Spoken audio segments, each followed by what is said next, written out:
do think it is a bad thing. Is as much as I don't personally feel that Phil had a lot of like good ideas for Xbox or was necessarily leading it in a good direction, I do believe that Phil had more interest in Xbox doing well as a gaming platform and service than a lot of the rest of Microsoft cares about it or has interest in it beyond just a revenue source, right? And, you know, looking at who is stepping in to replace them, I have zero confidence in them. So, I don't know, Xbox had a good 25-year run, I guess. You know, the first Xbox came out in 2001, we're in 2026, and supposedly they're going to release another console, but we'll see if anybody actually buys it. Because remember, everything's an Xbox, right? So if everything's an Xbox, why would I actually buy the box?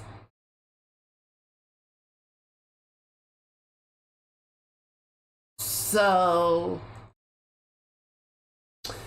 yeah, that was a lot to chew on for Friday news. Kind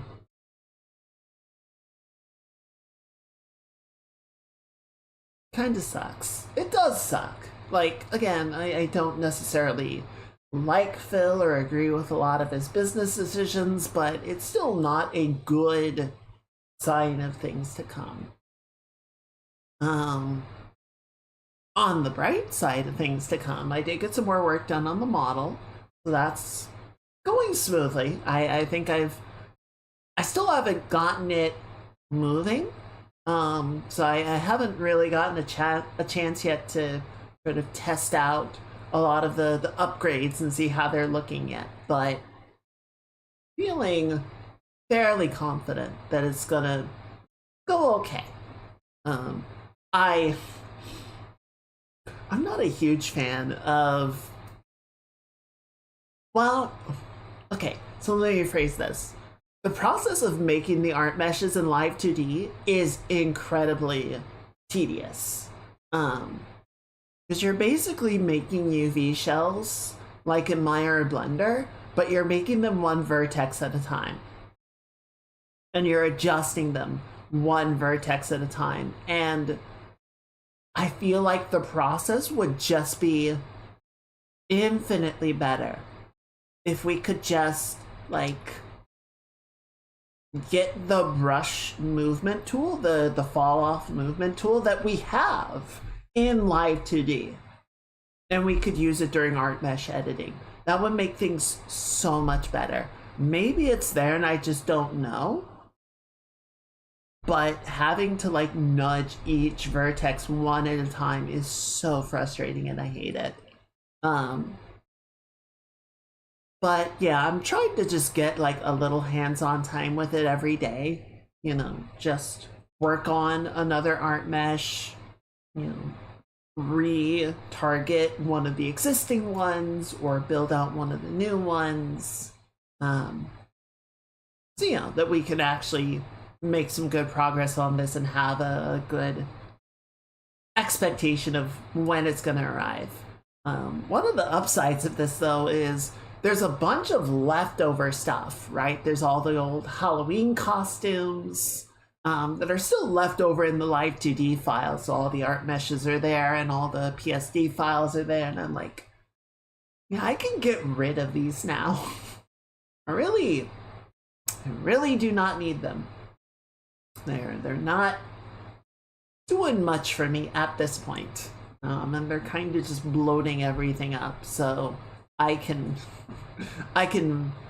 oh God, I can vault that content. So yeah, getting that done. A little bit of stuff that I want to get ready for next month. And of course, the art piece that we're gonna be working on tonight, Sentimental Value Oil. I'll always have, this version of the model. I'll have the files. Like I can go back and look at them. But once a given year is over, we don't make use of the Halloween costumes again. We keep rolling forward. A lot of them,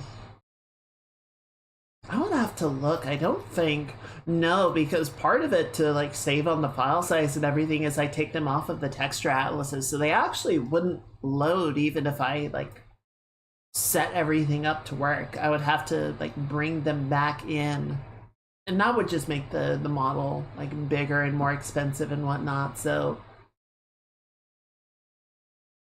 like, yes, technically I could, but it would also be that much more work to update all of them to version 3. And it's like, well, if I'm not going to use them anyway, it's really not worth it, you know?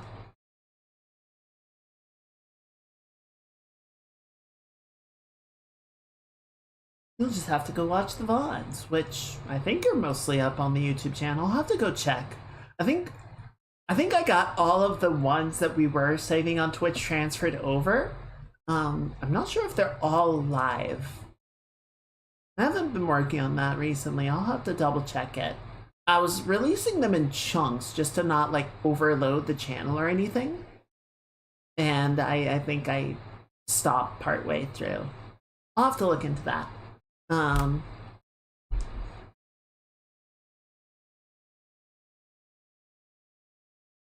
Let me write it down, because I'm definitely gonna not remember to do it later if I don't write it down. Shit. You reattach. Where did my pen go? I always lose the damn thing. I find the pen and I put it down and then I lose it again. It's the circle of pen. Where did you go? You little shit. Oh, dang it. Okay. Remind me to write it down later. One thing I was doing a little bit yesterday.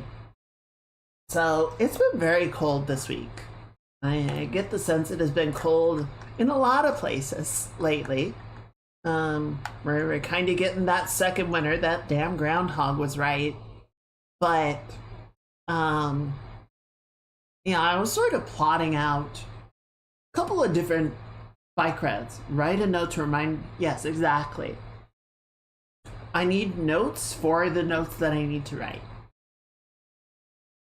Recursive notes. Infinite note works.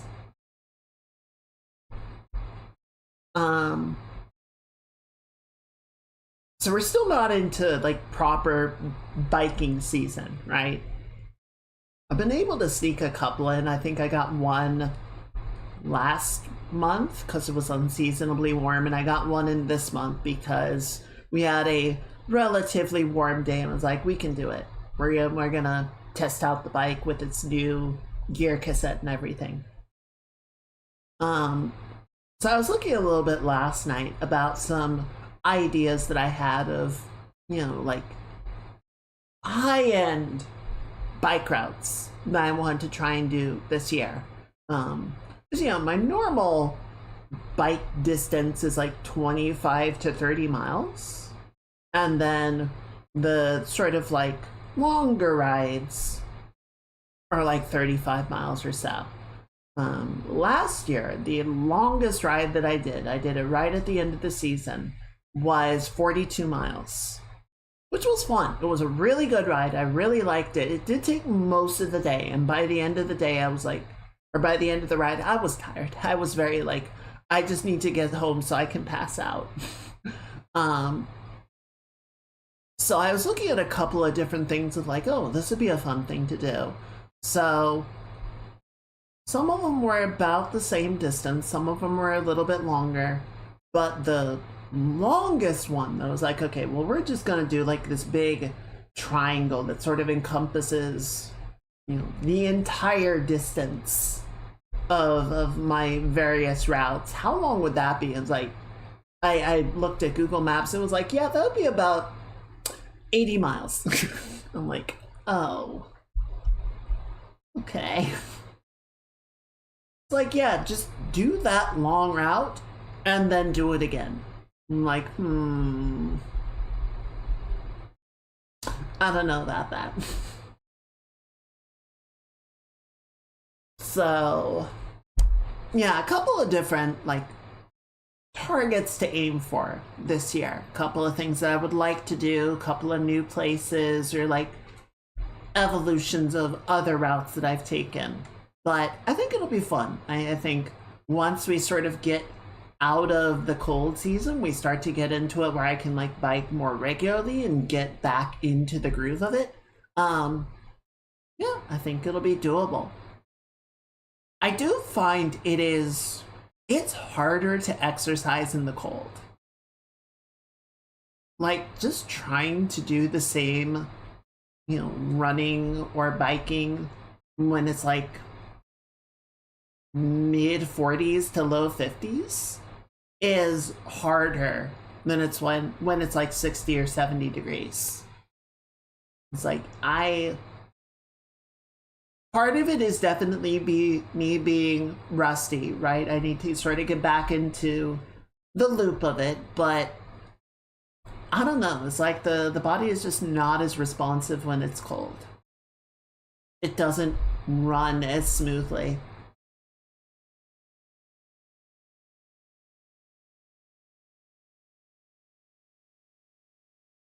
So we'll have to look forward to that. But I think I'll have some fun adventures this year.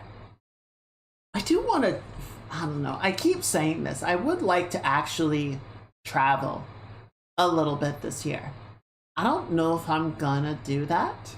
Um, and I am sorry because if I do end up going on a trip or something, I'm probably not gonna be able to stream during that time.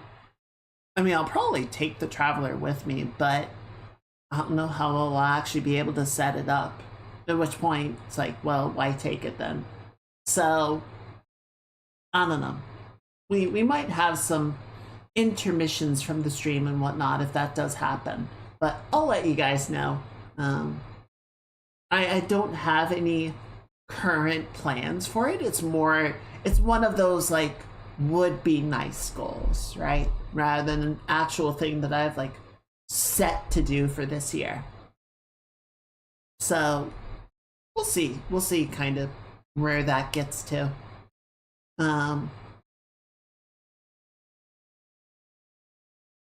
yeah. But on the subject of adventures and travel and all that, we do have Aloy's adventure to continue with. So why don't we go ahead and jump on in and see about that. Vacations are necessary. We all need the change of scene. It's true. I agree. I think people need to have a little bit of, as you say, change in scenery and perspective and to just have new experiences, right? Not just sort of do the same thing regularly. Like routine is good, having, things that you are comfortable with and a space that you're comfortable in is really important, but sometimes, yeah, you just got to get out and have an adventure. I think especially like for creative purposes, if you don't get out and experience new things, it's hard to have new ideas.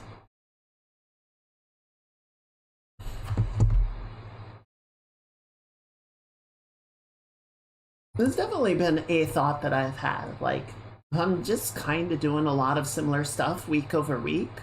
How am I gonna get how am I gonna get the creative juices flowing? Let me open the window really quickly and then we'll get going with this.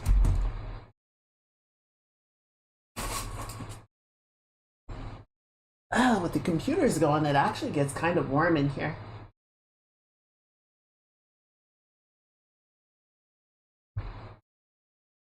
Alright.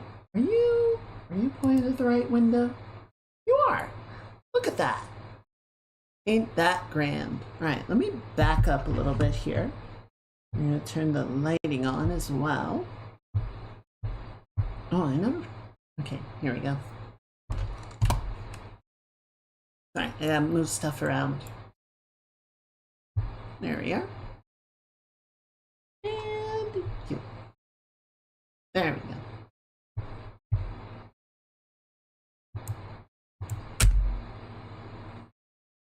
Oh, I muted the game. There we go. Yeah, as always, let me know how it is sounding. If everything is looking good, sounding good.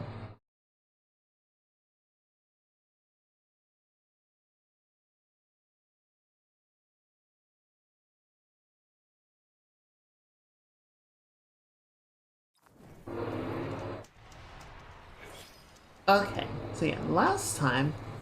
Uh-oh.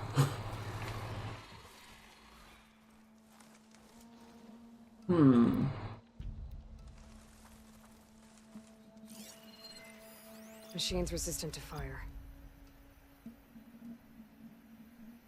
Well, I do need that.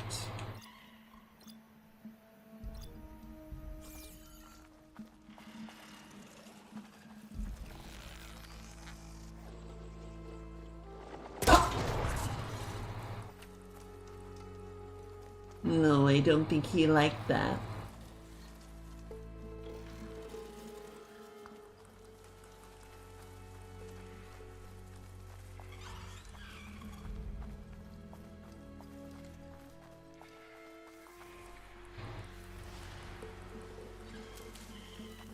Where is he?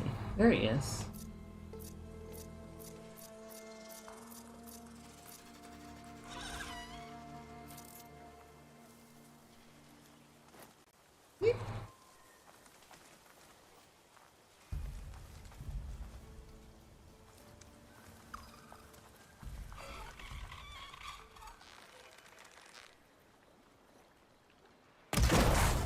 Got it. Oh, he's mad. Oh, he's mad.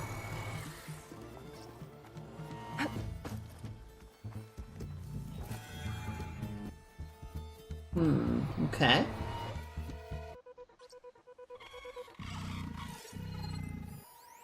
Oh, wait, there's...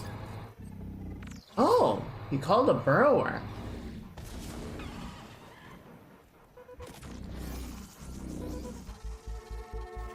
Said it could call reinforcement. I didn't think it would call them out of nowhere. Okay, razor tail tracking canister, valuable resources, and he's gone. Oh, okay. Well, I do need to go get that part.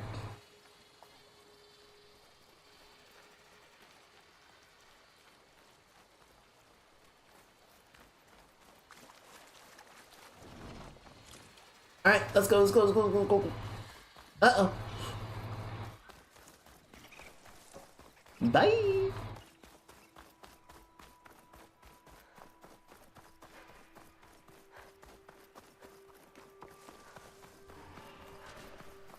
Well, why is that machine just already pissed off? I can't override that. Oh! Yet. Oh! Because he's fighting it. Okay. Fair, I guess. Damn. Let's see, what do we got? We got purge water, vacuum turbine, so I need that. And then I need the tusks.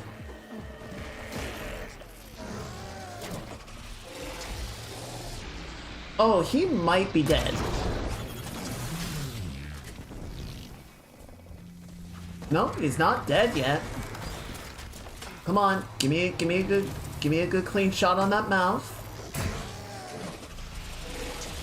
That's not... Yeah, I'm trying. Shit! They killed it too fast. Alright, well... Good job, guys. That's fine. Are we almost to... What is this? Okay, so that's hunting grounds. That's just foxbone. Don't know what that is. We can swing north and hit it really quickly.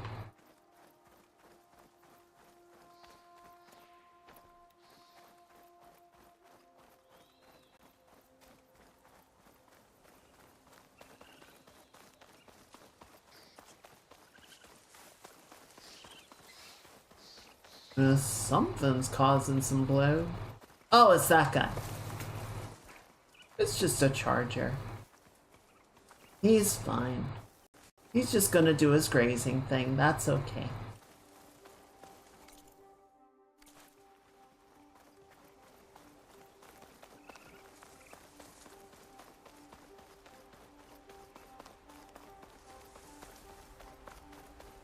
I will say, I was watching Valk play Zero Dawn the other night. She had just started it. Alright, we raided her. And, like, still a good game. But, man, looking at, like, the mechanical the differences in fidelity between the two games, you don't really notice them until you look at them side by side and you're like, oh yeah, these models are like not as good. Which is totally understandable, but I don't know, it's one of those things that, like, you know, in your head, I think the human mind does a really good job of sort of filling in gaps and making stuff look better in recollection than it actually did.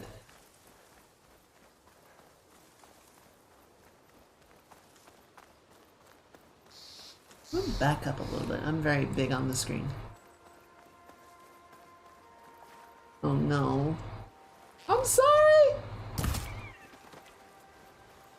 A shelter. Chance to rest. Check my gear.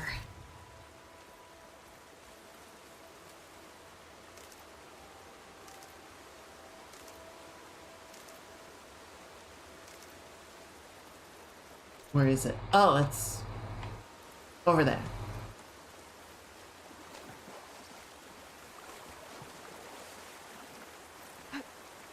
There you go. Okay, what have we got here so we can wait? Okay, so we can stash all of these, I guess.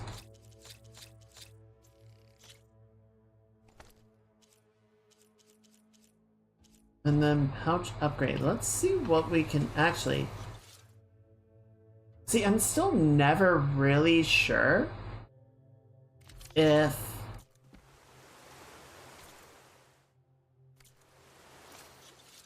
like, going to the upgrades... Rarity, bulk, type. There we go. Like, does my upgrade... when I go to the workbench, is it looking in the stash or no?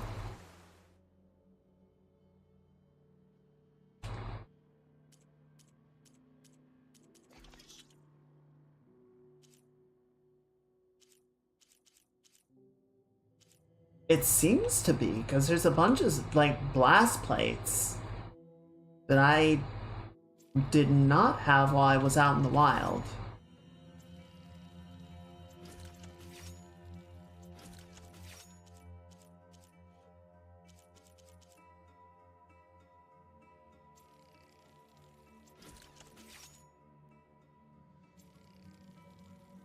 Okay, that looks good. And then pouch upgrades. What can I do here? So I can make more bombs, but I don't... That's not what I want. I want arrow quivers. So I need... I haven't even seen a peccary. I don't know what a peccary is.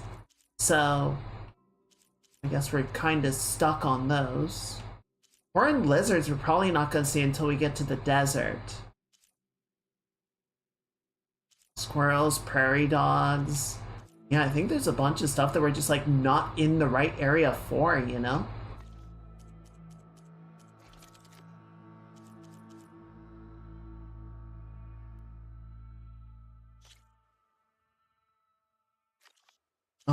Oh, that's why I need the wide maw tusk horn. Yeah, I don't really want to upgrade any of these until we get the blue weaponry.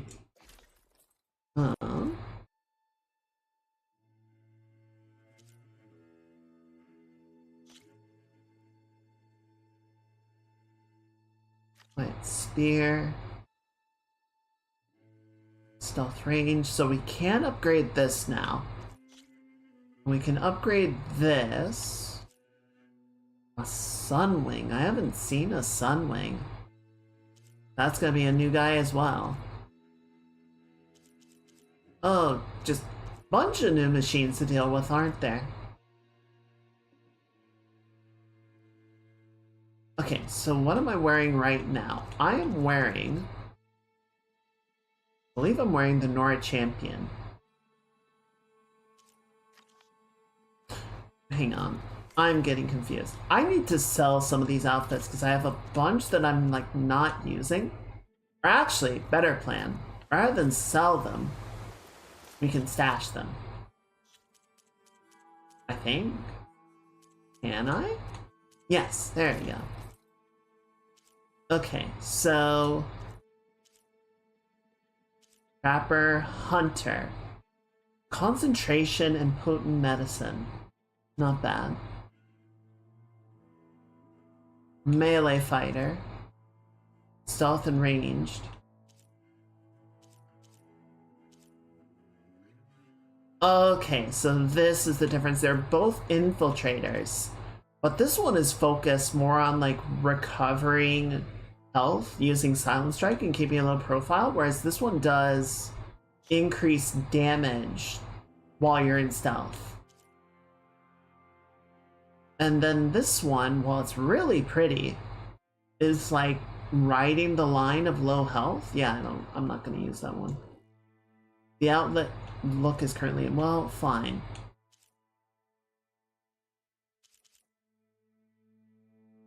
Okay, so if I could upgrade the Nora Sentinel, that's what I want to do. So let's go ahead and store this one. And then, yeah, I'm not going to use this. It's pretty, but I'm not going to use it. Okay, so yeah, I didn't actually need to get this. And you...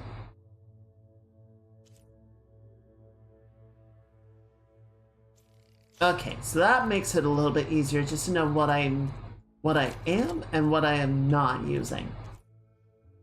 I think same deal, we're gonna get rid of the short bow. Gonna get rid of... I think I'm using everything else to some degree or another. Though I do want to start getting rid of some of these. Okay, and then... I'm gonna go to outfits because you have a coil on you.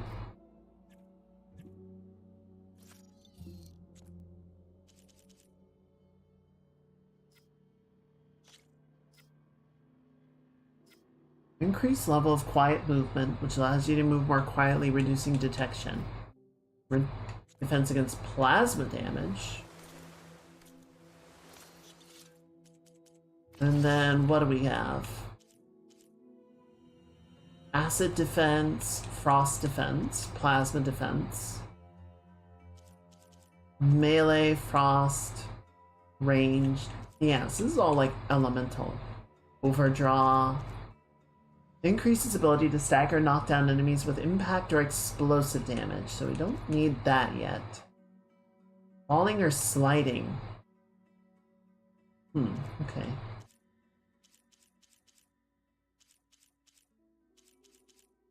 There's just not a lot of coils that I like really want to make use of, you know?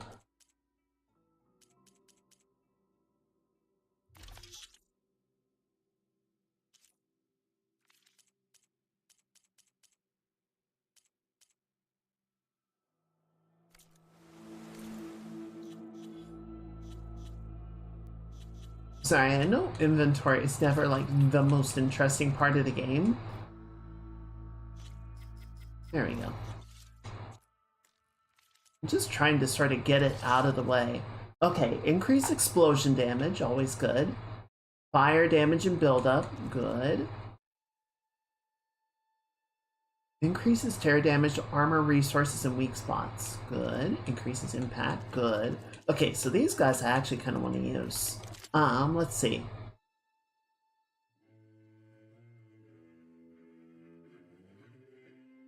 Yeah, so this guy.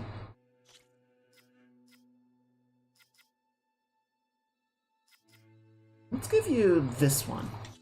And then I think the hunter bow will keep where it is.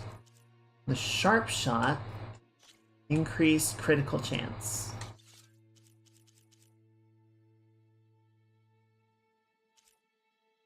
Oh yeah, we can get rid of the whisper bow because I don't really need that.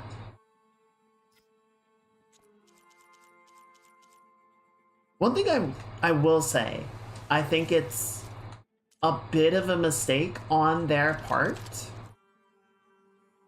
to have the coils be locked behind upgrading the weapon.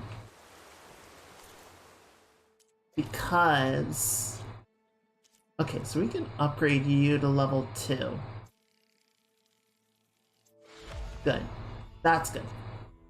Because it's giving me coils, right? I have the ability to upgrade it. But... Or, like, it's giving me coils, but I don't have the ability to use them.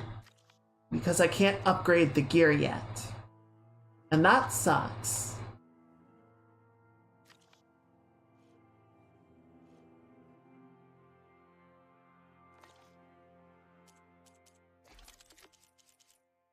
Right, like I would like to put coils on more of these guys, but until it actually, you know, does the thing, I'm kind of just out of luck.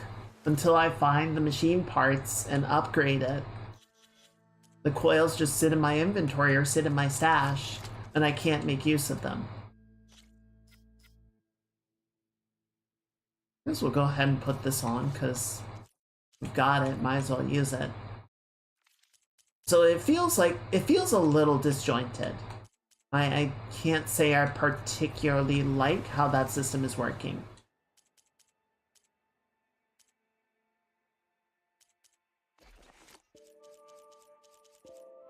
Okay. So that looks good, and then... Sorry, I'm gonna do one more thing. I just want to put all of these away. We don't need them, and I don't want to risk them overloading the inventory. And then I'm gonna go back to stash, because I want these fucking blast plates that it keeps not sending, like it keeps sending it to my stash instead of putting it in my inventory where I need it.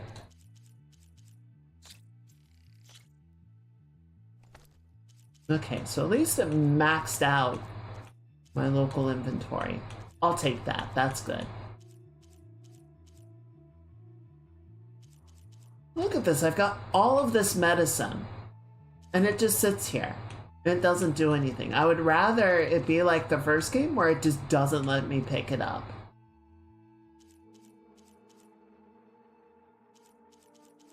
Okay, so we're full up on everything else.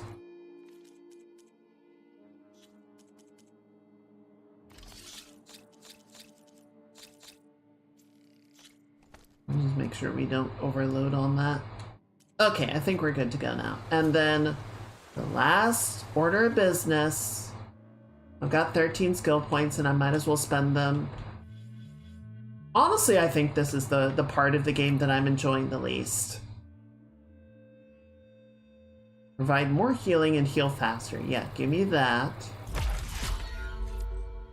Automatically recover health when dangerously wounded. Okay, that's pretty good. Resist more damage at low health. Faster to consume. Yes, give me that.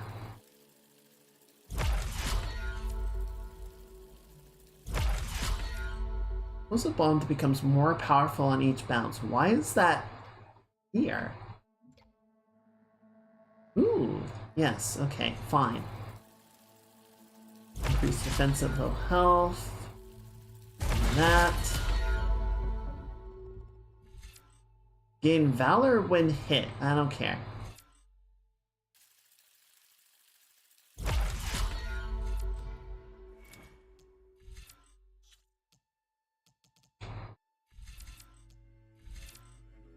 Recover health using Silent Strike. Silent Strike deals more damage. Where's my marksmanship? Heavy weapon. Build up valor faster. Weapon stamina.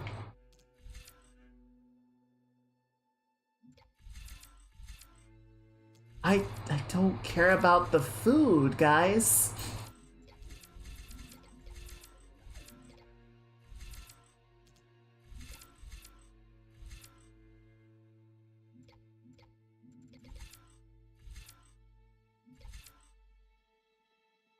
Faster wearing a heavy weapon. What does this do? Launch a spike that splits into multiple projectiles in the impact area. Becomes a trap. Okay, that's kind of interesting, I guess.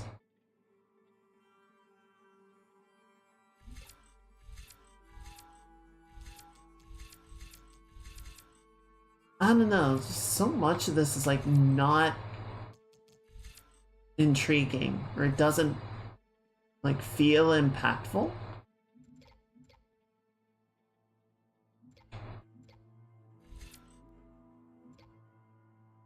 How much does that cost? 3, and then that's probably 3 as well. So it feels more like I'm just trying to find stuff to spend my points on. Does it make you feel, but it does not make me feel bonita.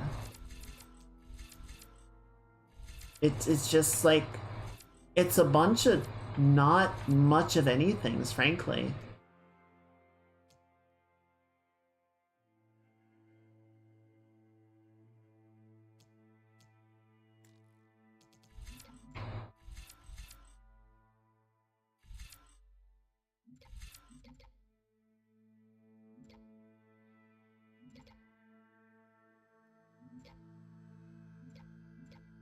I don't know, like, I wouldn't say I particularly enjoyed the skill tree in the first game, but they definitely, like, getting a skill in the first game felt like a bigger deal. This just kind of feels like I'm just kind of doing whatever.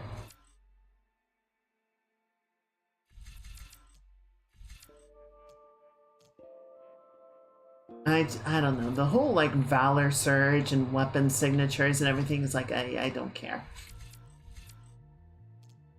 Yeah, like getting an actual skill unlock or getting a skill unlock in Zero Dawn was like, oh sweet, you know, this feels like a big deal, and this is just kind of like, it's here. Okay, you know what, give me this, because this will let me use the Tripcaster much faster.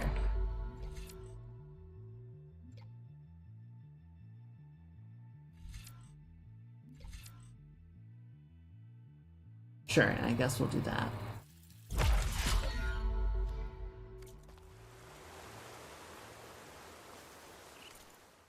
Alright, where are we going? There we go.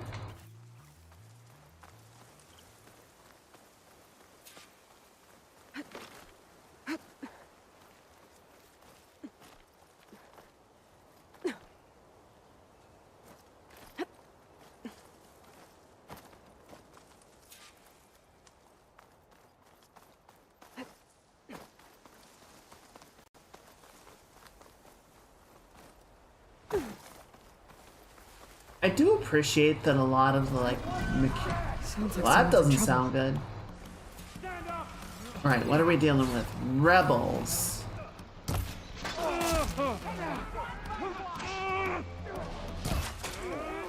Change of heart. You got sharpshooters over there? Yep.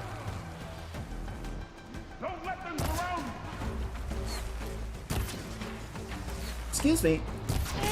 Oh, you are very buff. back! Do not let them through! Excuse me. Coming through. Protect Riverhead! Wonder if this does better against the helmets. Oh, it hurts them more. Don't let them Oh, through! okay, that was interesting.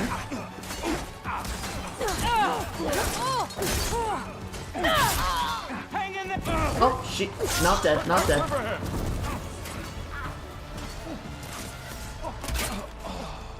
Oh, oh, he is just dead. Cool. Protect Riverhead! Ooh.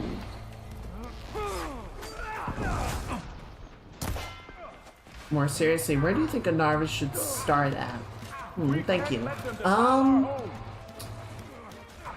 It's a good question. I mean, I don't think you need to like take classes. I certainly find it helpful to get training from, you know, somebody that is, oh, that's a friendly.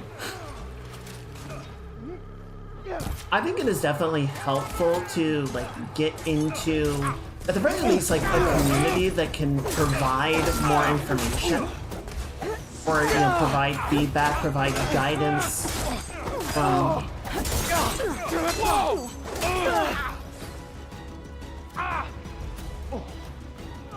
I think a lot of, I guess it depends exactly on like what you want to do or how serious about it you want to be. There is a certain amount of like, oh, hang on. Let's do the cutscene and then we'll keep going. Save those smiles for your families. The Tanakh understand only strength, and ours was a poor display at best. They will be back. You, the one who actually won this fight for us. A word. I want everyone fortifying the pass. Your warriors seem... Green is early spring. There are children playing with sticks. It's all I can do to keep them alive. It'll only get harder. So far, the rebels have sent mere scouts, but it won't be long till they return for an all-out assault, and if they bring machines with them.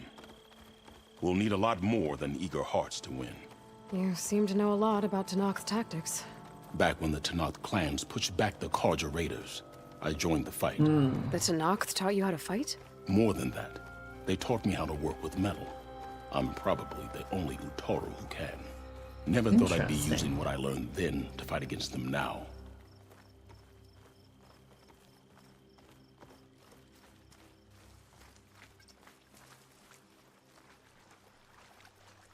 We may speak freely here.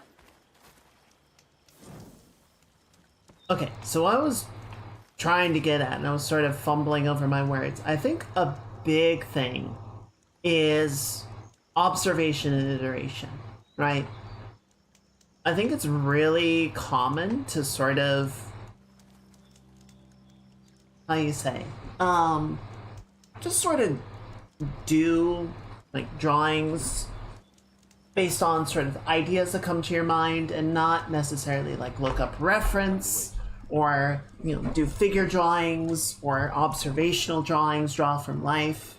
And then once you've done it, you know, not necessarily like sort of break down the work that you have done and look at areas that it is succeeding and areas that it could improve in.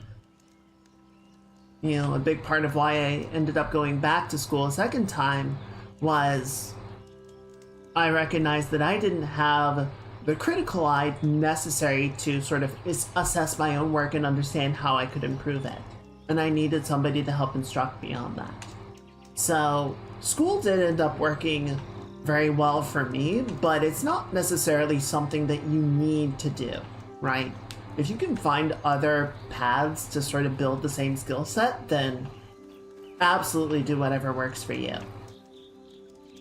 But I was telling Novice in another Discord a lot of like observational drawing, you know, drawing objects from life, doing, you know, figure drawing, Preferably in person, but you know, photos can work.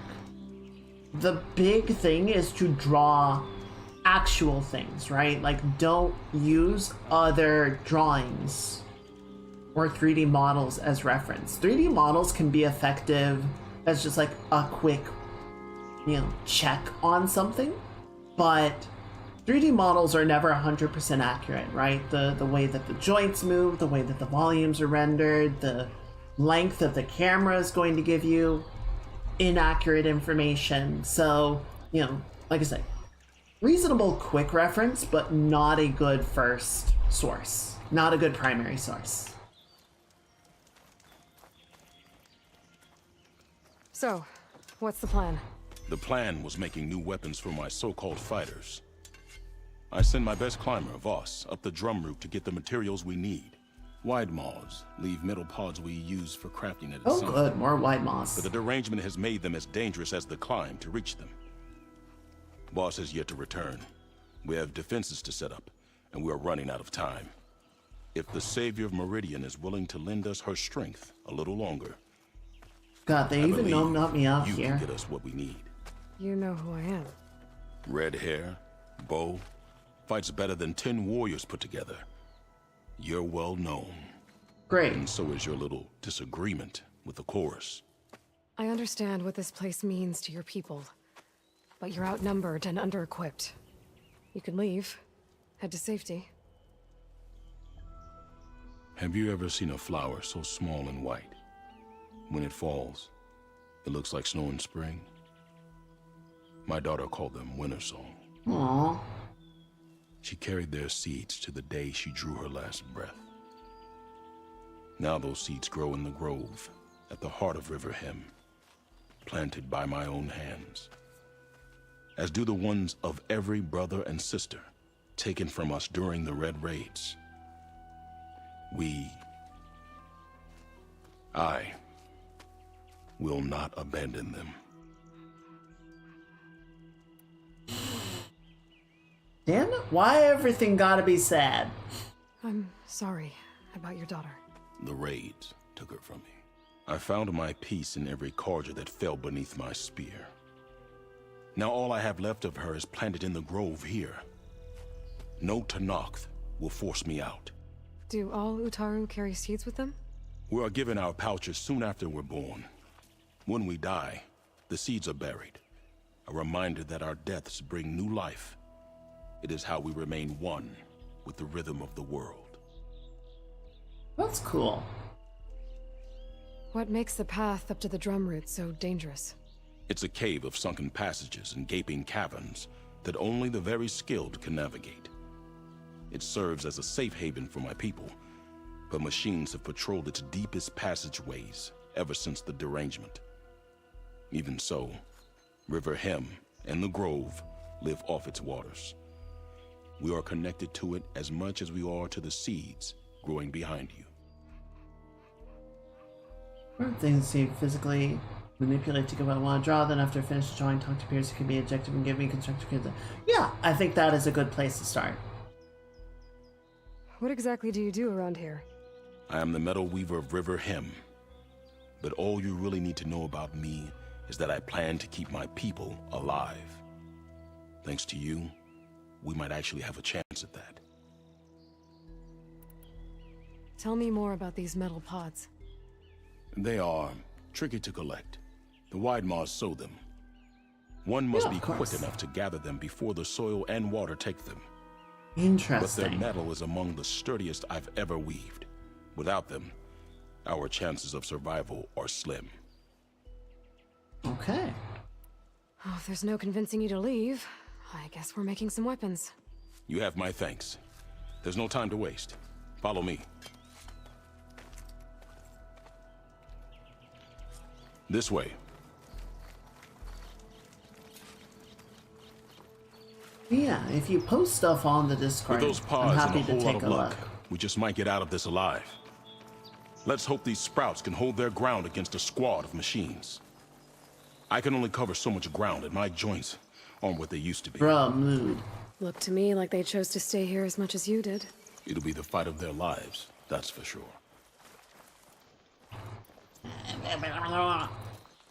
Almost there. This is the best we can do to hide those who cannot fight. But if we fall, the Tenakth will find them sooner than later. We're here. Okay. Pretty area. I can take it from here. I'll get the pods your people need. Don't worry. Oh, hey guys. Poisonous plants cover our fields. Guess I better start finding my way up to the top. Yeah. Yeah, I got it.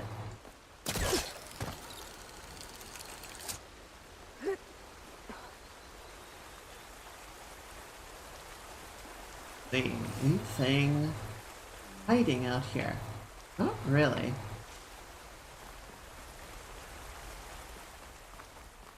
Not yet, anyway.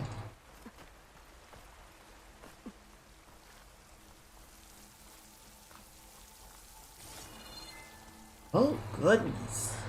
I need to find a way up there.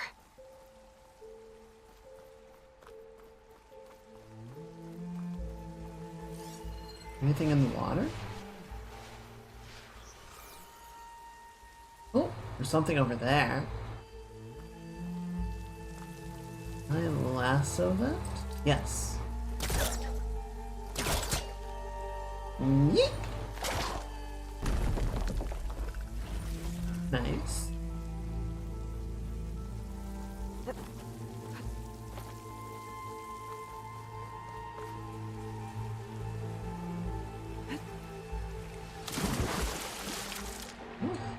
Oh, there is something down there.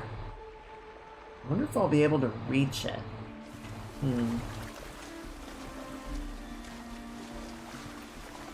You can try in a minute. First. There you are. What is that? Concealing omen. I should Oh, do it. I can take cover in its makes smoke the cloud. yeah smoke cloud.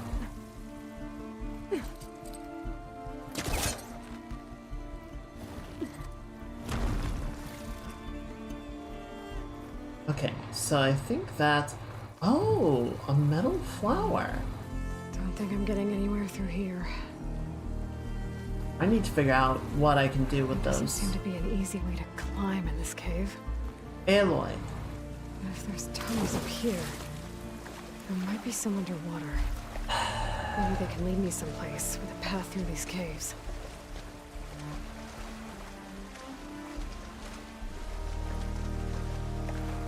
And we're back to the yapping. Just giving the whole game away.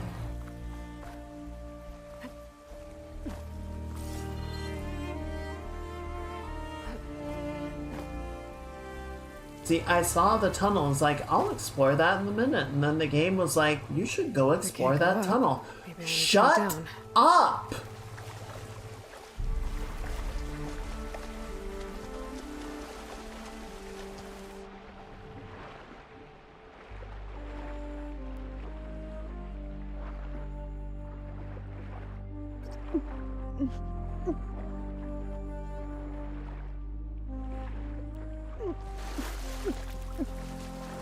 It's an actual detriment to my ability to enjoy the game.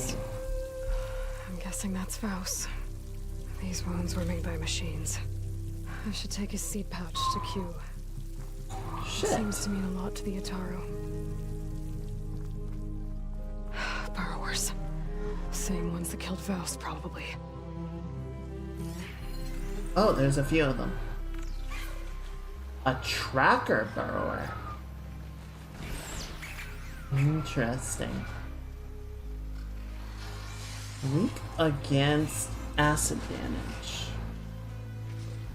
Tracking sprayer. Sound shell. Acid could work against that machine.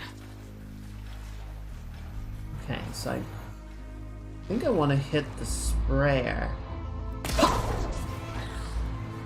Did not kill it. Or I didn't tear it off.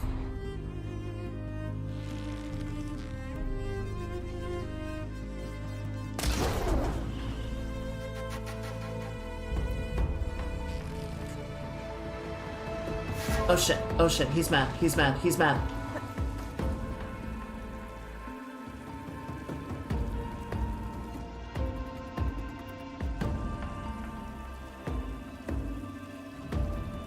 He's kind of twitchy. Got that twitch going on.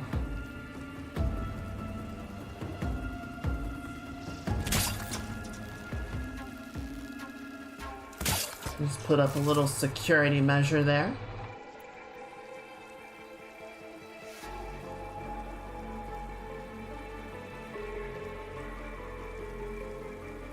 Oh shit! Yeah, I see you, you see me, but you're already dead.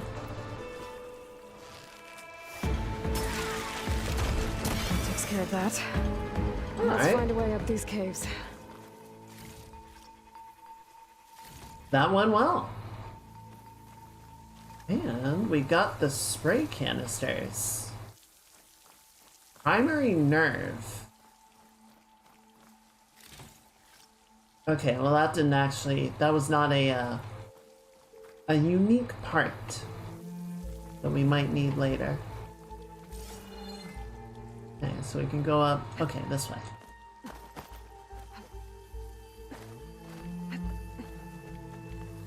Oh.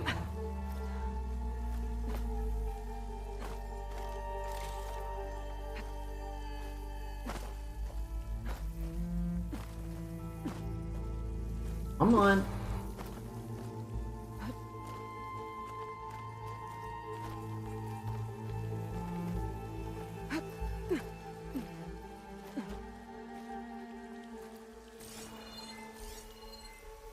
Okay, so we can go that way.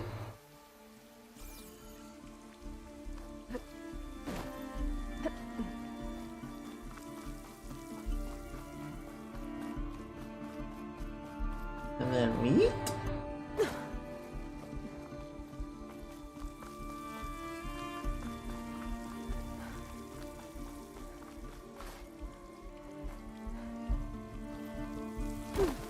Yeah, there are definitely also a couple of books that I would recommend that do a really good job sort of breaking down like various anatomical structures, assuming you're wanting to draw people.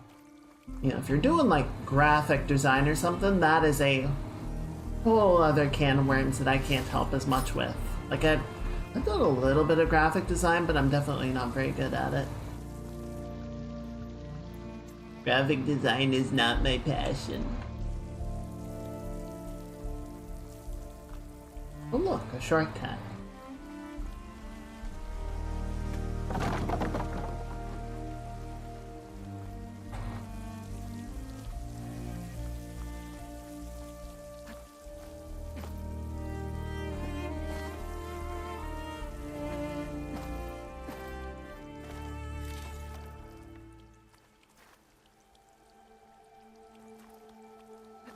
Yeah, some of it is, you know, theory.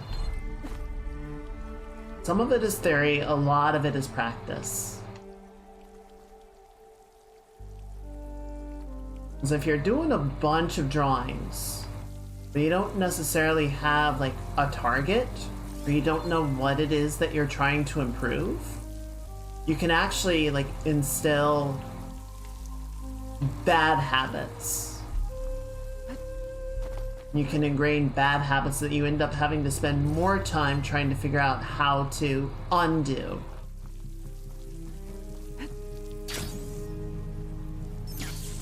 Than actually making improvements, if that makes sense.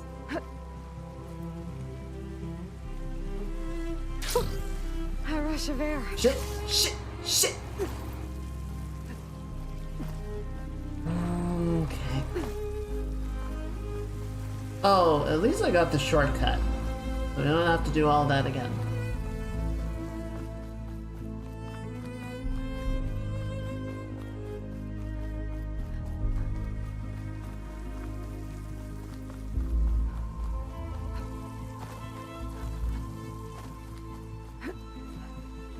I feel like they put the shortcut here after people tested the level. It was like, and kept falling on this jump. It's like, okay, let's make it so they don't have to run all the way back around.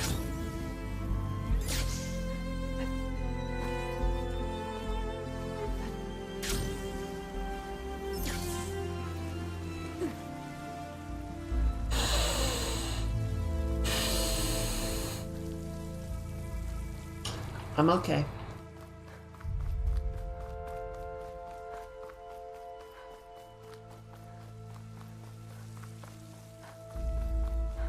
I'm okay. I'm not mad. I'm just disappointed.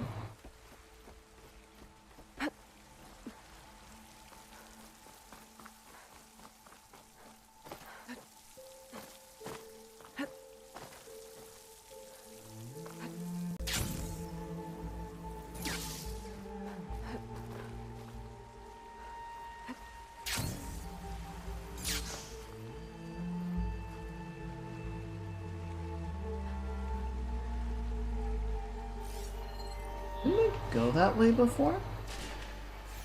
That's not. I can't go up there. Oh, wait.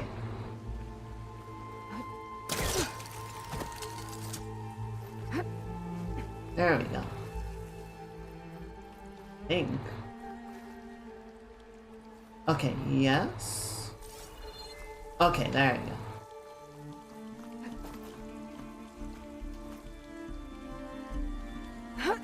Oh boy.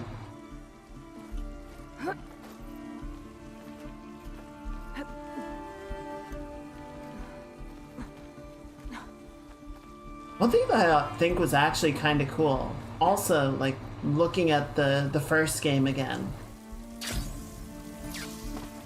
You stop doing that, please. Oh, good. Okay. If I time it right, I might be able to jump and use my forecaster to get to the Yeah, other I side. got it.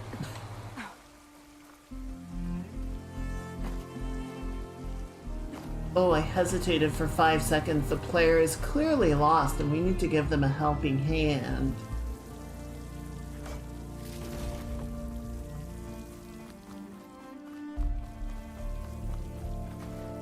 Okay, so are we going up? Yes.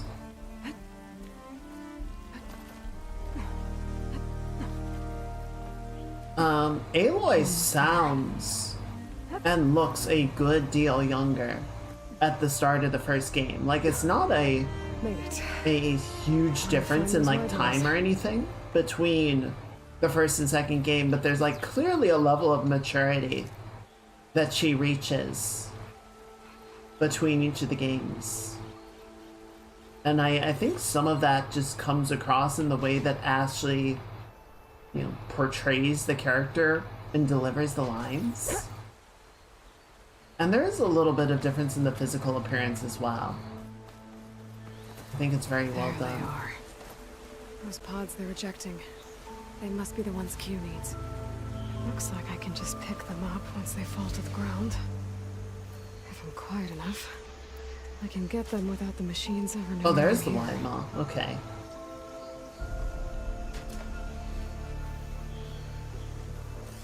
It'll be slow going if I use acid. Okay, that's our guy. Cool, we are picking up machine shit.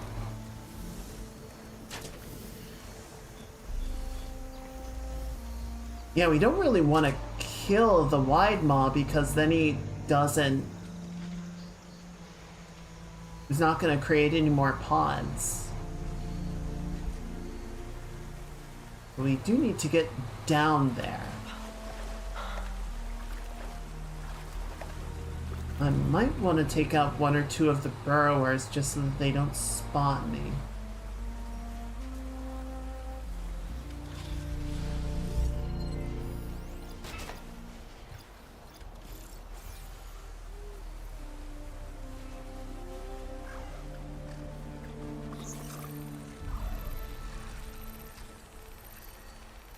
Oh, so close. So close. I don't have a clear line of sight on it. I wonder what that part on the back is. Resource container.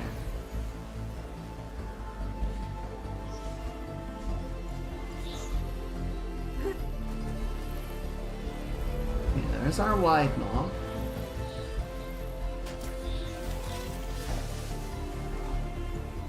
Oh, he's leaving now. Yeah, dude's just kind of going around in a circle.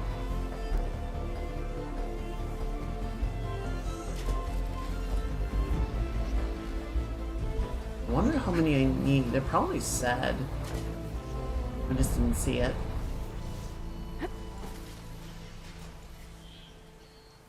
think this will be a good little perch to collect from once we get rid of this guy.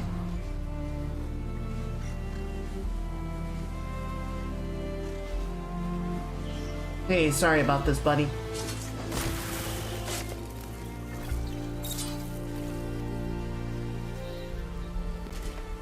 Here we go. Oh, wait, who saw me? Oh, uh-oh. Oh, hi. He's still just shitting.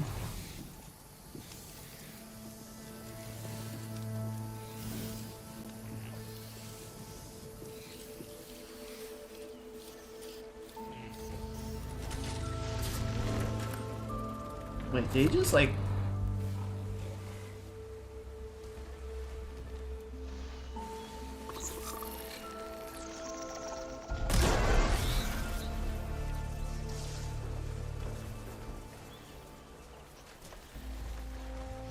There's one, there's one.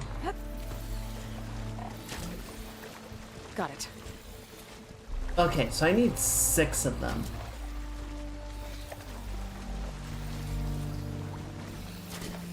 Alright, that's good. Now we're just gonna go back to our hiding spot. Wait for him to come around again.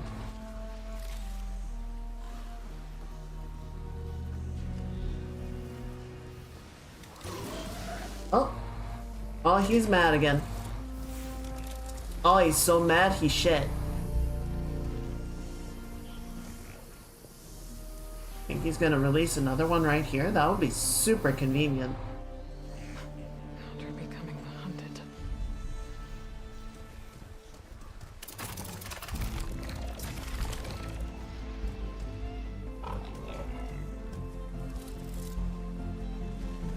Giant mechanical hippo, almost as dangerous as a real hippo. There's one.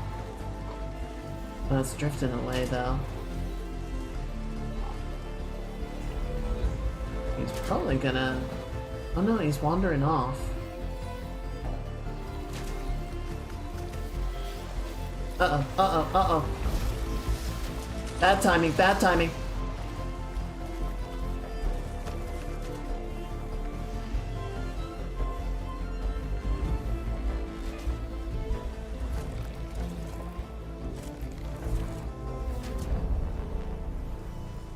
Looking around like someone was in my shitting pond.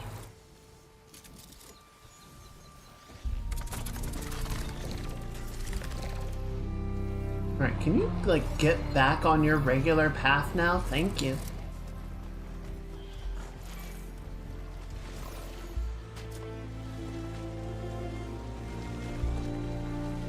Damn it, I really want to get those, but I don't think I'm gonna reach it.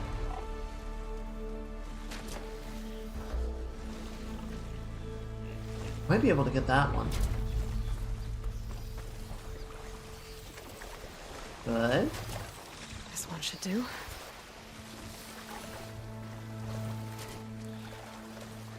Yeah, that one's not drifting fast enough, it's gonna disappear.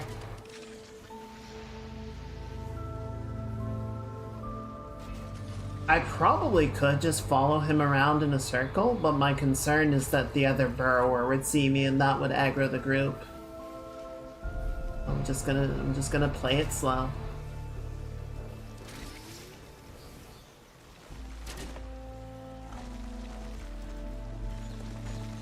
One thing I have not done in a while and I really want to spend some time on, I have not done any 3D modeling recently. It's a little frustrating, but I don't know, it's a fairly arduous, or not arduous, but you know, it's a time-consuming process. For me, it's not something that I can really like just do at a whim like I can with drawing.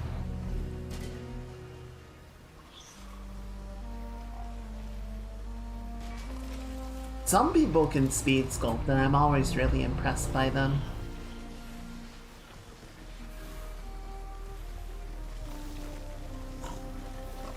Come on, buddy, I just need one more.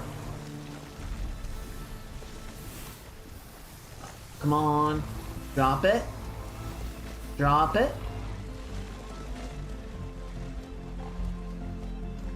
Wait, am I done?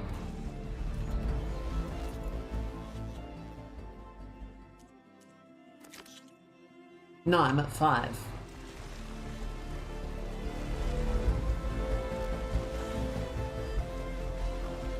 Why is he not shitting anymore?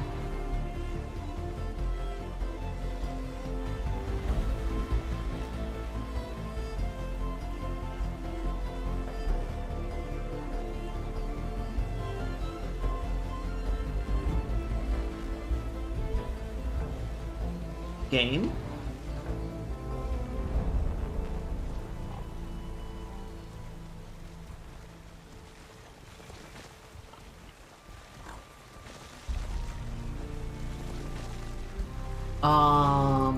Is the game like soft locked?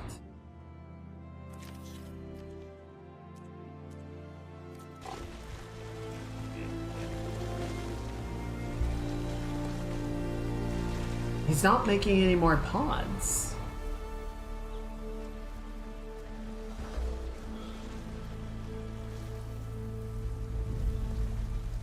Hang on, I'm gonna look online because this seems not good.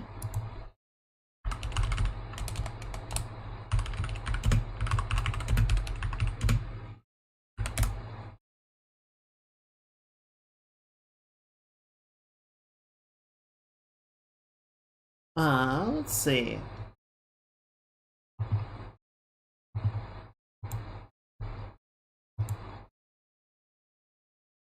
The quest will automatically mark another location on the map where they're spawning. I wonder if I can go like farther down the river. Maybe there'll be another wide maw I can use. Oh, yep, there's one.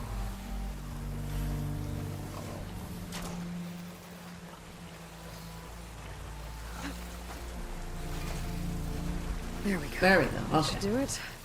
Better get back to Q with these. Okay, which way am I going now? Okay, so I gotta get back down the hill. Which is west of my position. Of course it's that way.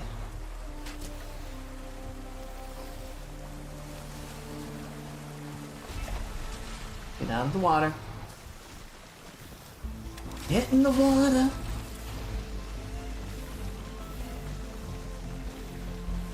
Okay, I'm gonna need you to move, buddy. You're kinda where I need to go. Surprise! Whoop!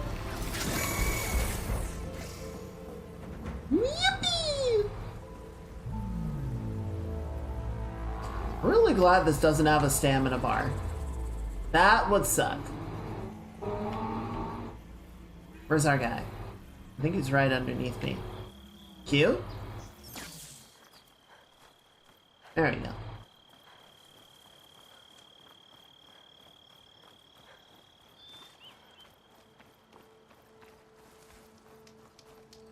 I got what you needed. Not a moment too soon. Except... Did you find Voss? Yeah. I brought his seed pouch back. I pray it'll be the last I bury. But now I need to get the weapons ready. Let's hope it'll be enough. It'll have to be.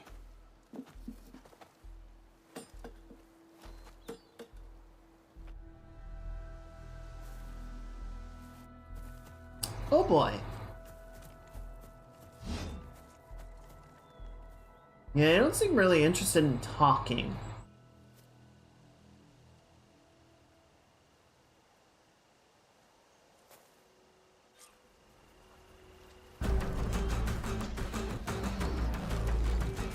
Yeah, they're not here to talk.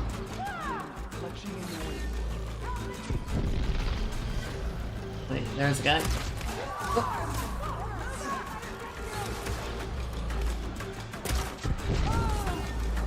This is our home!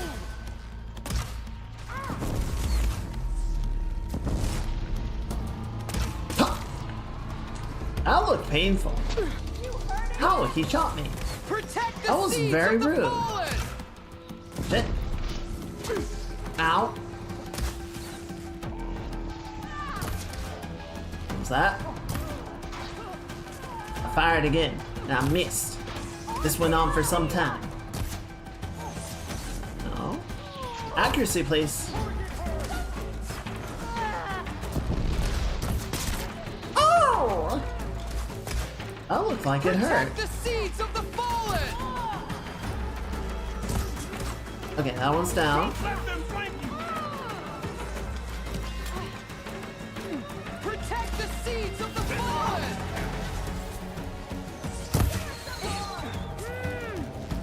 Okay. Well, that didn't do very much, did it? Protect the seeds of the fallen! Yeah, we got it, dude. Seeds of the Fallen. Understood. Ooh! That sounded like it hurt. Ryder! Archer, get the ready! Uh-oh. Wait, archers? I'm on it! Hang on, I got a plan. I got a plan. Shit!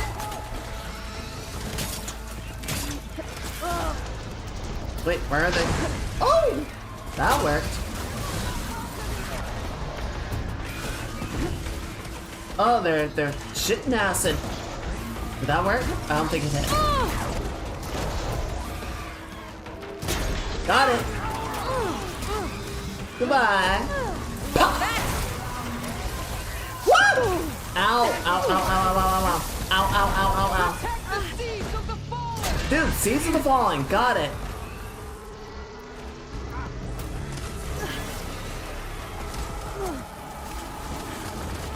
You are not welcome here! Bring them down!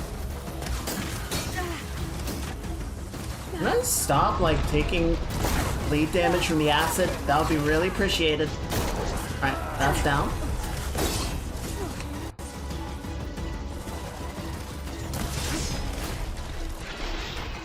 Our people need us!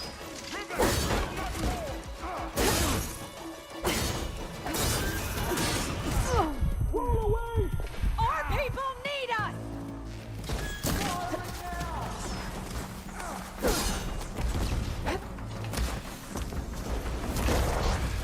You are not welcome Oh, he's not dead, not dead. Ow! Fuck. Now he's dead. Who the fuck is still out there? There we go. Should be everything. Protect the seeds of the fallen! That guy just... Oh, desert reptile. Yeah, sure. Where'd your You tail are not go? welcome here! Hang on. I knocked his tail off. Where'd it go? You are not welcome here!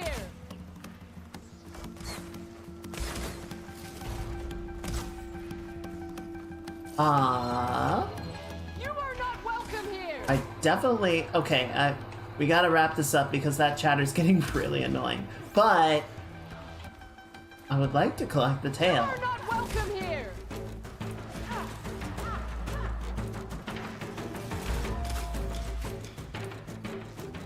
Bring them I down! could have sworn it fell off in this area, but I don't see it. Wonder if it exploded or something. Guess these young ones knew how to aim after all. Even so, we owe you this victory, Huntress. It wasn't my strategy or craft that got us here, Q. I just brought in some parts. Even so, I want you to have this. Ooh. It did good by my people. It'll do good by you. I'll take good care of it. Be safe out there. Well, thank you very My much. baby's got a bit better. See you in a bit. Now I feel bad because it's a green grade bow, so I'm probably gonna replace it pretty soon. Oh. The first bloom of the winter song. Oh. I can feel the heaviness of my years fade away just by looking at them. They're beautiful. It was good to see the young ones fight for this place. I'll be damned if those sprouts didn't hold their own, strong as the roots of a proud tree. Just don't tell them I said that. Your secret's safe. Now, I better make sure our newly victorious warriors don't injure themselves while celebrating.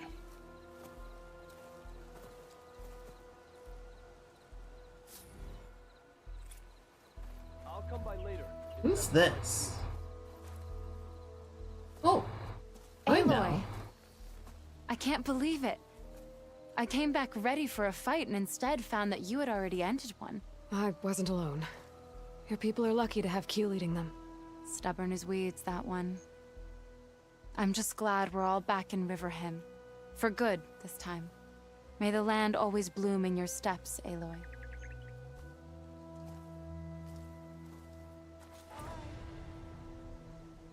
That's nice. That was good. Is there someone to... Okay, so there is a hunter, or a hunting vendor. Let's check to see what they have. Right here. I specialize in your survival. Okay, so what have you got? Okay, so just traps and resources, but I can...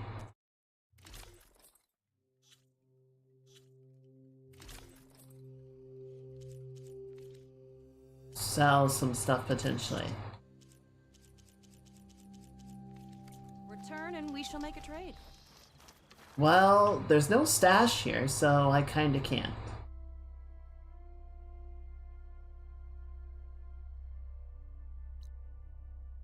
Okay, so then we have that. Alright, let's swing sort of around this way. We'll check some of these question marks. Yeah, that's a good blessing. I really like the amount of effort that Gorilla put into making the world feel like a place that people live in. May your arrows strike true, Outlander. Right? It's not just like, oh yeah, there's a bunch of tribes and they've got like some different colorations and stuff. It's like, no, they actually have different cultures, different ways that they greet each other, different ways that they, different things that they prioritize and care about, and ways that they express that. It's very cool. It's very well considered.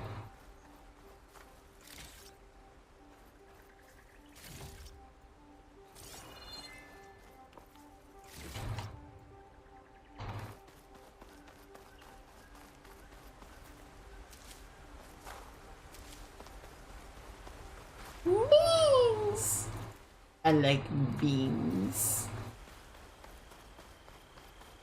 They're so tasty.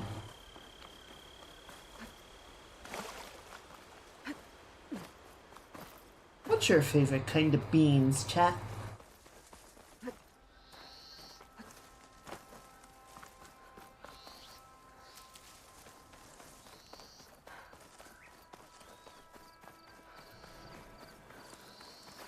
Well, it's more than birds.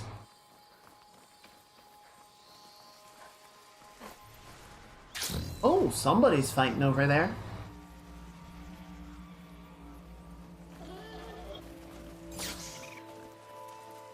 Signs of a struggle.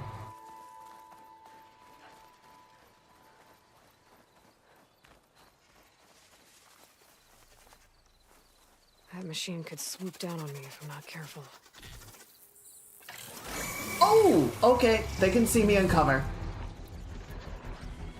You know, I wasn't sure about that. But they absolutely can. Oh shit!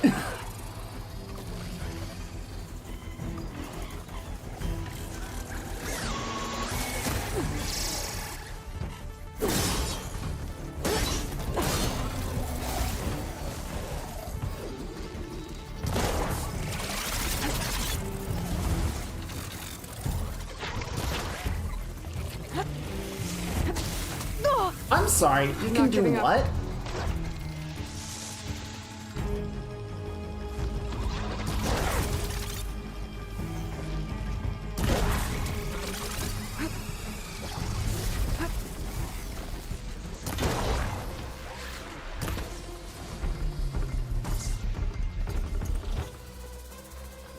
Yeah, you want to go? You want to keep going?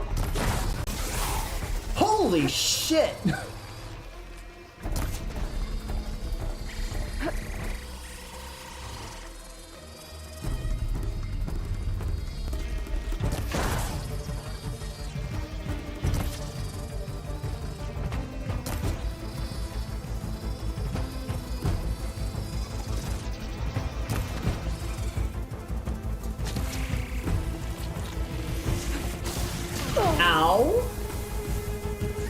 bullshit.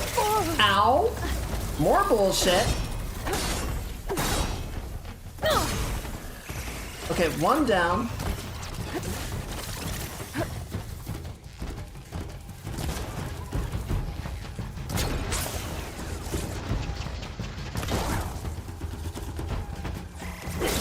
Ow. Yep, more bullshit.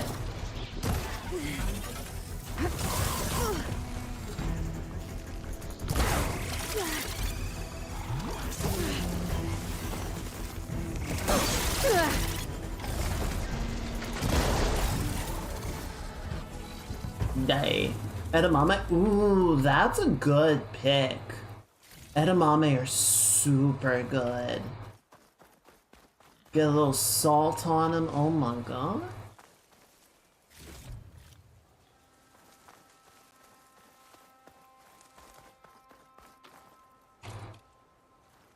I'll need these later for sure.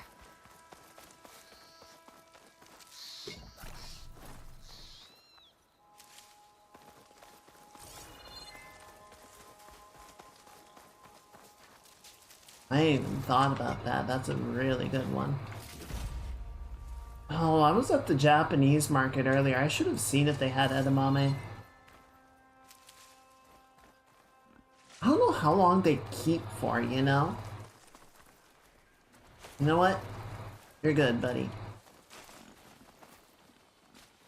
Alright, I think that's everything. Those are so much better than the bird machines from the first game. Like, those were actually pretty fun to fight and have a cool moveset. The first ones were just like assholes that stayed airborne the entire time. I'm just like, well, fuck you too, I guess. What do I need from these? Razor circulators. I think that's just like a normal part drop. I don't think it's from a specific component.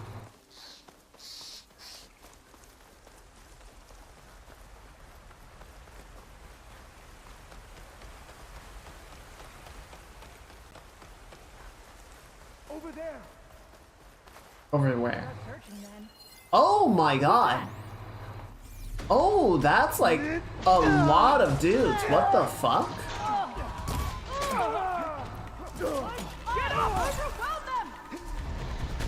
Dude, you are huge!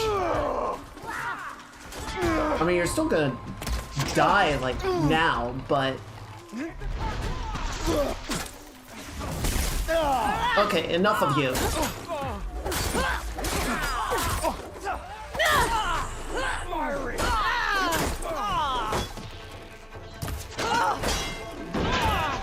Drop your helmet. There you go.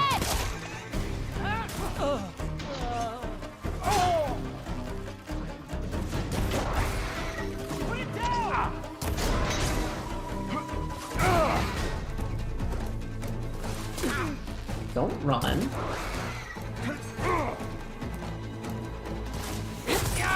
We gotta help them. Goodbye. Oh boy. Oh, he's back.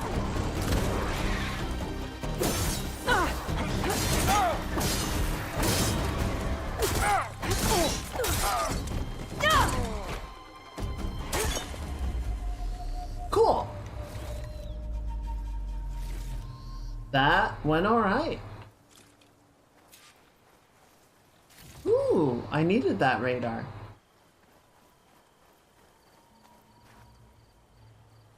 Damn. Roasted edamame. Yes. Yes, yes, yes. Sorry about your buddy. Dude, Conquer just had a couple of... Welcome back, Callie. Just a couple of shards on him. First thing that dude needs to do is conquer a bank account. God damn. Broke ass motherfucker. Right, let's start over here. See what this is. Oh, do you have... Okay, Grazer. Yeah. Rotary Horns Blaze Canister. I need... you.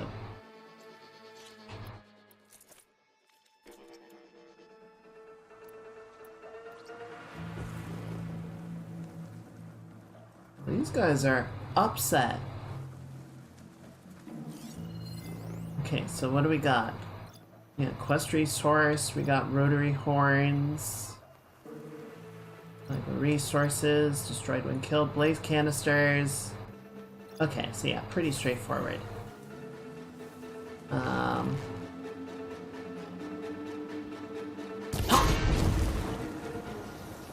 Hey, it's okay.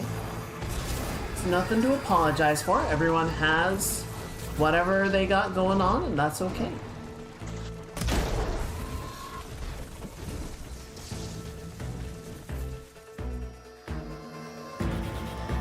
Oh shit, hi.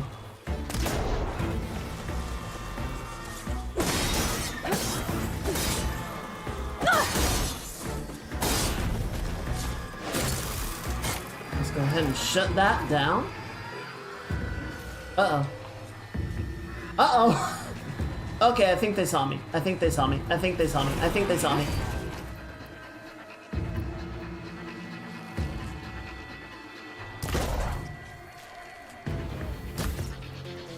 Excuse me. Thank you.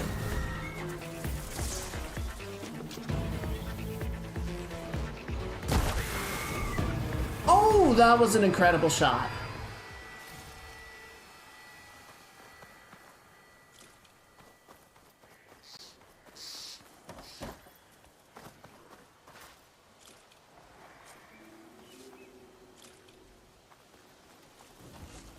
Okay, so I still need a primary nerve out of a scrapper. But I guess we got what we needed out of the grazer, so that's cool.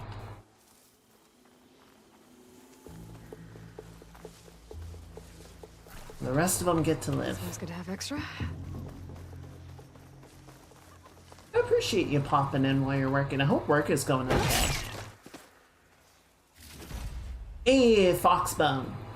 And another metal flower. Looks like an abandoned Utaru settlement. Oh, it's got the winter... Or no, it's just ivy growing.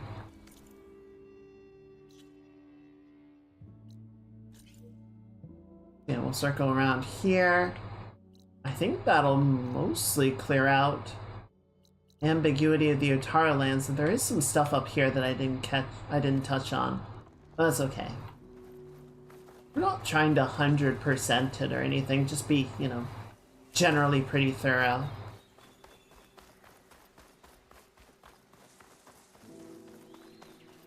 I found with the first game, like, anything that had story was stuff that I want to... Some kind of drone. Is it watching over Survey this area? drone. Might have some useful data. Oh! But how to get up there? Oh, that guy. Interesting. Oh, and it's got a track. Okay, so I think if I get up there, I might be able to get at it. Howdy, Mage. Happy Saturday. Glad to hear things are Prepared. better after the weather and everything. Gotta bring the drone down to How's grab your its weekend data. going? Maybe if I jump onto it? Yeah, I got that, Aloy. Shut up. Now the real trick is going to be figuring out where I can jump on it that isn't covered in blight.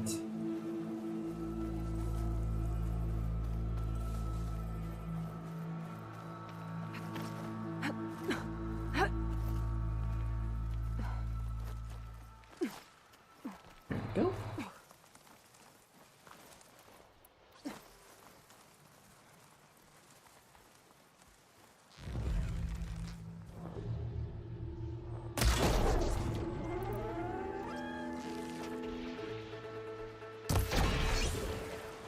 Easy kill. Mage, I was saying earlier, I think, as you mentioned on Thursday, the blue point getting shut down, I really didn't appreciate at the time, like, how big and stupid that loss is. It's actually quite frustrating. The more that I've sort of looked at it and thought about it, the more I'm like, yeah, this sucks.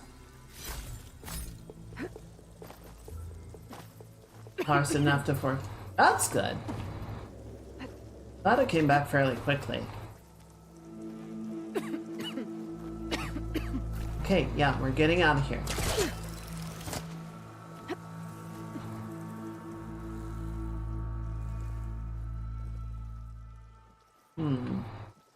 Can we get up here? Yes.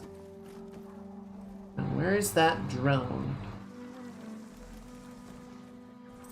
Okay, so it'll go up there, and I think I can jump on it at that point. Can I still get at it? Nope, it's gone. 8 or 9 a.m. Ooh, how cold was it last night? Because that can get really dangerous. Keep calm.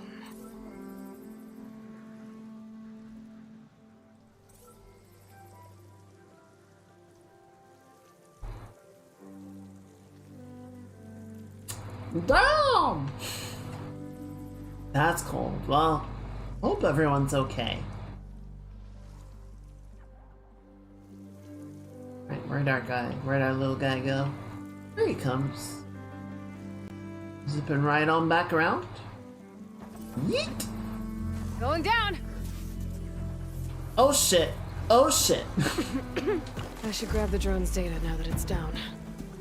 Can we do that quickly? I was trying to send this data somewhere, but the connection was severed. Let's go. Guess I'll just hold on to it for now. Nor'easter tomorrow? Jeez. Well, hopefully everyone has their power back and you get through that okay.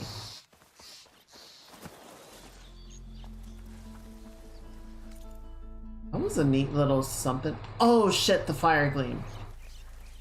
I'm gonna leave that alone for right now, I think. It seems like the fire gleam is just a way inside the building, and we manage that on our own. I don't think we need to do that.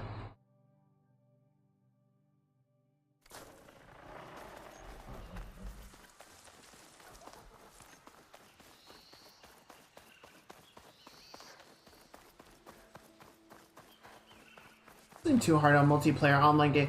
Oh, 100%. They were like all in on live service titles. They had like over a dozen of them planned out. And Take this to a dyer later. a bunch of them have been like canceled already or launched to little to no acclaim. It's not going great for them.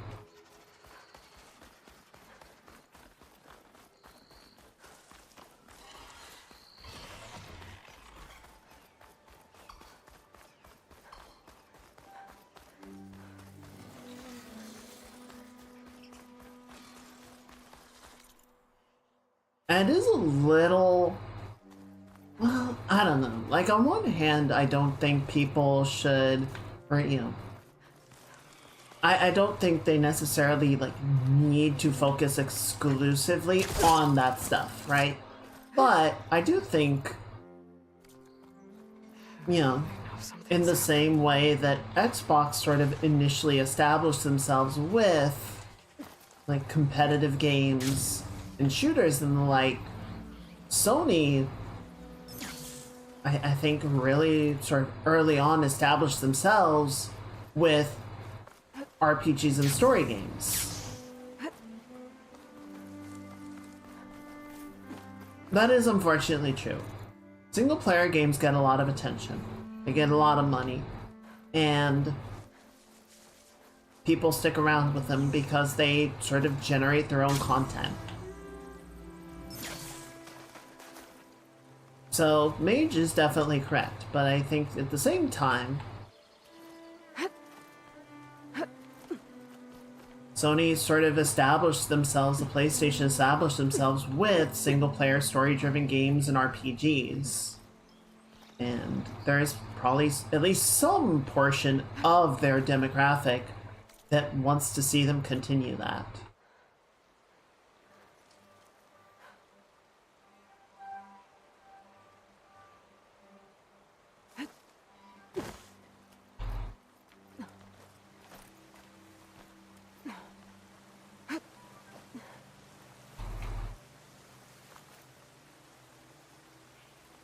supposedly, This'll make a good die. there was, I think Blue Point was talking about doing a Spyro Crash crossover game, and then that got canned.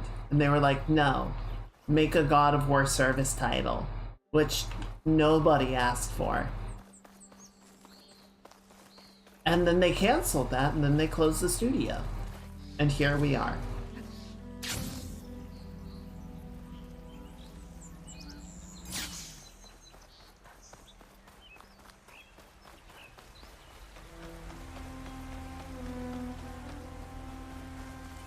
I feel like I found something that's for a quest,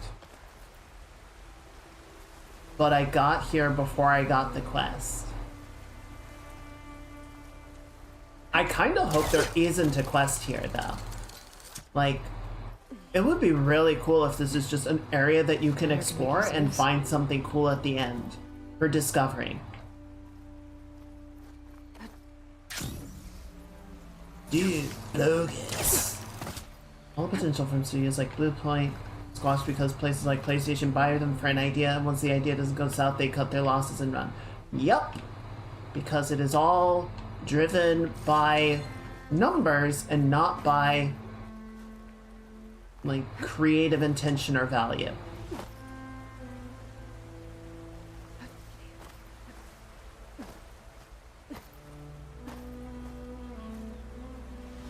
Now,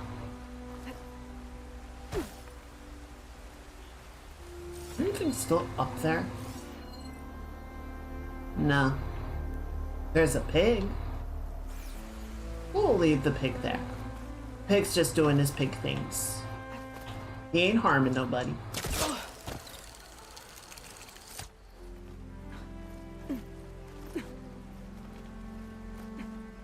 Yeah, hopefully the talent at Blue Point gets picked up by other studios. I would love it if they got picked up by Night Dive. I think there's a lot of crossover capability there that we would still get to have that Blue Point magic working on, like, recreating classic games and such. It would be nice. It would be nice.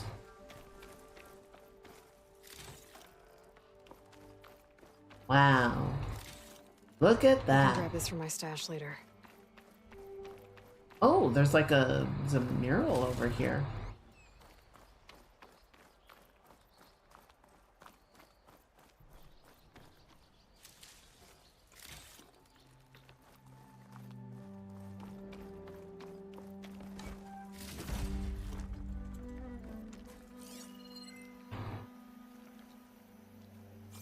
Wait, I can climb this? Interesting. There's something on top of it?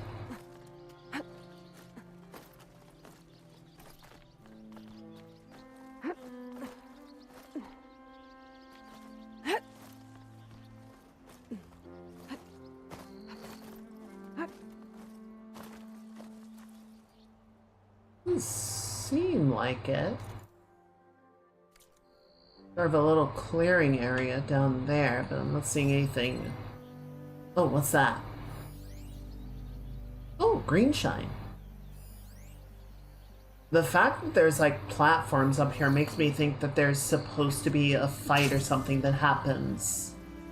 But I'm just gonna take the green shine and go.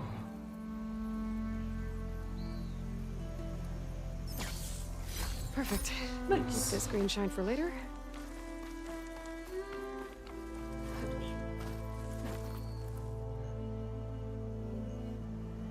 Oh, what is that? It's like a downed plane? My focus is detecting some kind of locator beacon. I'll have to fly up there. Fly up there? Aloy.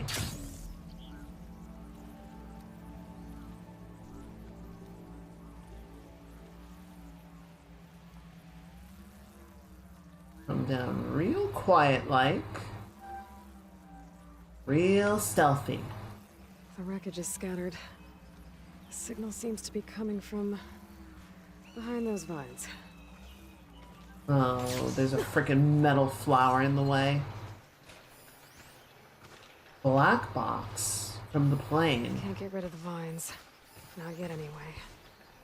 Heavily reinforced and non-operational. We'll probably have to... We gotta figure out how to deal with these metal flowers, and once we do that, then we'll be in business.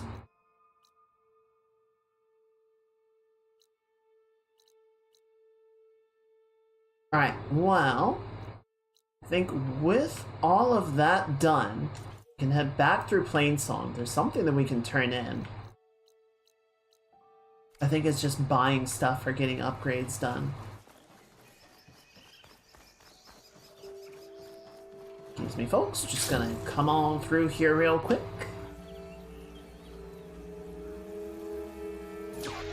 Oh no, Snuffy, I'm sorry.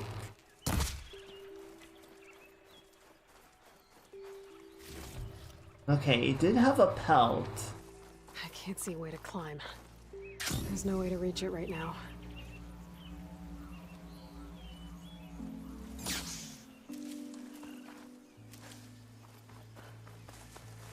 And then I think we'll make our way out west, because a lot of the stuff that we haven't like finished unlocking or whatever,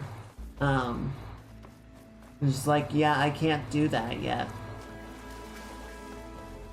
I don't have the key item. I don't have the item that recontextualizes activities in the game. The blight is closing in. All we can do is accept it.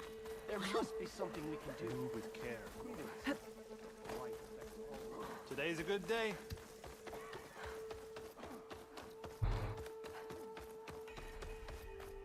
Ooh, that sounds good. I could go for some cake. Did you bring enough for everyone?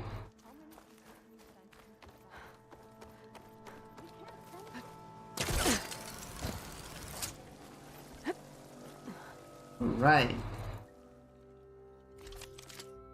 Oh, hunter bow. Don't really care about that. Don't care about that. That's what I wanted. Oh, everyone takes a small piece. All right, works for me. Mage coming in clutch for the group. Right, yeah, let's go ahead and get this. Right there.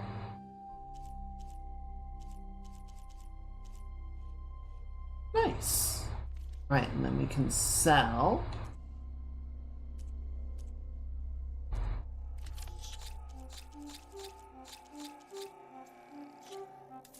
There you go. Ooh, coffee cake sounds really good too. Why are there more quests? God damn it. It's always something, That should right? help your next hunt. May the wind carry you, Outlander. I thought we were done here. It's like, nope, round 2. Excuse me. How is she not hurt? I'm just... Because I'm built different. What up?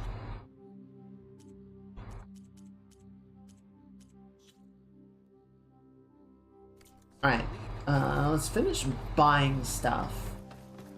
And then we'll go pick up the quests. I want to talk to the armor. See if there was something I wanted to get here. So I went to the hunting grounds to train, but since River was being Okay, melee damage evader. Or harvester. I already... Low medicine, low health. Okay. Yeah, I think I want to get this guy for combat. And I need a long leg circulator. Well, having a variety of or, you know, shared skill set is never a bad idea. See. What are you up What's to? going on here? You're the one who spoke before the chorus. Maybe you can help. This is not your concern, Outlander. Have we not tolerated enough of your intrusions? I think you can handle one more. What is it? My wife, Kalai. She was to join the chorus. She went up to the promontory to perform the rite of discovery, but she must have fallen. And now they are abandoning the search. We have done enough, Bree. The search party found nothing but her instrument broken beside the riverbed. And atop the promontory was only the dye she used for the ritual. We will not ask more of our people to risk their lives because of one woman's stubbornness. But the seed she carried deserved to be planted and remembered. I heard how you helped the land god, Ray. How you saw what no one else could.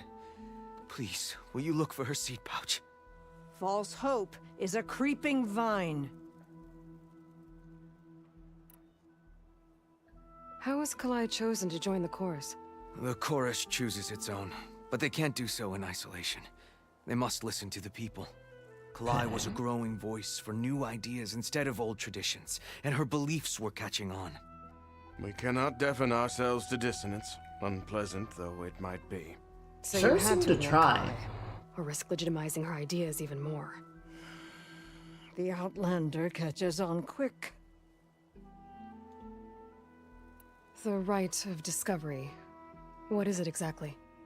It's a pilgrimage to the promontory. The place where the first Utaro beheld Plainsong. Kalai was to follow the path our ancestors took. Mark her eyes with dye and then play her song while overlooking the land.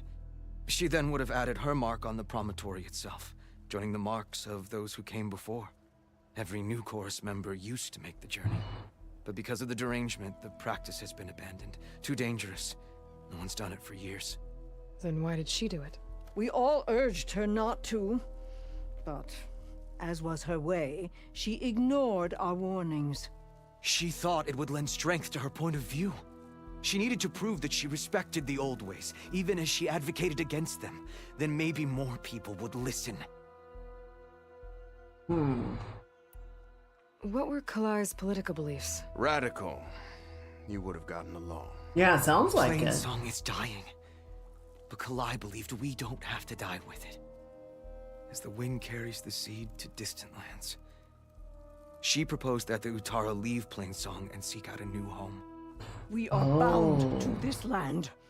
A tree cannot pick up its roots, even as fire approaches. But you're not trees. It doesn't matter now.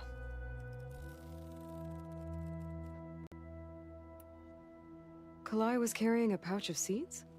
Every Utaro keeps one. Yeah, we know about We this, choose the Aloy. seeds at a young age, taken from the plants of our forebears or those of other significance. And when one passes, their seeds are returned to the land that nourished them, so that life may spring again. Which is why I want Kalai's pouch. Her seeds deserve to be planted in Plainsong.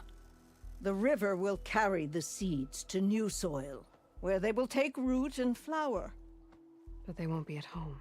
It's the best we can hope for.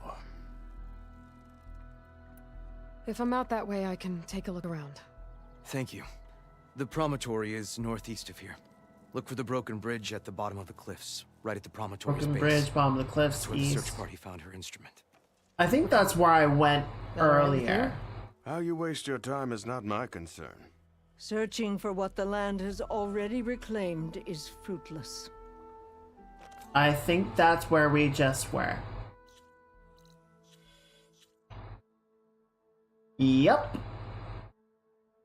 Yep, that is where I climbed up to. It was like, ooh, cool. I bet this is for a quest. It's for that quest. It's for the one we just got. I feel like they would be the type to have caused her to have an accident. See, I agree. I don't think they're quite that malevolent. Spare a moment for a lowly forager? But they definitely kind of give the vibe. Aloy, wasn't sure you'd ever come around. What do you think of Plainsong? Oh, you're It's a bad back. place. Sure. As long as you like the smell of manure. Don't mind me. I won't go wandering again, I promise. There are people who need me here. Some of the others the Eclipse took had it worse than me. A lot worse. Do what you can for them, Yef. I will. Won't be anything like you did, but I'll give it my best.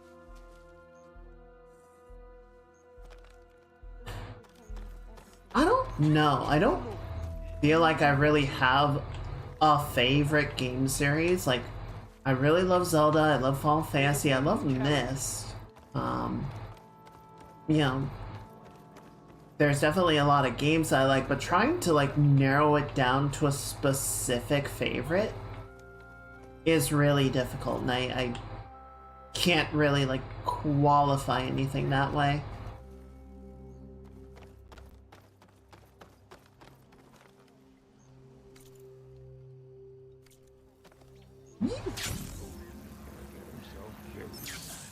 Hello! I saw you were in trouble and came as soon as I could. Is something wrong? Sounds like someone's in trouble. It's Jax. You heard some rumor about Tanakh loitering around where they're not supposed to be. Took off south for Stone's Echo the next day to find him. Damn fool. Who is this Jax, exactly? My friend. Ain't it obvious?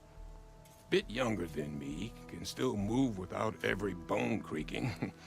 Knows his way around a bow, too. Good company to share a drink with. When there's sweet sap to drink anyway. But I told him, stick your hand in bramble and you're bound to catch a fist of thorns. Maybe I should find this guy. Stone's Echo, he said? That's right. If you don't mind me, these roots aren't gonna dig themselves.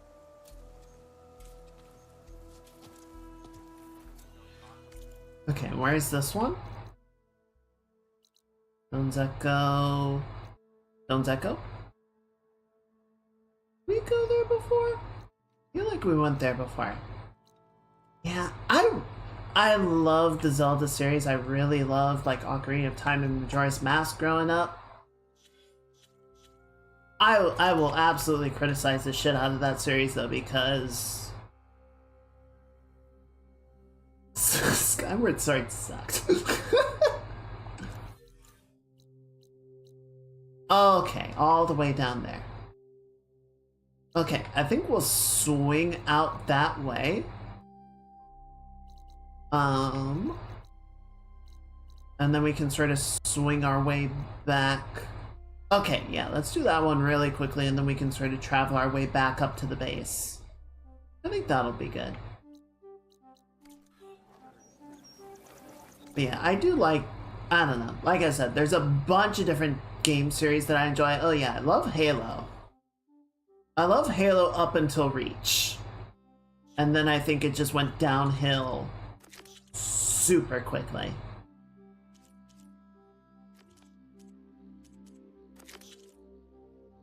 This is the promontory. I'm not gonna do this one right now just because we just did it.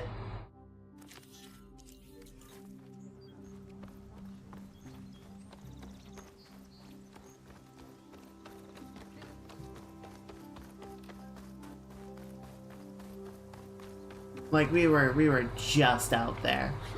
I don't feel like going out again. I don't know, like I don't mind the expansiveness of the world, and like I thought Breath of the Wild was a really good refresh on the formula. I don't think Tears of the Kingdom followed up Breath of the Wild in a good way. I think it, I don't know, the crafting system in Tears of the Kingdom doesn't sit well with me. And I feel like what of it I got to, which was admittedly not very much, it just, yeah, the problems that I had with Breath of the Wild, though, was like, well, you know, this is a good start, and I'm hoping that they'll do something cool with it in the future. They didn't really do anything to address those aspects of it. It felt like they were just so focused on like the building system that the actual improvements to the game formula didn't get the attention that they needed, which is really disappointing.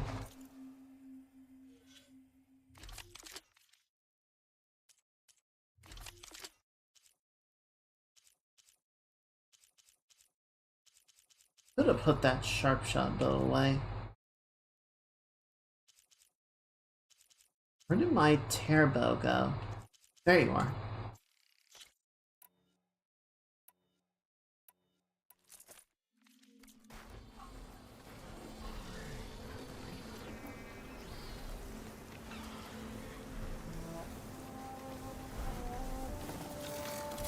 There's another cauldron out there that has override data on that machine.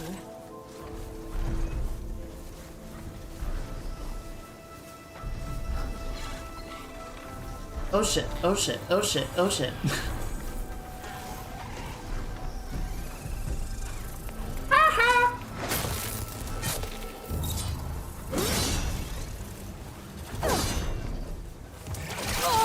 Ow.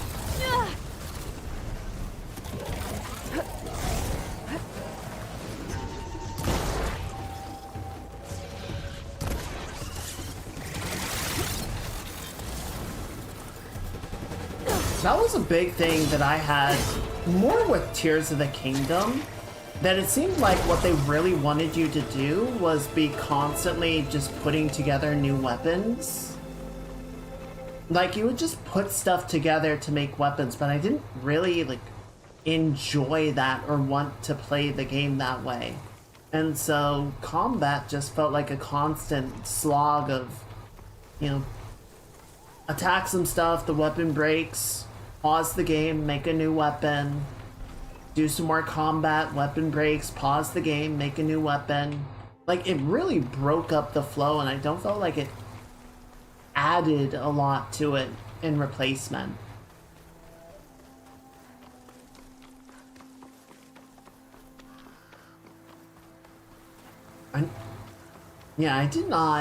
I did not get the Master Sword in Tears of the Kingdom. Like I said, I did not get very far with it because every time I booted the game up, I just kind of ended up wandering around for a little bit, trying to get some stuff done. I really should have just, like, tried to prog the main story, because I think trying to do a bunch of the side stuff was detrimental at the end of the day. Yeah, I play Halo Wars. I don't think I did.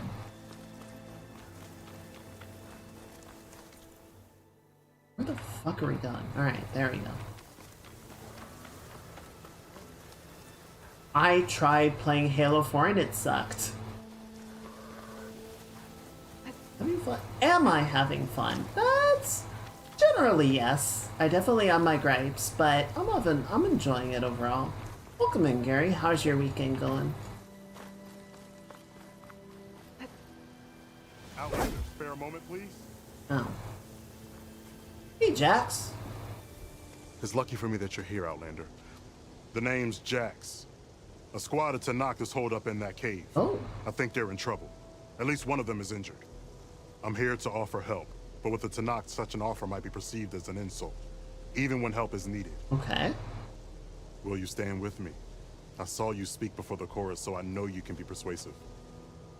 And if things get out of hand, I will be stronger with your spear at my side. I'll do what I can. One sec, let that through. You there! This camp belongs to Eagle Squad. Retreat or die. Okay, pause this. There we go. I'm doing alright. Just hanging out with the chums. It's a good day. It's a good day. 100% every Zelda game besides Breath of the Wild. Yeah, I don't know. Unless you're a completionist, not really worth it. At ease, Eagle. I'm not here for blood. Just to parlay. You know the parlay sign? Let us in so we can talk. Interesting. So far, so good.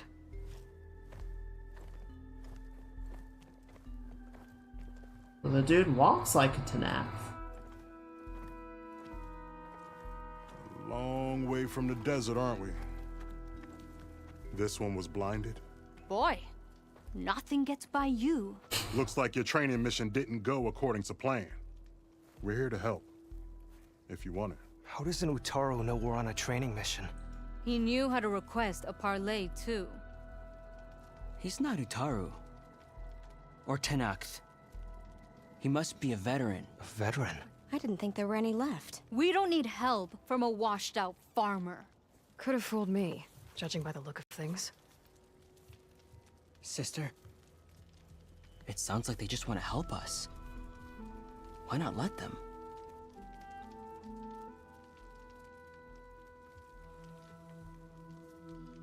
What do we got to lose?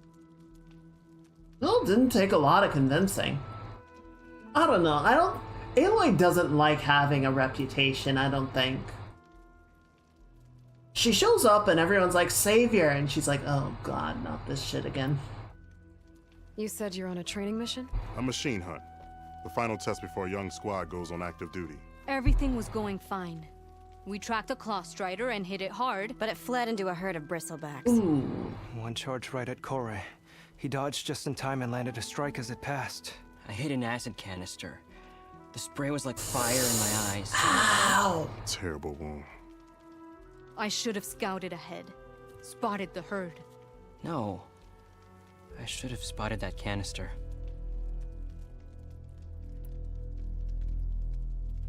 What does it mean to be a veteran? I was born to Nox, but offered to Yutaru in exchange for tribute. Interesting. Tribute? Back when there was plenty, the Yutaru offered yearly gifts of food to the Tanakh to keep peace between them. Over time, this tribute grew into an exchange of people. The Tanakh needed able-bodied youth to fight their clan battles, and the Yutaru needed veteran soldiers to train the defenders of Plainsong. I was just such a soldier. Was being the key word. You may yet need my spear, young warrior.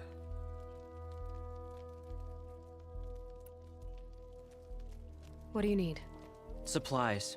Dried meat, ammunition, weapons, camping equipment. A lot of provisions for a trip back to the desert. Everything we need is at Riverwatch.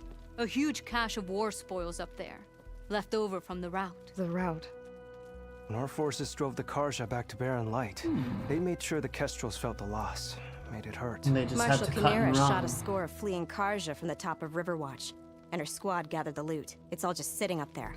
Ours for the taking. Deadly machines are known to patrol that place, and the ruin itself is on the brink of collapse. You think machines and rotting ruins are enough to keep out Eagle Squad? No, but your injuries are. Let Jax and I grab these supplies for you. This is our mission. I'm not handing it over to some... Fine. Come with us. Fine. The three of you hold position. I'll be back. Be safe, sister.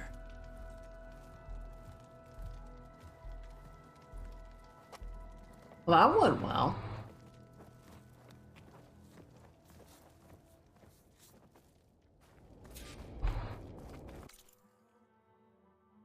Wasn't the route, like, over a decade ago?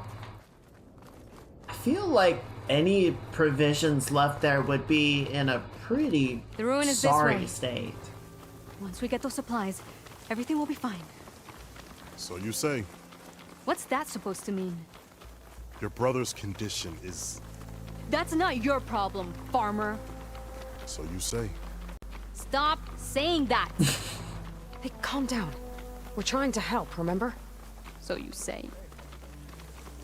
Okay, yeah, that was a little tsundere. We'll have to cut across the river. Avoid the Outlander camp down the road. Something wrong? I hate getting wet. Tough as a ravager, this one. I heard that. Swim faster. Well, she is from the desert. Honestly, I'm kind of impressed she knows how to swim at all.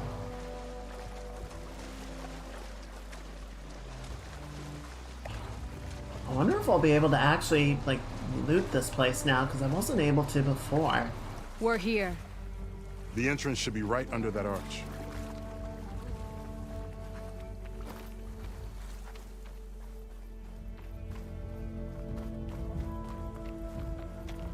Excellent. Yep. All right. Locked. Not getting in that way. Let's check around the side. Or we could do this.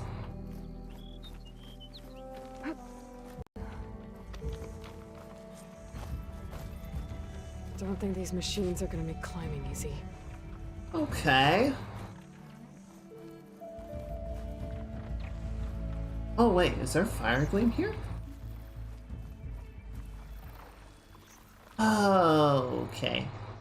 The game is like, damn, they caught us out of script. Could use shock ammo against that machine.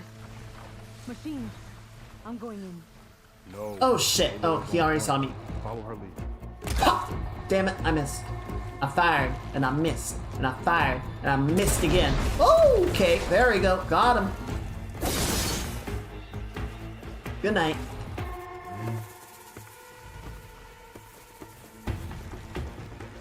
Oh, where is he? Where is he? Where is he? Shit. Alright, good luck, Gally. Oh, he's going in.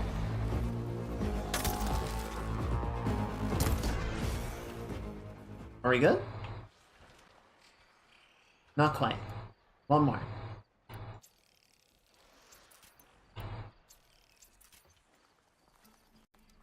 Hello? Hello?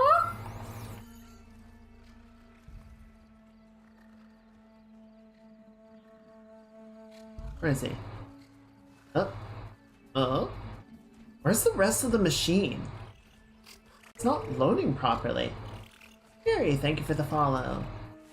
Much appreciated. Why is he like... Oh, he's bugged out as fuck, dude. Come on, let me do a long jump. Let me do an Assassin's Creed.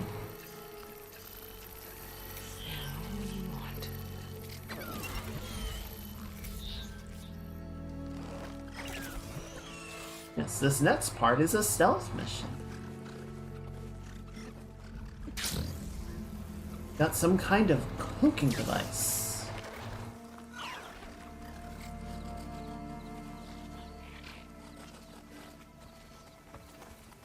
That's so weird.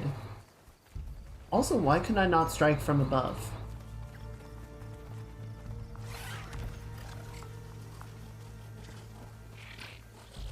Game is extremely confused.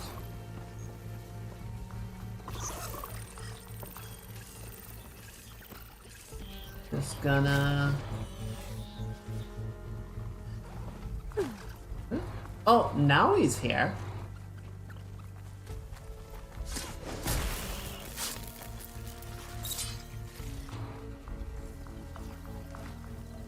Where'd he go?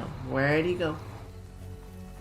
Wait, let me at him. Oh, he's right there. He's right there. He's right there. Goodbye. That's the last of them. Where'd the other guys go? Yeah, that. I had that. Give credit where credit is due, young one. Maybe I would have handled it better if I wasn't busy covering you, old man. Aren't I lucky? Aren't you done? I guess the farmer hasn't lost all his fighting spirit. Supplies should be up there. Taller than I thought.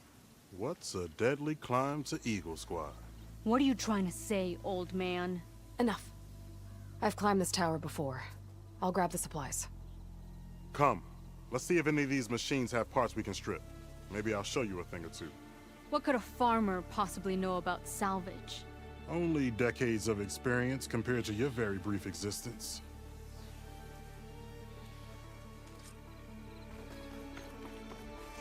Okay, gotta find a way into the ruins. Gee, if only we could use the shortcut that we already used. Welcome back.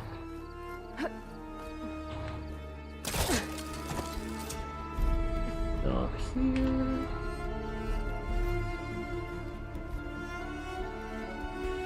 Yeah, now we need to figure out... I've been up here before. Must have missed the supplies. Yeah, I guess I did. Oh, can we climb this?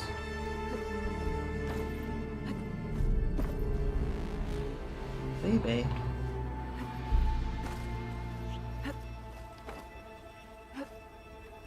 There we go.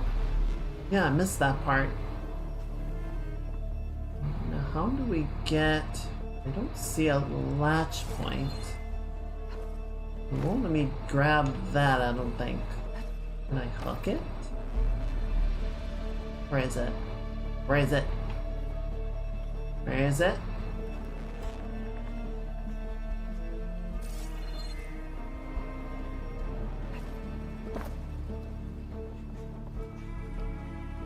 You see, it lets me up onto the roof. doesn't let me into the tower.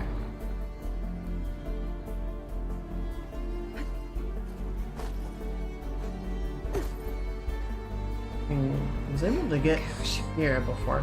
Oh, wait. How did I miss that before?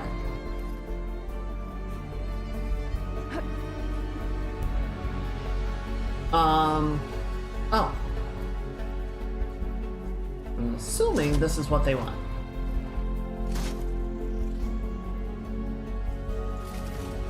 Nice. These are the supplies? Won't last them very long. Oh, that sounds not good. Oh! I can't leave that kid alone for a second. Okay, got the stuff. Yippee! Jax and Sakura are in trouble. I gotta catch up to them.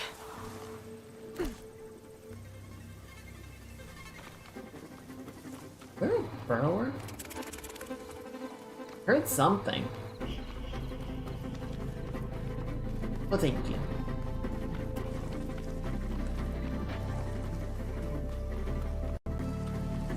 Oh goodness. Okay, hang on. There's Jax and Sakura. I gotta get in there and take down those machines. Okay, how are we doing this? How are we doing this? What do those guys got? Need to purge water. Okay, well that's not gonna do a lot, is it?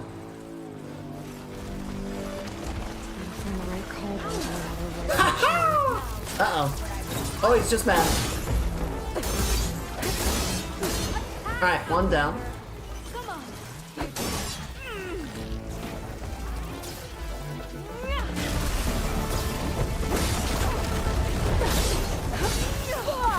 Ow.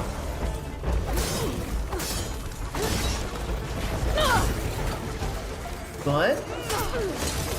Alright. That's taken care of.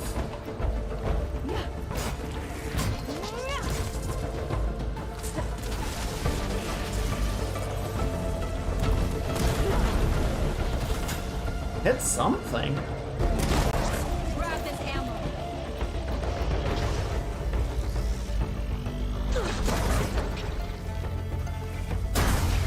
Show Hey, no thanks. mercy.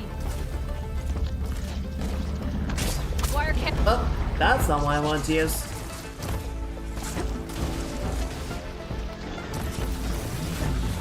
I'll run you through.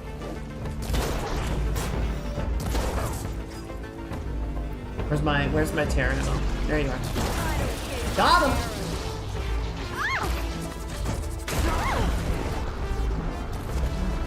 I missed.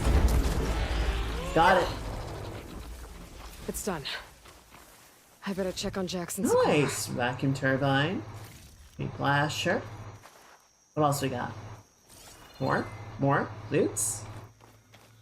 It's a big boy. It's a big boy. He definitely got some beef. I'll keep some extra on hand.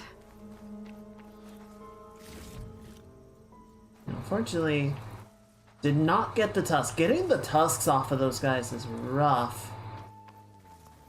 You guys okay? Well fought, Eagle. Though I would have preferred if you hadn't taunted that thing. What did you find? Practically nothing. Sakura, there's maybe a day's worth of food here and some rotting medicinal herbs. You see? There was supposed to be more. Enough for... It was never your intention to go home, was it? What do you mean? A blind Tanakh can't fight. And if you can't fight... They were gonna run. Tanakh will kill Korra from being blind? He'll face a trial against the machine. They say it's more dignified that way. But it's still a death sentence. So you were gonna use the extra supplies to live in the wilds? I thought it would be enough to get us started. Can't they stay in Plainsong? Plainsong has too many mouths to feed. The chorus would never allow it. We should get back. I'll take this young sprout back. Meet us at the cave when you can. Well, that's problematic.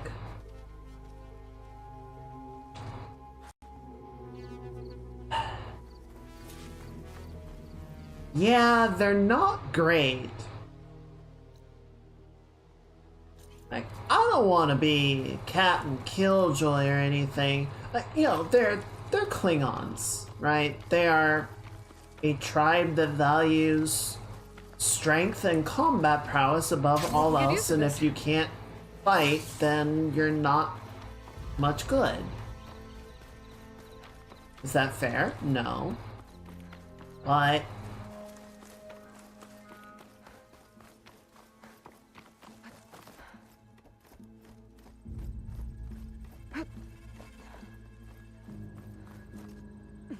yeah, now they just survive the field. Essentially, yes, they're Mandalorians. Mandalorians, Klingons. Like if you can't assist in a combat capacity, then that's kinda it.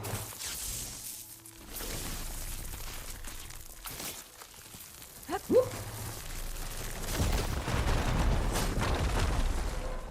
I'm just breaking everything today. Doesn't look like Sakura supplies. Better keep looking. Yeah, I know. We already dealt with that part, Aloy, remember? Ooh. That was probably actually better supplies than what we found for Sakura.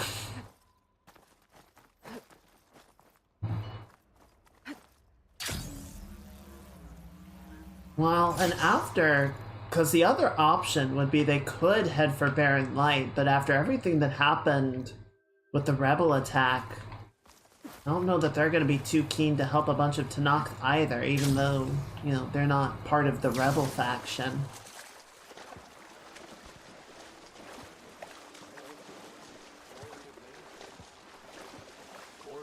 It's very complicated. We're dealing with inter-tribe politics, and, you know, people don't know the intricacies of each group. It all gets very ugly. Never seen Star Trek or Mandalorian. Mandalorian is pretty good. I enjoyed it. I kind of feel like you could stop after season 2 and you wouldn't lose that much of value. But I don't know, your mileage will vary, I guess. Star Trek, I think, is definitely worth watching. It has, in my opinion, it has a bigger problem just by sheer quantity of, like, it's a very mixed bag in terms of quality, you know? Aloy, we were just about to head in. So what will you tell them? That we'll have to make do. Survive in the wilds without the supplies. That will be a hard life. Better than letting Corey be killed if we go back. There must be another way. I don't see one. Well, let's see. So, we're all stocked up then? Not exactly. The cache was empty. But we'll be alright without them. I can't let you starve out here. Just leave me. No!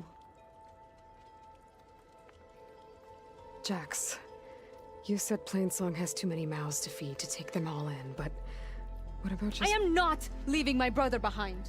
He'll be safe in Plainsong, and the rest of you can head home. It's the only real solution you've got. The Chorus won't like it. But if I vouch for the boy, share my rations with him, I could convince them. I will do so if Cora wishes. No! You're not taking him! Sakura, I think this is the best option. I'm a burden to you out here.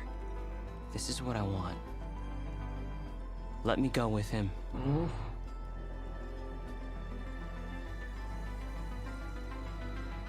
Permission granted.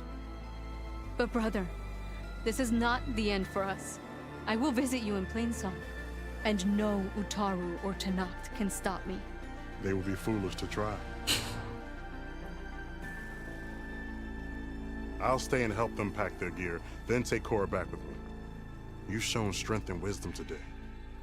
Rare combination. You have my thanks, and theirs too, I'm sure. I like that story. That was a good one. That was a really good quest. It will only take a short while, then we'll be on our way. Not the Vindicator face paint. Love Deep Space Nine.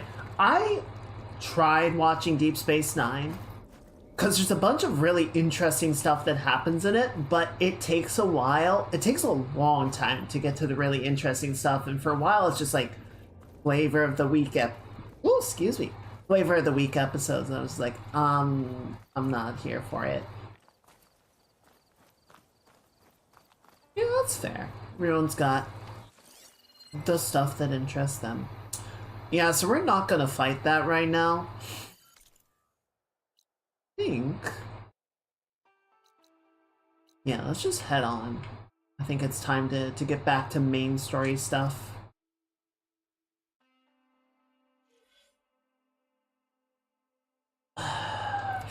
Skill trees, alright. What do we want to grab this time? Valor. See, none of these skills are interesting or helpful. Maybe the ability to grapple strike machines. Oh, that's actually really cool. Fire a special order that does no damage but can stagger or knock down machines, like real life designs? Or fantasy designs? Makes traps faster. A risky flurry of attacks, and then time it. Okay, pause. Pausers. Red shot. Oh. Energize the spear. Okay, so remind me. Once we... Okay, so right bumper and then hold right trigger. I'll have to try that at some point. It might actually work. Interesting.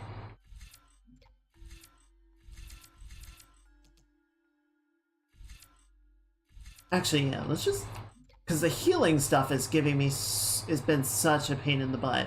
Health potions provide more healing and all potions are faster to consume. 1 second to drink instead of like 3. Yeah, give me that. I have not been enjoying the health system in this game.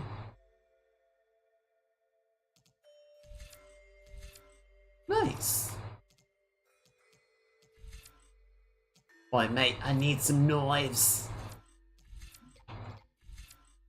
Okay, well, let's go ahead and get this, I guess. Just so I can progress towards getting this grapple ability. That feels like it might be good. That could potentially be useful, but everything else is just like, eh, whatever. Alright, let's head north.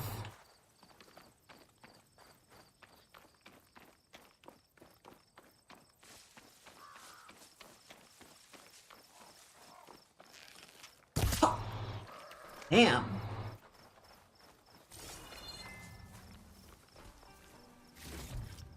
Pigeon. English longsword made out of raindrop Damascus. That sounds sick.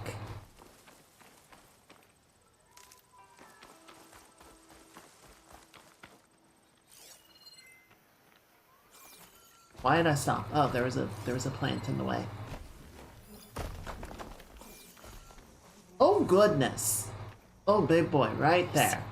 I need to get rid of their leader. Maybe Oh then shit! will retreat. Wait, are they? Oh no, right there. Okay, I was like, what am I fighting here? Oh, he fell. Admittedly, if I took an arrow to the face, I would probably fall as well. So you know what? Fair. Excuse me, you are in my line of sight. There we go. Looks at that armor. That soldier's the one in charge. Can I override that guy? No, excuse me. Pardon me. Pardon me. I'm trying to do a thing. I'm trying to do a thing. No, leave him alone. Leave him alone. Okay, no, I can't. Ow. Ow, he kicks. He kicks. Tags.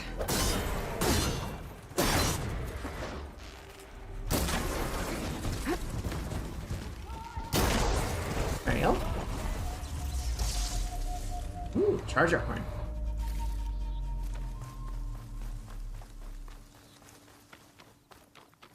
That's fair. Gotta get the work done. Alright, what are we doing here? Wait, what was that about a corruptor?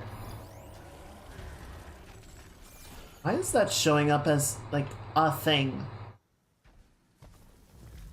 That should not be a thing. The corruptors are all dead. Yeah, I'll have to post some pics once you get it. It sounds really cool.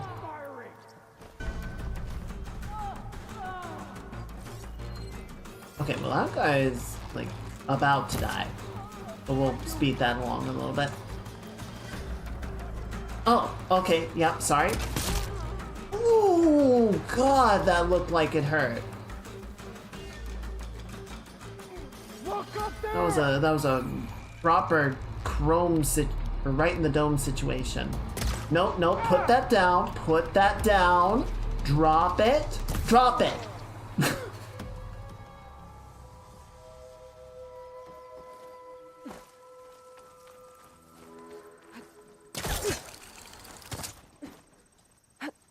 That tower's got a lookout on it. Better take him out before they spot me. I don't think he does. Or is there a different tower that you're talking about?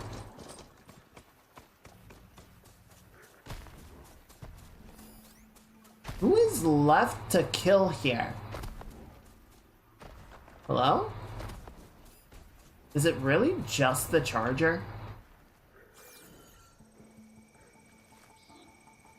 I think it's just the Charger.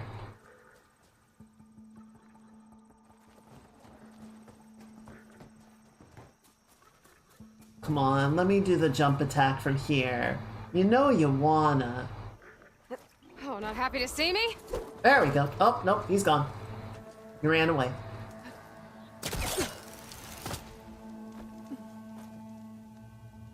Really?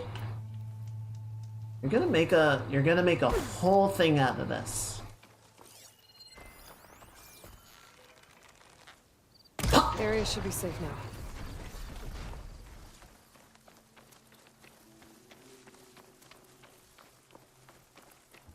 Hang on, I gotta get my stuff first. There we go. There we go.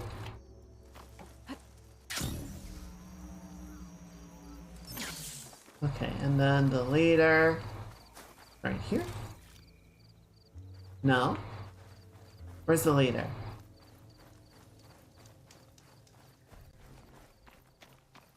Old punk ass died all the way out here. Key. I should check if there's anything with a lock around here. Ooh, okay, okay. What do we got? What do we got? That looks like something. And there's some cash, okay. Got a bird. I'm digging up corruptors. Probably to make override modules. Oh. Gee, I wonder who taught them how to do that. Good thing I found a key. In silence, I bet. These look like identification tags. I've seen Tenakth soldiers carry them, but never this many. The rebels must have looted them from soldiers they killed. I'll keep them safe for now. Figure out what to do with them later. Interesting. Alright, back to the north.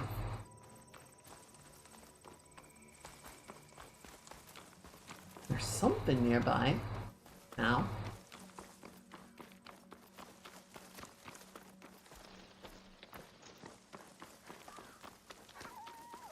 Oh, what? It looks like green shine. No, Aloy, go up, please. Okay, that's fine too. That works. No, just go up.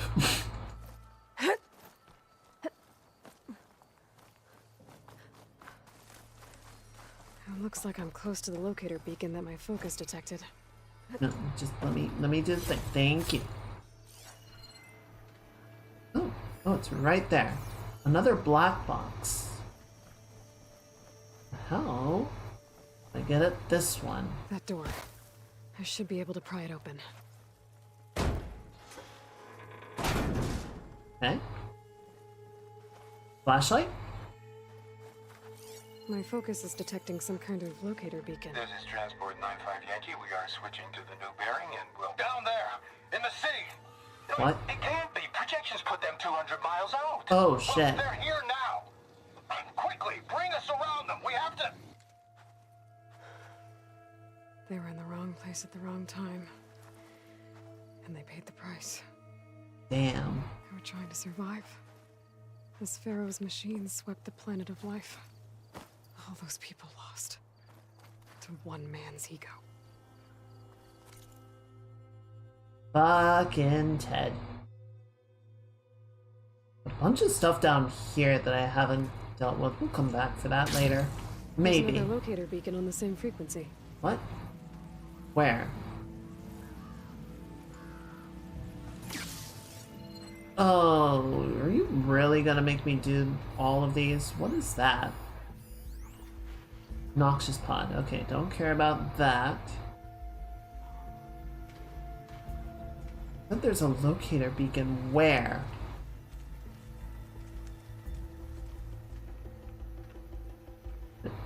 Huh? Oh, wait. I thought I saw it for a second.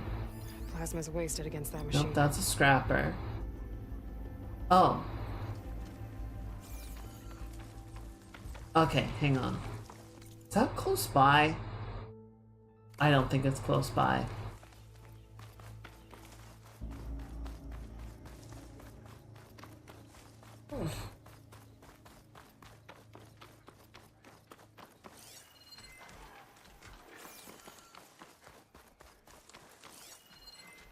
Oh, it's out in the swamp. Blech. Alright. But you know what? Maybe we can just use the fast travel. Because that's right by a camp by now.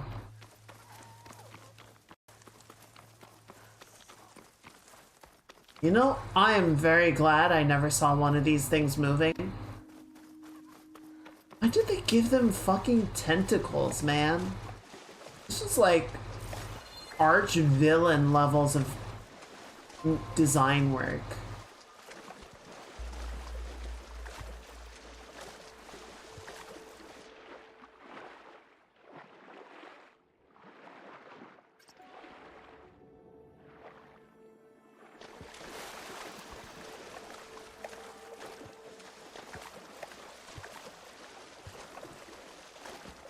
I mean, I guess they gave the corruptors the one tail tentacle as well, but it's like, I don't know.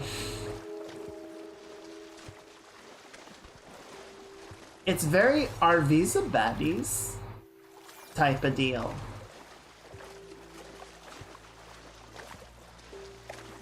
I'll shake it out as I go.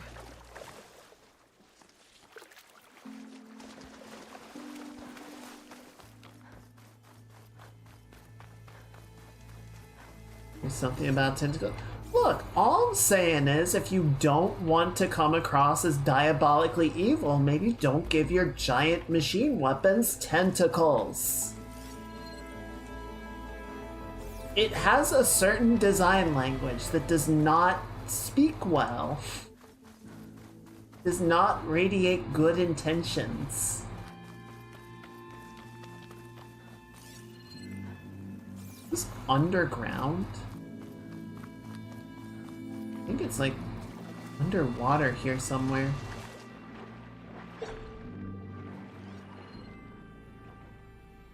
Oh, it's way down there. Stealth coat will hide you from underwater enemy. What do you mean underwater enemies? Hello?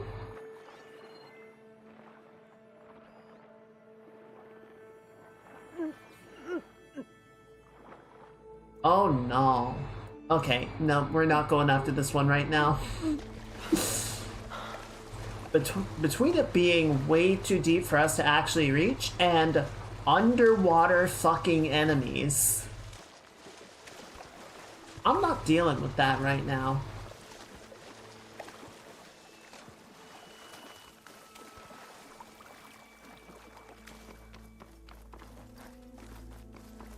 I mean, New Udra was just a monster.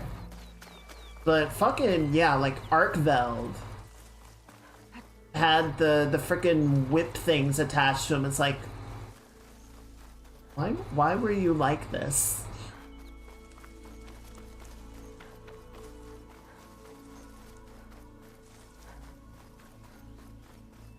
We have bred a new kind of monster. Peerless in combat, incredibly lethal. Give that bitch some tentacles.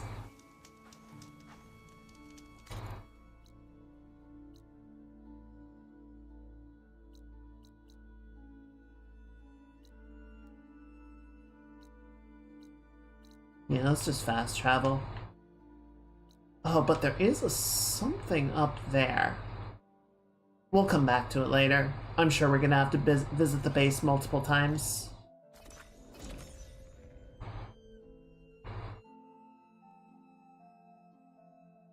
Any of the 10-star Apex? No. No, I think 6-star was the hardest difficulties before.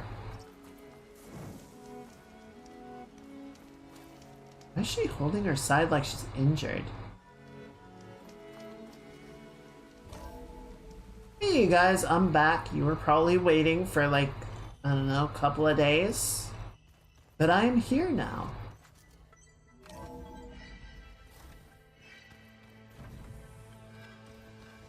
Okay, so where do I need to go? Oh, other way. I'm guessing at some point we get to... Oh right, that's where we like repair the machine data. No, I haven't touched Wilds in quite a bit. I keep meaning to get back to it, but there's other games that just end up taking my attention more. So I never get to it.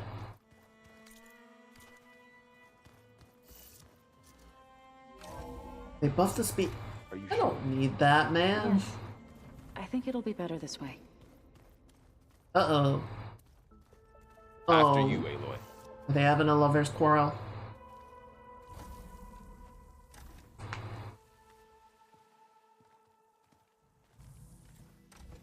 Ooh, it's so pretty. I need to head further west. To, get more of Gaia's components.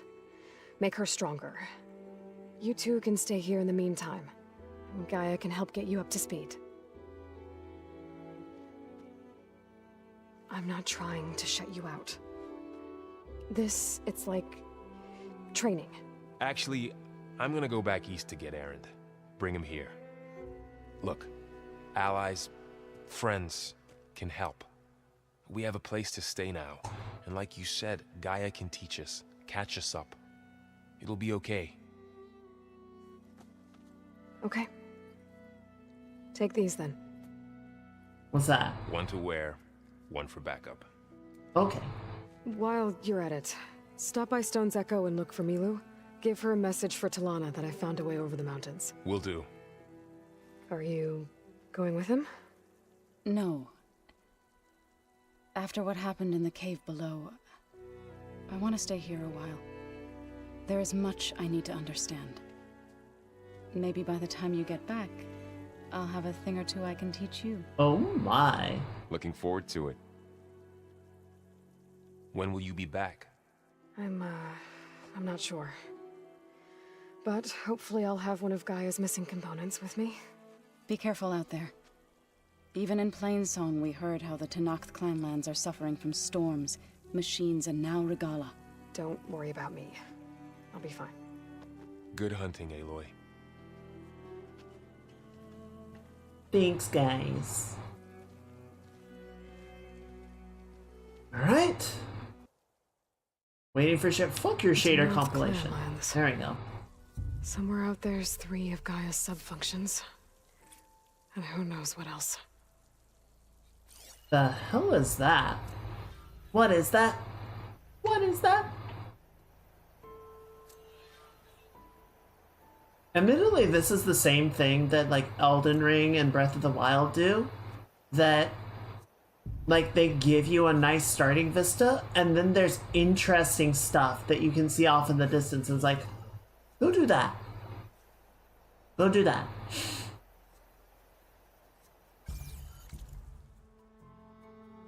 And the new... Oh, right, Omega. Yeah, so I fought up to Lagiacris. I haven't fought anything since then. How did they do improving the progression system? Because I know the whole Ardean weapons were not well received. I know a lot of people were really frustrated with that, and that was... I feel like that was something that they needed to just sort of pivot away from. I want to fight Omega. They look stupid. Really fun fight in 14.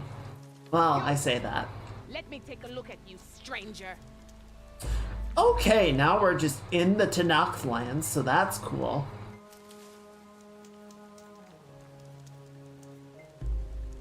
You're Yeah, the outlander there we who go. stood against Regala and her rebels. Only if it means we're good here. Don't worry. I'm not here to drink your blood, or whatever you Easterners think we do. The slaughter at the embassy wasn't your fight, yet you stood by the marshals. As far as I'm concerned, you're no enemy of the Tenakth. Okay, cool. But you are going to need help if you plan on surviving the clan lands. I Okay. hear and see many things as a scout. I could share them with you, aid you on your journey. I'd be grateful. Well then, I was scouting northwest of here, near the village of Saltbite. There's a place there where the ground is made of metal. Don't know what it means, but it can't be good. Be wary. Ground is Appreciate made the of metal. Oh, cauldron. Okay, cool. That might be a cauldron. And where there's a cauldron, there's machine overrides. Gogmaziah's Ardean weapons.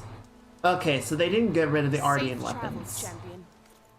That's unfortunate. Voltcaster. And a warrior bow. Okay, well, I'm not really interested in those. Yeah, I don't know. I never bothered engaging with the Ardean weapons. I was just like, I don't want to.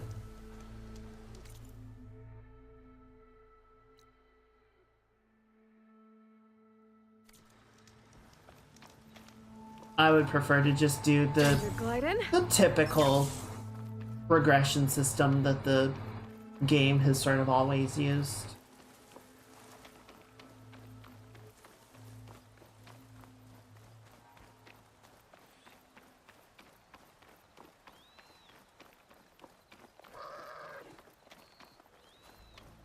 Yeah, and I don't know, like, I think I've said this before, but the default sort of gear progression, you know, kill monsters, get parts, make gear, is still there. And it's still perfectly viable. There's nothing that's like, oh, you can't do this way, this approach, right?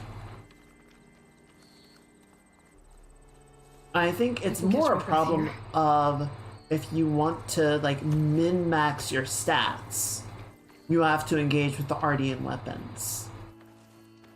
And, you know, a lot of people that play Monster Hunter do want to play it that way. And that does suck.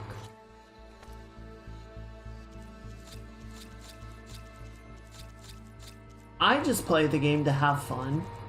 I play it because I like the fights. And frankly, I think if you min-max your gear, a lot of the fights become really easy. Not all of them, obviously, but a good number. So I'm just like, okay, I'm just gonna do my thing.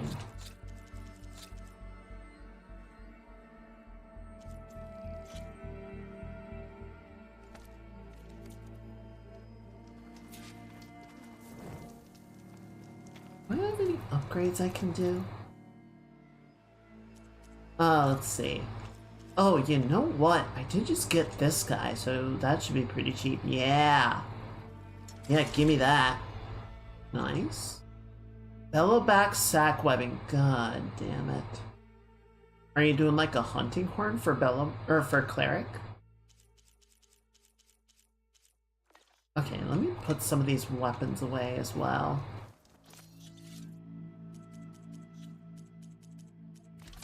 That's where we don't need use sharp shot bow, even though, damn dude. Burn shield with max friendship. Oh, okay, that's cool. And where's my other sharp shot? There you are.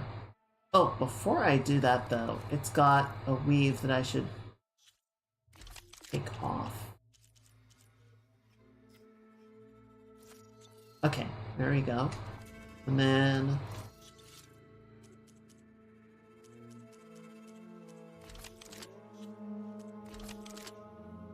put that away.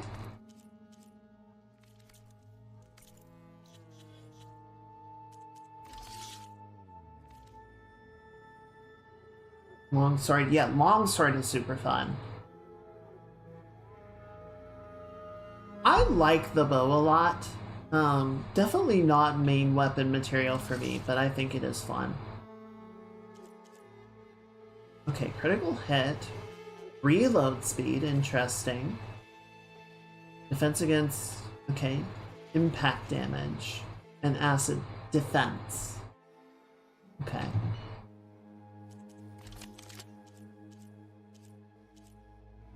Yeah, I could see it being troublesome for playing solo. Rules in a group.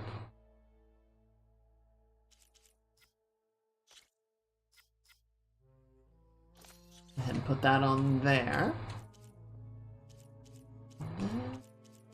Yeah, I really need to get the improved hunter bow. Keep an eye out for that at the next settlement. Okay, where are we going out here? All the way over there. Oh, but let's hit that tall neck first. Let's get the map revealed.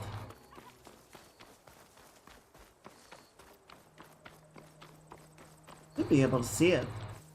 Or not. Okay, that... Is that a Tanakh settlement? Looks like one. It's kind of hard to tell if it's a Tanakh settlement or a bandit camp. Ooh. Wait, that's a gather. I can do something with this. Oh, okay.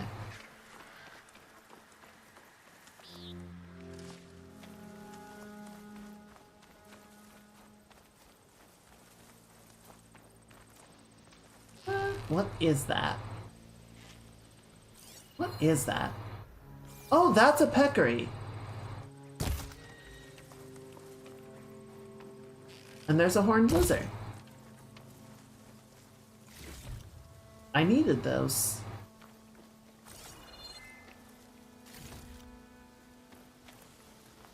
A Tanakh settlement. Gonna have to watch my step. Damn.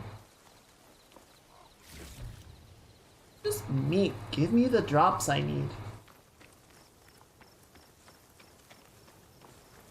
Oh, I really hope they don't just, like, you know, try and kill me on sight or something. That would be unfortunate.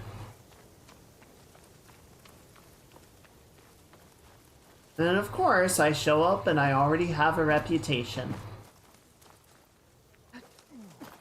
Howdy, fellas.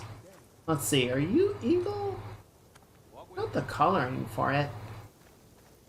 Not one more step. The Tanakh don't suffer outlanders in the clanlands. I was given rite of passage by Marshal Fashav. I'm not here to fight. Hair like blood. This is the warrior who defeated Gruda, champion of the traitor Regala. Her life is not ours to take. You may enter, but mind our ways. You will be watched. Understood. I'll keep that in mind.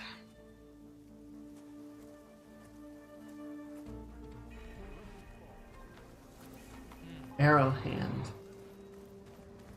I wonder who does get to take my life. Clearly there is someone they have in I'm the mind. chaplain telling you what battles to fight. The real battle is arguing with you. A lot of wounded. What's going on? Look, we don't get those hearts, we don't get water, then everyone dies. I'm going back to the pens. I'll gut those machines myself. So machines did this? An Easterner with a hair like blood. The Outlander from the embassy. You killed Greta, Regala's champion. He was one of ours. It's Aloy, and I'm not looking for any trouble. Well, maybe I could use some trouble right about now. Okay, down. Out there is a big herd my people harvest. We take the machine's hearts, send them to our capital, get paid with water. Gets harder every year. Okay. Killer machines keep showing up to defend the herd. Last one hit us right as we were penning up our prey. Nearly wiped us out. But our quarry is still in the pens, which means if I can get their hearts, we can trade for the water we need. If you go out there alone, you'll probably wind up dead, Draka. I'm not going alone, Chaplain. The great champion killer's I coming need to with turn me. this off. How about you answer some questions first? That was for the winter outfit. That doesn't work anymore. I'm sorry. So my main weapon is longsword, but then I also do dual blade and bow. What can you tell me about this herd? Been there for years. We harvest the parts we need from it. No more, no less. New machines always show up to replace our kills. What about the killer machines you mentioned? They guard the herd. The more we take out, the more arrive. First sawtooths, then ravagers. Now, a sandblasted thunderjaw. Shit. Hit us right as we were herding machines into our pens. Had to leave half my hunters behind to fend it off. Only survivors are the ones you see here. Not really. I can't say that I did like enough hands-on time with it to give any particular tips. You mentioned the capital gives you water. There's no giving. And it's been a while since I We pay played. tribute for it with machine parts. Parts being the most valuable. Every other desert village has some resource to exchange. But the capital of Scalding Spear is the only one with a constant supply of water. Here in dry country, it's the same as holding everyone's lives in their hands. It is the way of the desert. How we've always survived. Yeah. Doesn't sound like you like this commander of yours. Survival in the desert requires a more disciplined approach than that of other clans. Means she really likes her rules and order. But you don't. I just don't like hers. This is insubordination. I must be dehydrated. I heard him calling you chaplain. What does that mean? It means I've survived our youth and outlived my brethren in many battles. As such, I counsel the Desert Clan. Those who reach my age are meant to share our wisdom with the young. Keep them on the true warrior's path when their stubbornness kicks up dust and clouds it. You knew Regala's champion, Gruta. He was one of ours. So was Regala. Desert Clan's pride and joy. Why is she attacking her own people? She feels betrayed. Regala was a legend among our clan, fearless and unrelenting. A marshal to Hikaru, chief of all Tenakth. Oh. His judgment made flesh. Interesting. What changed? The Karja king asked for peace, and Hikaru agreed.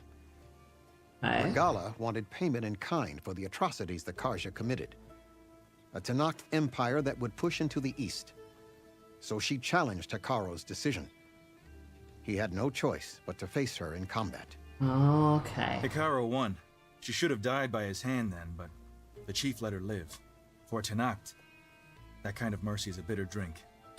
Now that she rides machines and murders marshals, we might not be able to ignore her camps in the desert for much longer. No one in the Desert Clan's touching those camps. This is between Regala and Hikaru. If the chief's strong enough to lead, he'll prevail. If he doesn't, he'll make way for one who is. That's a little harsh, isn't it? It's the way. So's the desert.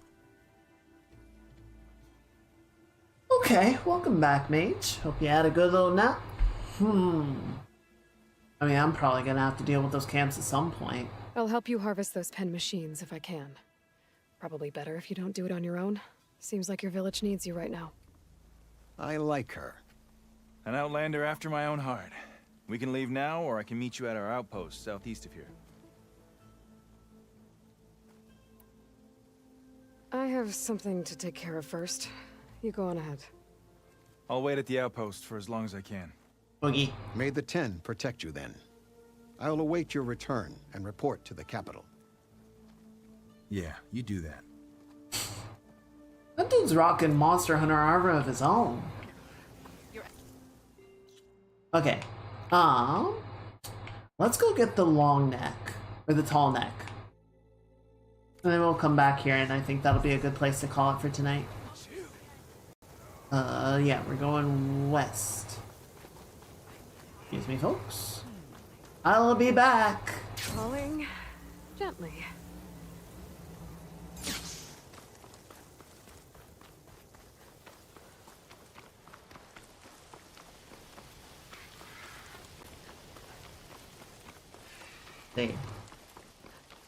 The one thing I will say I found with bow is trying to use the entire kit is a little bit excessive.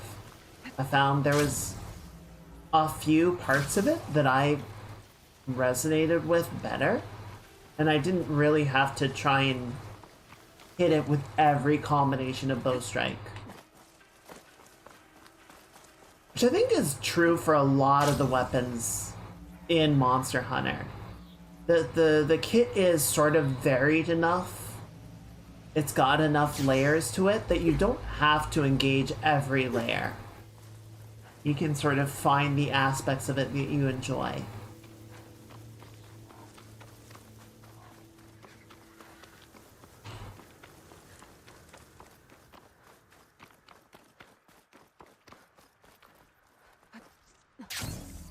Dude, look at this place. This is cool.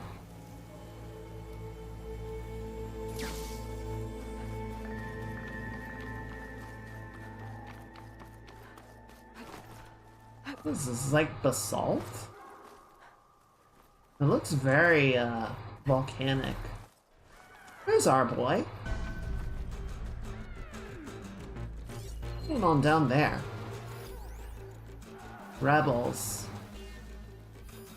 Well, they seem to have things well in hand. The right kind of ammo to detonate that. Oh, what's this? Cliffside red pepper. No. Heal bloom. Alright. Why is there a frickin' Thunderjaw guarding the tall neck? I don't need that in my life. Those sawtooths? Ravagers. Don't think there's a way to climb this tall neck.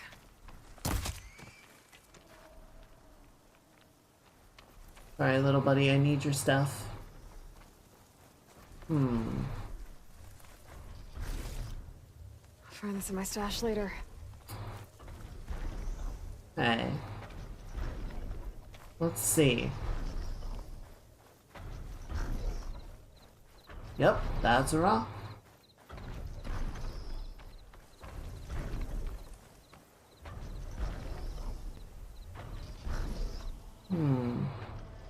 I don't think I can glide from there. Oh. How can I jump off of that's gonna be high enough?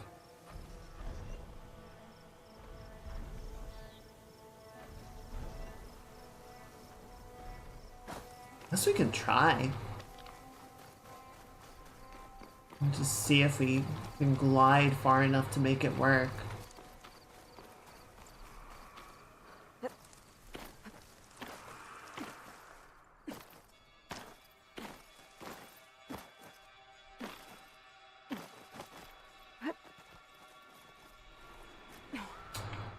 Well, that's a Mordor-ass building if I ever saw one. What the fuck is that doing here?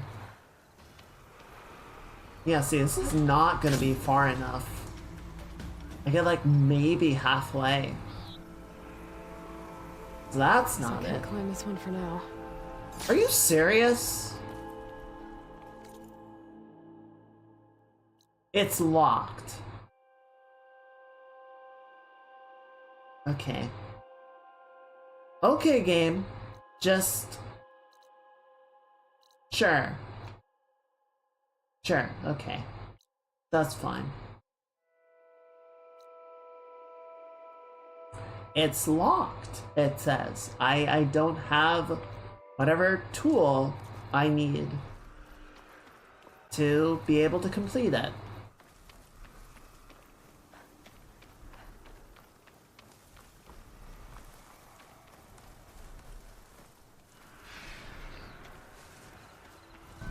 What are these guys fighting? Oh.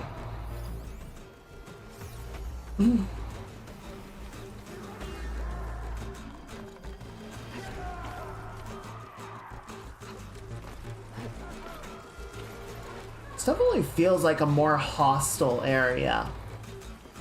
The machines are more deadly. They're obviously in Tanakh territory.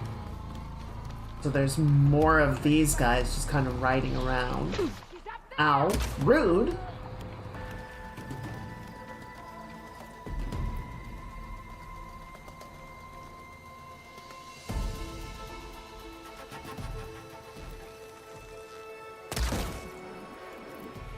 Okay.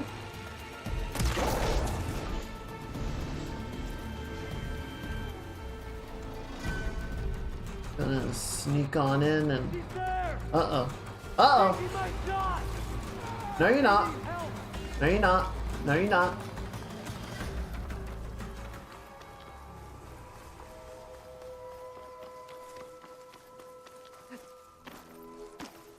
Yeet, yeet, yeet.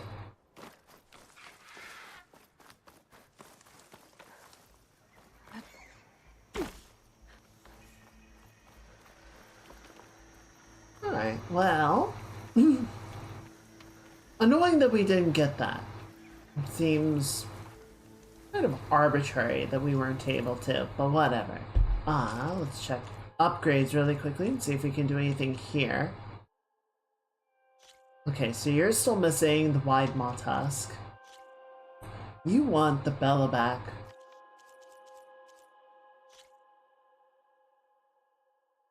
We can go ahead and upgrade that. That's cheap.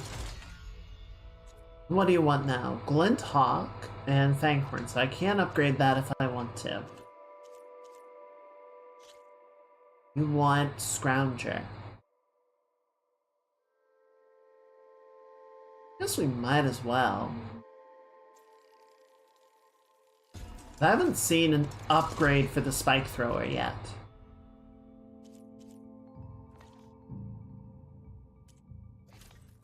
And outfits... Needs a spike snout. Not see one of those. Okay. Precision requires the foxbone, so we got that. Excellent. And now it needs a vulture wishbone. And what else needed horned rabbit? Or horned lizard? Precision arrow. Oh, resources need a horned lizard bone. Okay.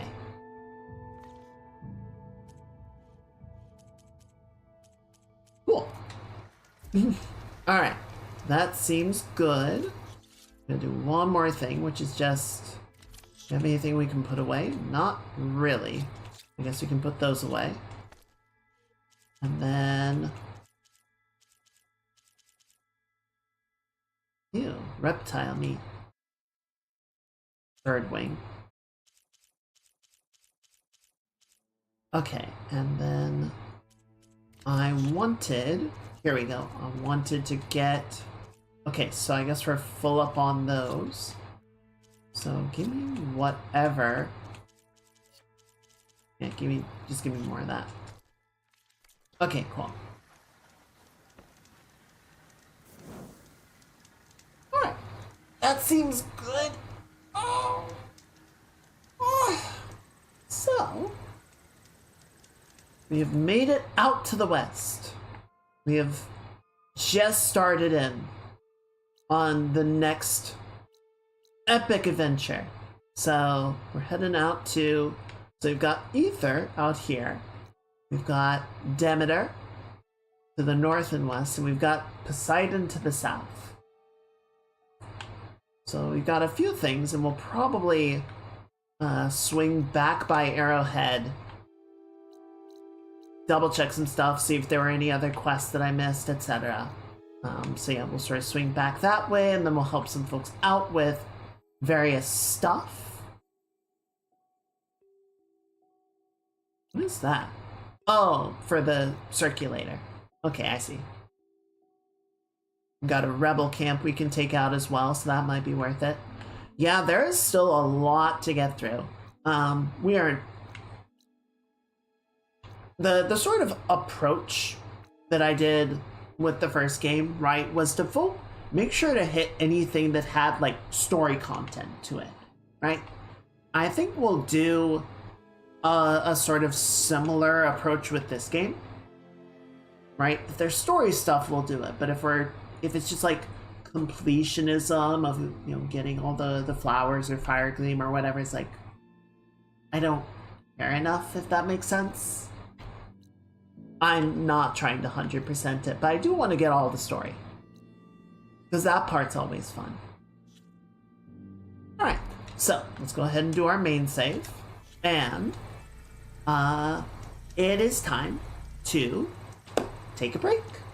So I'm gonna go do some stretches and such. I'm just gonna get up, get something to drink, grab a snack. For everyone, it's a good opportunity to do all those human things you gotta do. Use the bathroom, stretch, get some food, get some drink, little meditation, and I'll see y'all in a little bit. I'm gonna run some ads while I'm gone, just knock down the pre-rolls for a little bit, and I will see y'all in a few minutes once I get back. Put the banner up. Alright. Thank you, tunes. I'll see y'all real soon. Just finding something to put on while I'm gone. That'll do. Alright. Bye.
Alrighty, I am back.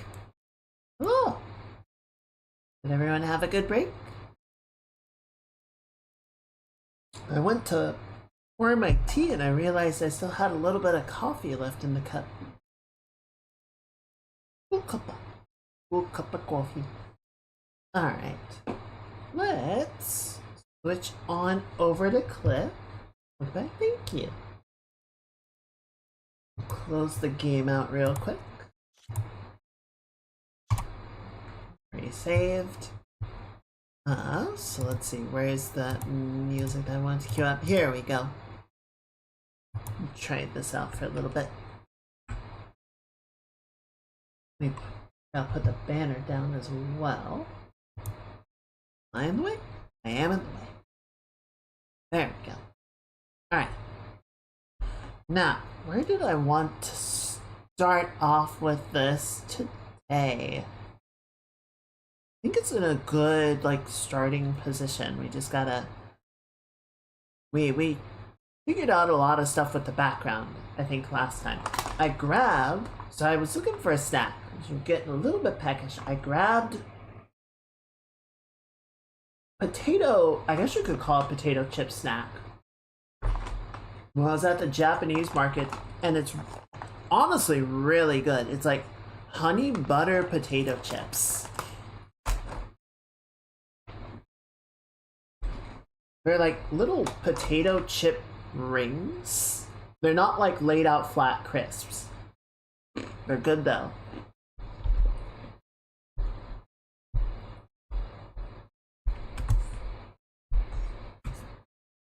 Hopefully the munchy noises aren't a problem or anything. Let me know if it gets loud.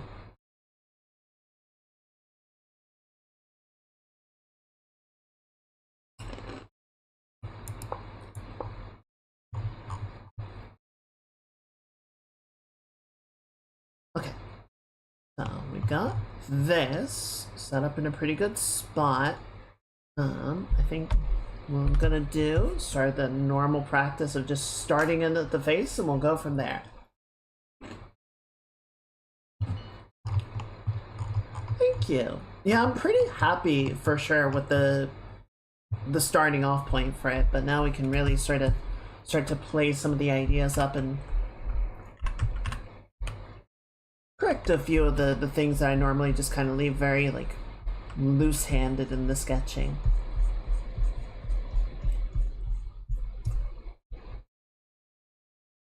I was thinking about what I wanted to do with the eye on the far side, and I think it'll honestly work best to just kind of leave it ambiguously in shadow, you know?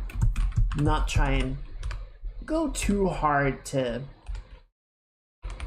like fully render out that side of the face. I think it'll give it the right look and feel and just save myself a bit of a headache.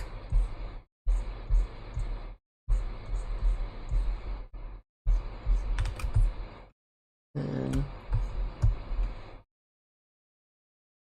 actually, let me check my reference really quickly. Okay, yeah, that doesn't quite answer the question. Yeah, that's fine then.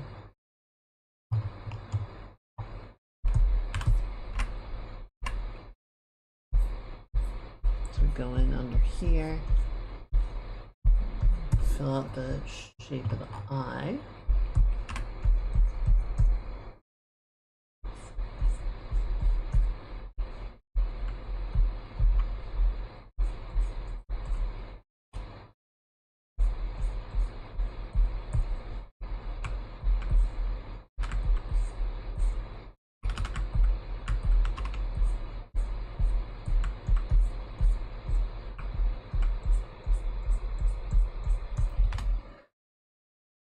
So I have a tablet monitor, yes.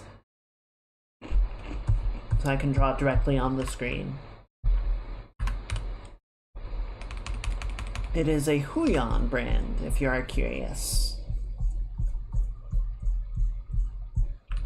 My only complaint with Huion is that I had to wrestle a little bit to get it to play nice with ZBrush. Otherwise, it's been quite good. You also have to mess with the color profile. Like, NVIDIA likes setting it to a bad color profile, and it looks really washed out when you initially get it. But it turns out it's just like a software setting thing, and as soon as you correct it over, it looks great. I know there's a lot of back and forth on XP Pin and Huion, and I have not gotten an XP Pin. I can't comment to the quality of those, but I can definitely vouch for Huion being good.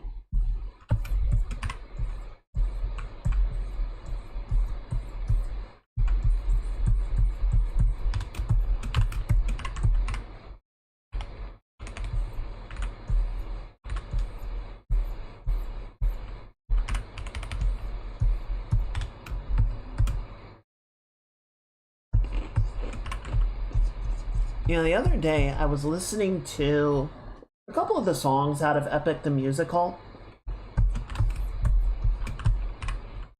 Okay. Yeah, I hope it works well for you. Now I was listening to the last two songs for when Odysseus confronts Poseidon before he finally returns to Ithaca, which it's been a very, very long time. Like, I think I read the Odyssey in school as a wee little gem. So I do not remember, like, the actual exact beats of the written story. But apparently, I guess Odysseus, like, never directly confronts Poseidon. Which makes sense, I suppose. But I could be wrong. In any case, in the musical, he does, right? They have a final confrontation, and Odysseus beats Poseidon and convinces him to relent and call off the storm so that he can go home. And, you know, the way that the song progresses and the way that it sort of presents itself, it's a little bit ambiguous what exactly Odysseus does to force Poseidon into submission, right? The best sort of, still sealed in the plastic, I don't know if I'll ever open it. That's fair. It's more of a collector's item at that point. I saw a Reddit thread that was sort of going back and forth on it, and, you know, there was a lot of like, Poseidon is a god. What can Odysseus actually do to hurt him? And, you know, the sort of the best argument that I saw anybody make is that when he opens the bag, you know, the 600 strikes causes Poseidon to drop his trident, which Odysseus picks up and proceeds to stab him with. Which is like, yeah, that works, I guess. You know, weapon of a god would at least be able to wound them. It would stand to reason. And there was a lot of back and forth again on like, well, is that enough? It doesn't seem like, you know, he would actually be able to do anything because he's still mortal and all that. And what I sort of landed on, the way that I choose to interpret it, is not so much that anything that Poseidon, or that Odysseus physically did to Poseidon is what caused him to yield.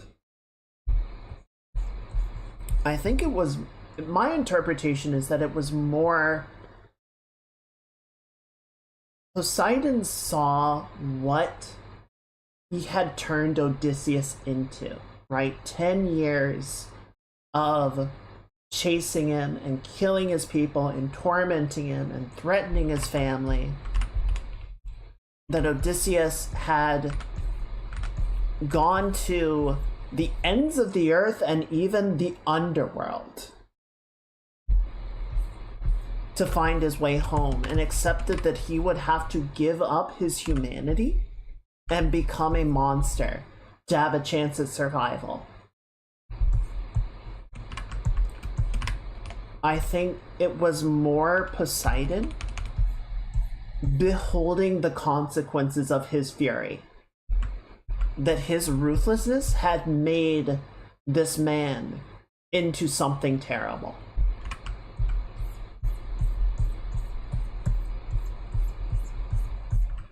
And now it was coming back to harm him. That, I think, is more damaging to Poseidon than anything that Odysseus can physically do to him. And so I choose to sort of read the scene that way.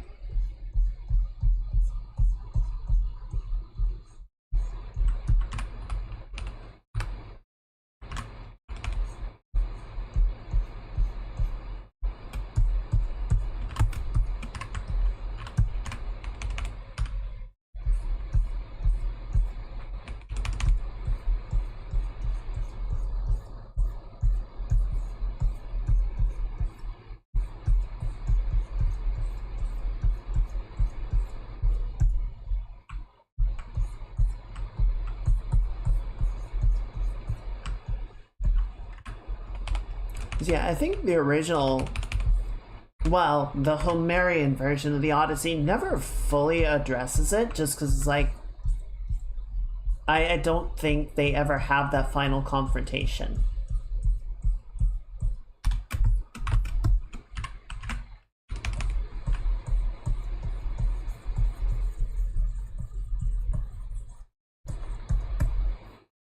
Was the art of, so this is Valkyriata, if you remember from our raid on Thursday.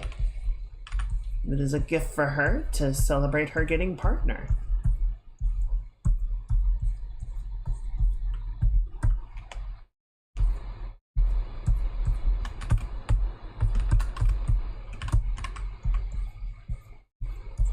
There we go. I'm just kind of trying to smooth this out a little bit.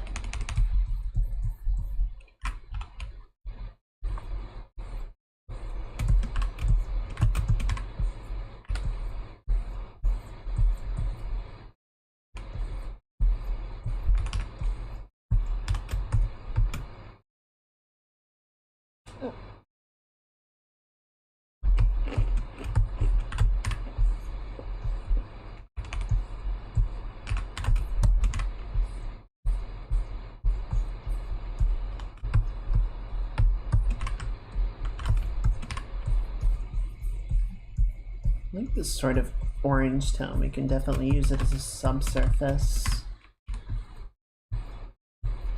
Or get that nice backlighting in the areas where it thins out. Favorite genre? I don't have favorites. I have different things that I like. I definitely like film score. I like rock. I like soundtracks. I was like, what is the shape? It's her ear. I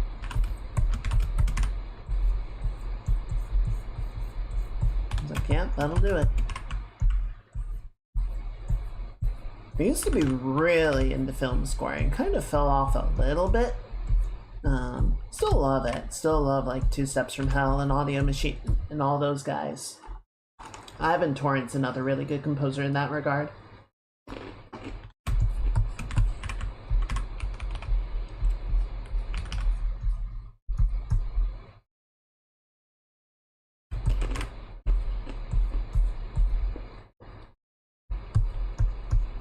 Yeah, it's not really that there's like particular genres of music I do or don't like. There's just songs I like and I don't.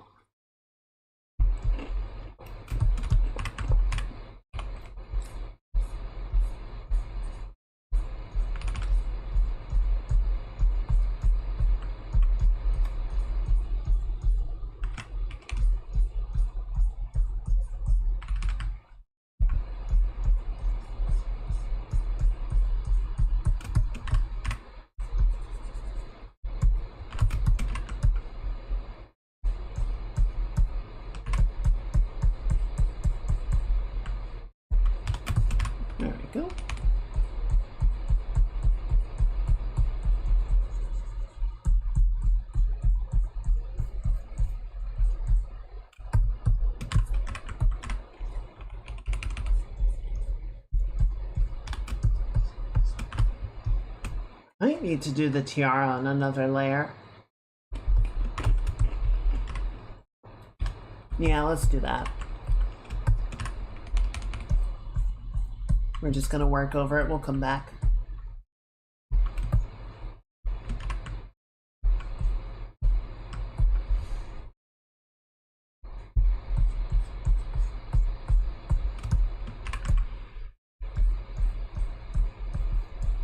We'll come back and redress it when appropriate.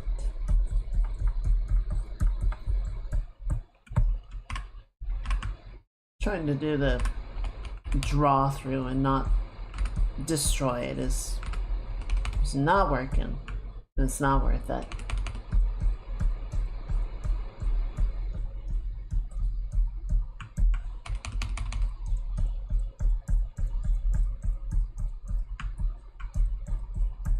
There we go.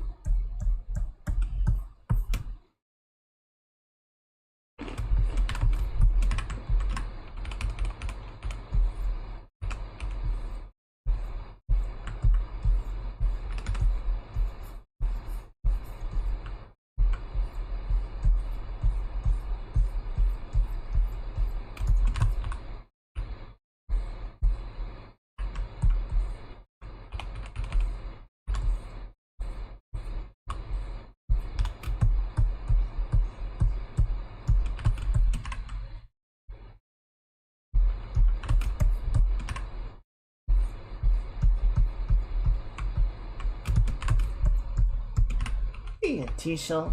Happy Saturday. Art's going well. We're just sort of getting into it now. Just started doing the general cleanup approach. How are you doing? How's your weekend?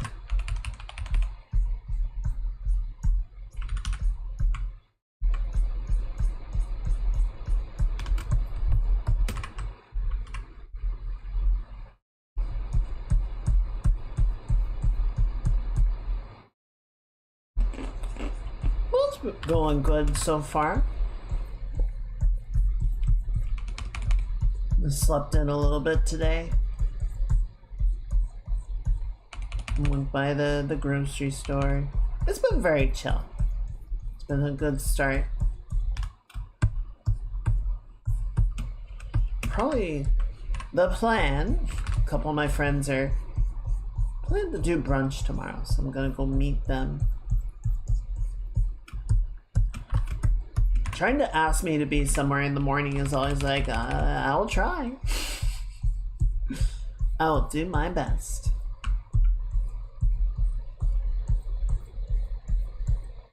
If I did not work a proper job with normal hours, I would definitely be nocturnal.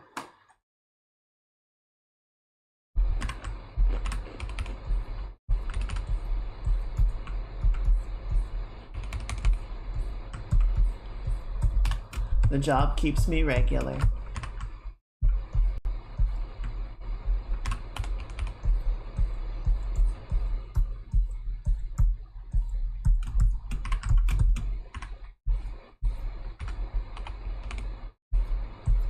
Or boring, I suppose it's a matter of interpretation.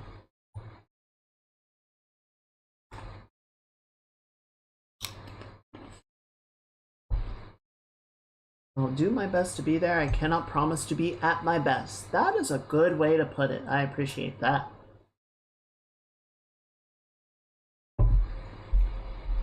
I swished my coffee a little bit and a little droplet shot out of the cup and almost hit me in the eye. The coffee's fighting back and not in the normal way.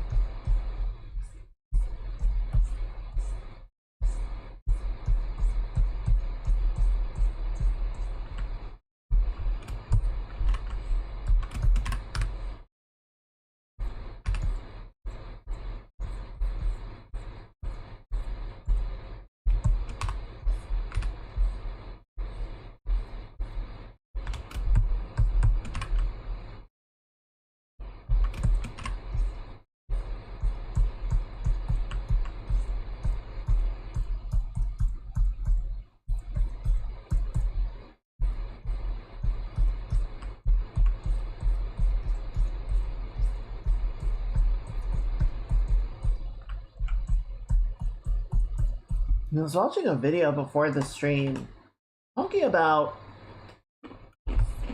the Earth during the last ice age. Well, the last, and they made a point of this, is like it was the last glacial period. As ever, you know, the climatologists will often point out that we are technically still in the same ice age as before. We're just in the interglacial period. So things have warmed up slightly, but if you look at like overall geologic record, we're still technically within the cool period. We're still within the ice age, which is interesting to think about. But the last glacial period ended about 100,000 years ago. But humanity evolved onto the scene about 300,000 years ago. So for the majority of human history has actually been spent within, and I say the majority of human history, I mean like evolutionary history, right? Has been spent within this sort of time period of the Ice Age and having all of the Ice Age megafauna roaming the world alongside. And I think we entered the interglacial period like it's like 30,000 years ago, maybe less than that.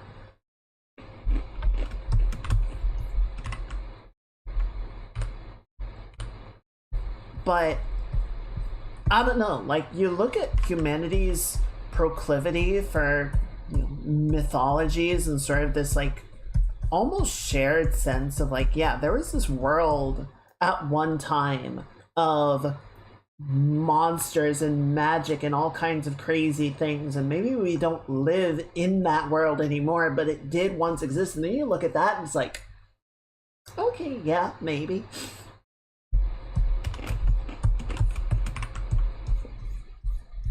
It's sort of like this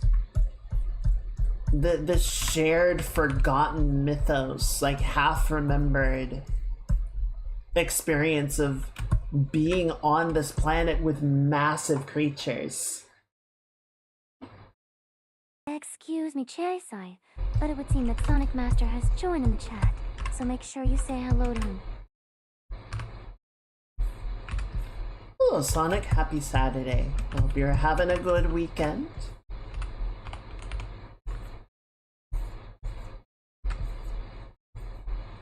How's it going? Let's see. Where are we? What's going on here?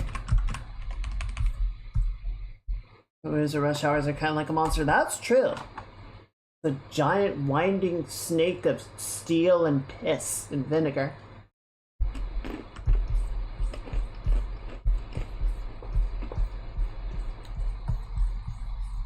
It's like an Ouroboros of tiredness and road rage. Barbecue sandwich. Ooh, that sounds good.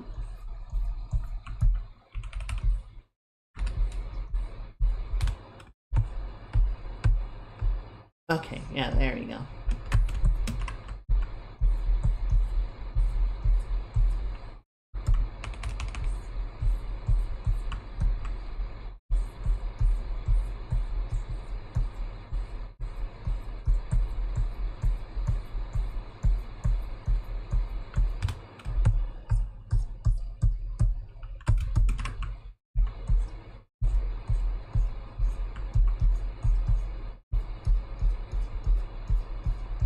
There we go.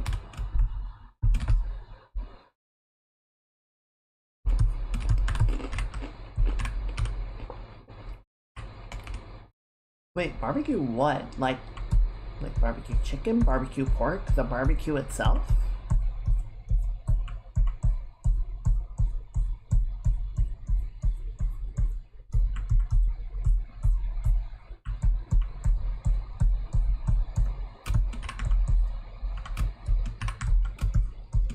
Ooh, brisket.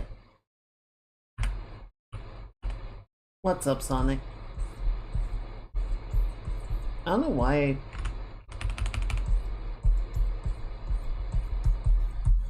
Whatever. I'm not answering that. I know what you're going for, and I'm not gonna fall for it.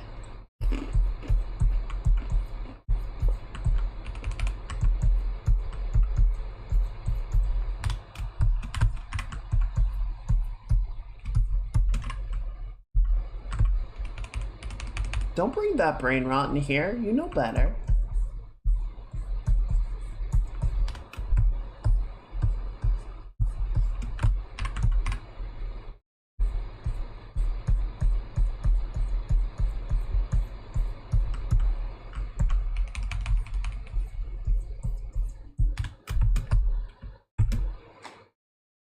I mean, you could call it that.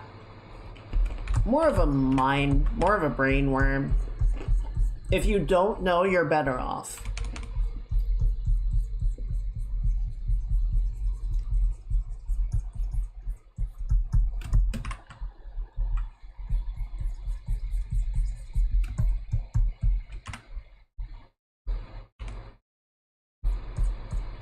You have a sword for 30 seconds to purge the rot. Please proceed. Actually, Galley, could you hit up your friend so we can get some rot purging swords?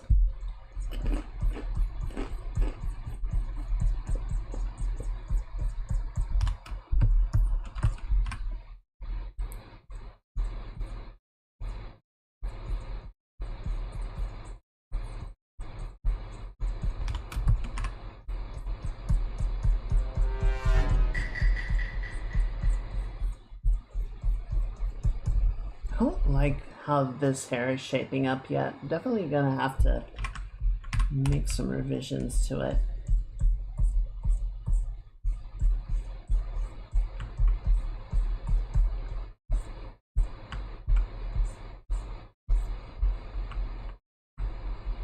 There we go. Virgin has some rot. It's true. It is true.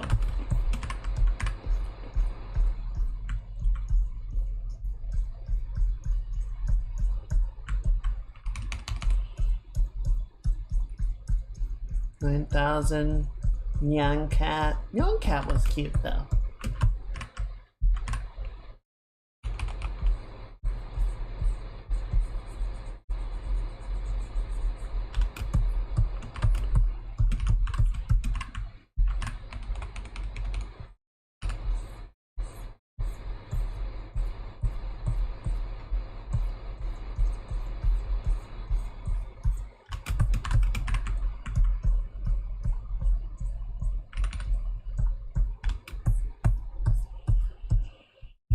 You're right. Everyone's gonna have something, and I can't fault them for having that, but that also doesn't mean that I have to condone or propagate it.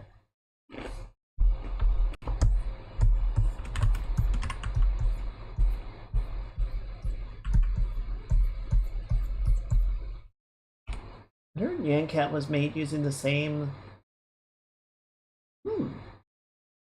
Possibly. I have no idea.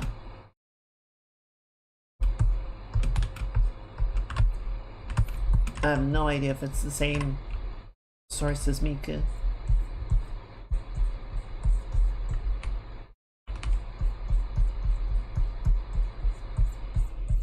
Interesting if true.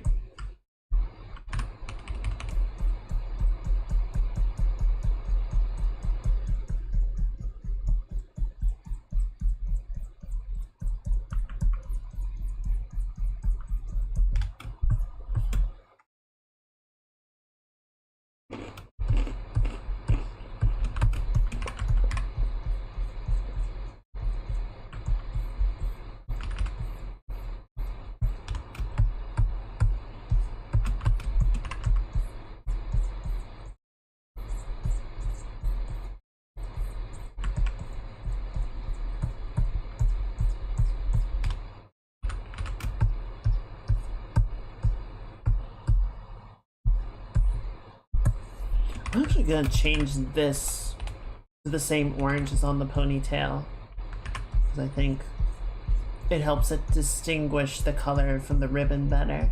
It just makes it more consistent overall.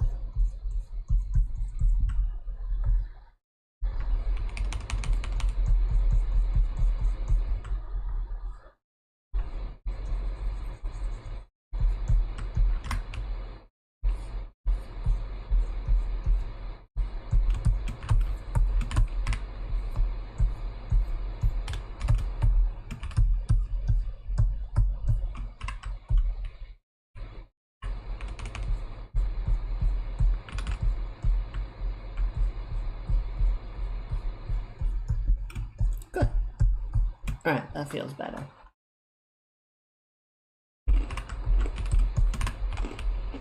Can do the same thing over here. What you get?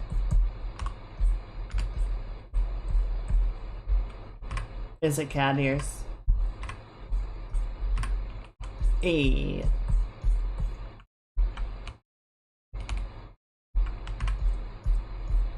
How much are those going for these days? What's the going rate on some cat ears?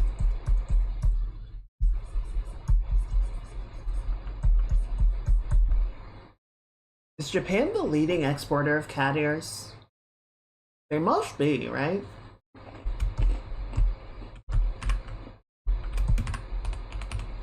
Wow, that's cheap.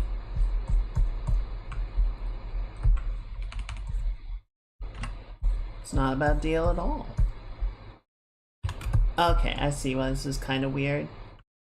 I think this needs to actually...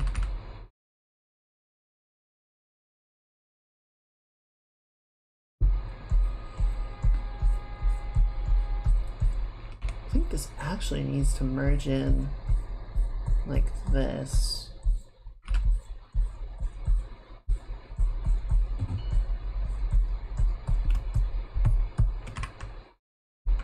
And then we can sort of swirl this around this way.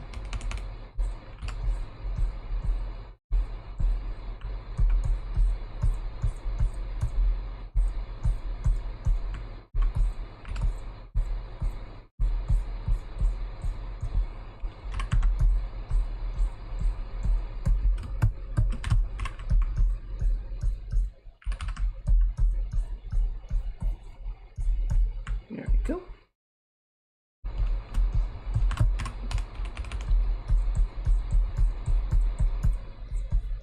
Bring this up a little bit. Clean this out. Okay, that's starting to look better.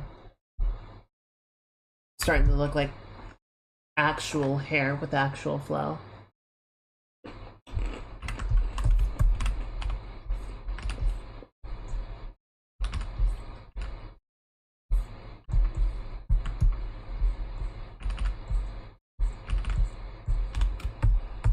There we go.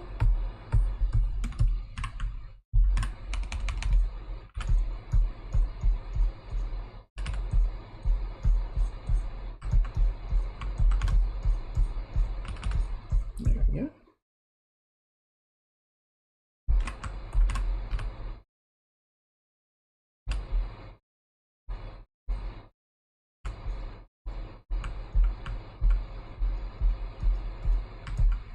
Okay, now see, the more I like try and build out that side of the head, the more I try and define it, the more it sort of calls into attention the missing features of it. So maybe we can do some of that, but we gotta be careful not to overdo it.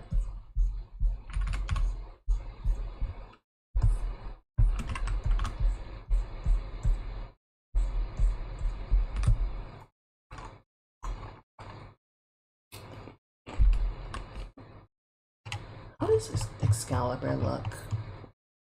Okay. Just want to go ahead and sort of clean this section out. Just so we don't get any like confusion over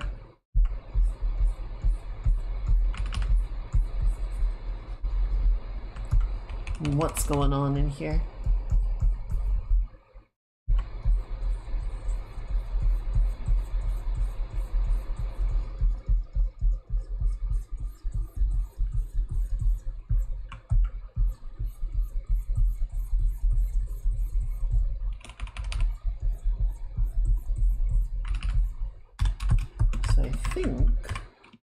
do that, and then do that.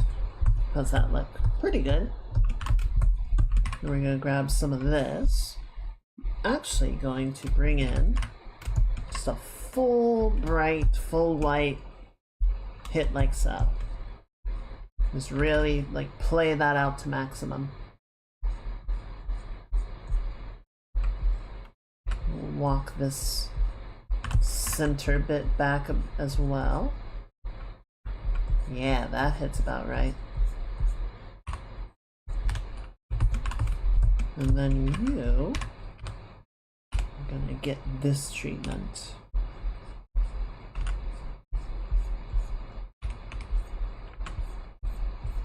Just make that less contrasty and intense.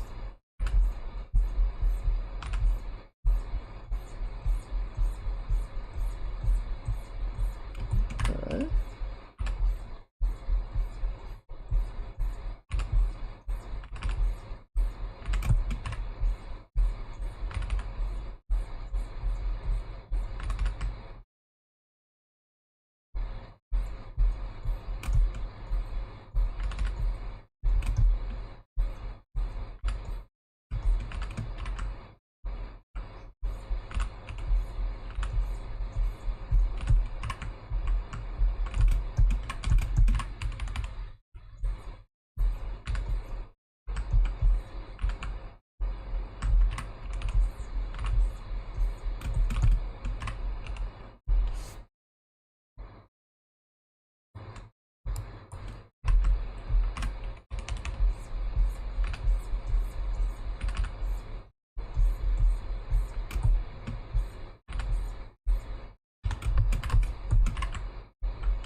Good.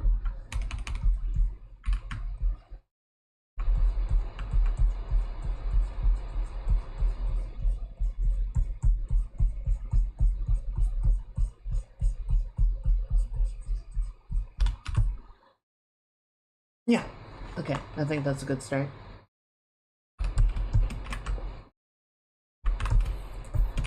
Can bring a little bit more shading for the low curve of the jaw like that.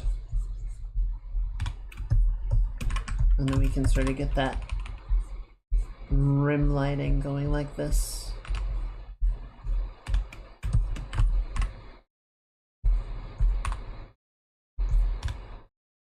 Good.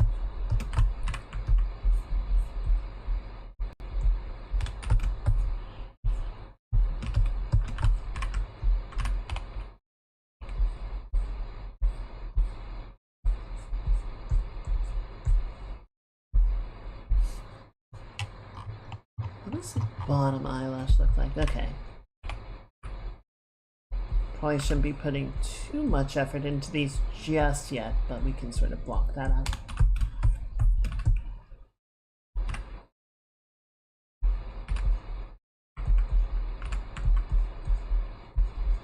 Okay, yeah, before we get too into the micro details.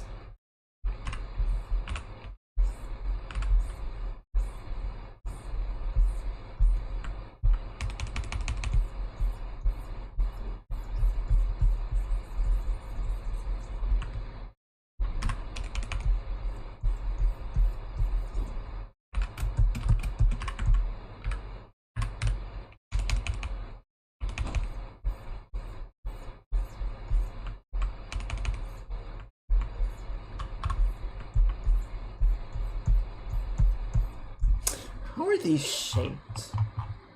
Okay, they are pretty cylindrical. It's a cylinder. It is, in fact, a cylinder. So we don't need to worry too much about, like, rotation. Excuse me. Pour some tea real quick. Rinse my cup out.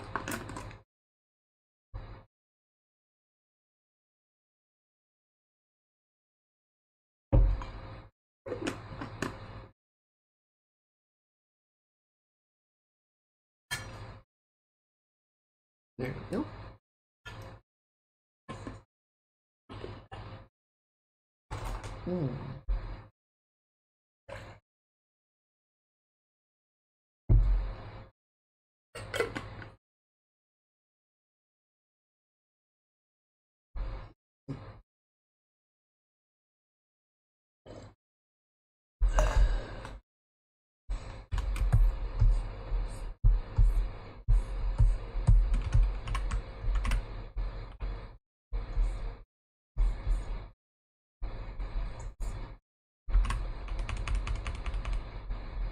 How are these working exactly? So if they're sort of cylindrical like this, or not cylindrical, but they are sort of wrapping around the hand, so it'll probably go like that. Sort of loop up over the top, and then round off the shape.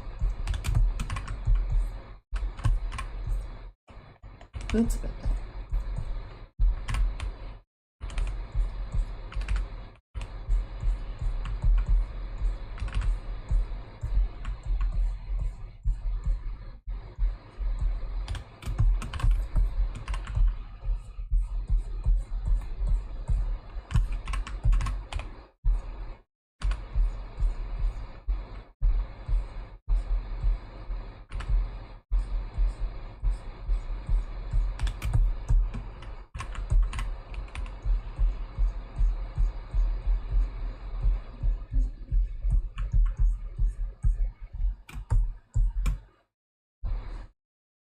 Okay, yeah.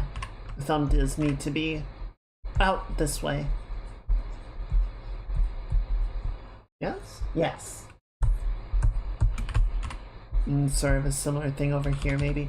Well, no, it's gonna be more like down there, so you would see some of like this move.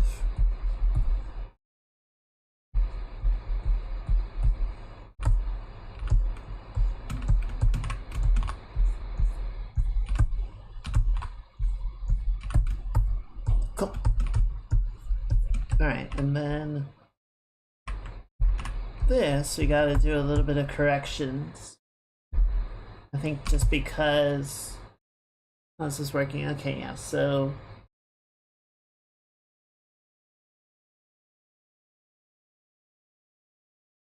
Okay, yeah. So yeah, this has to be a little bit more rounded out, and then this can sort of come out in this shape as well. And sort of round out.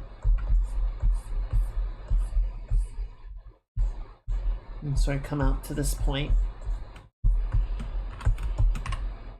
This point is actually bigger than this one. I got it backwards.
How does this attach? I think it does just kind of go around.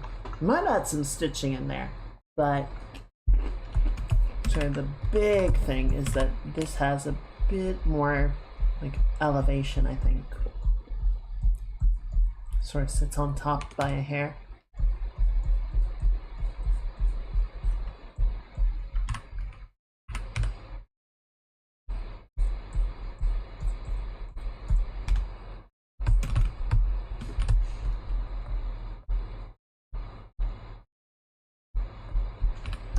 Okay, cool.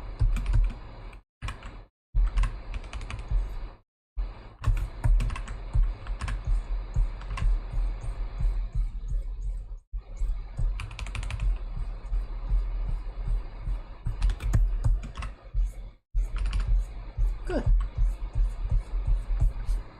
Fix something really quickly. Okay. Okay, yeah, the caller asked me, being a jerk, just left this for present me to figure out. So now we gotta figure it out.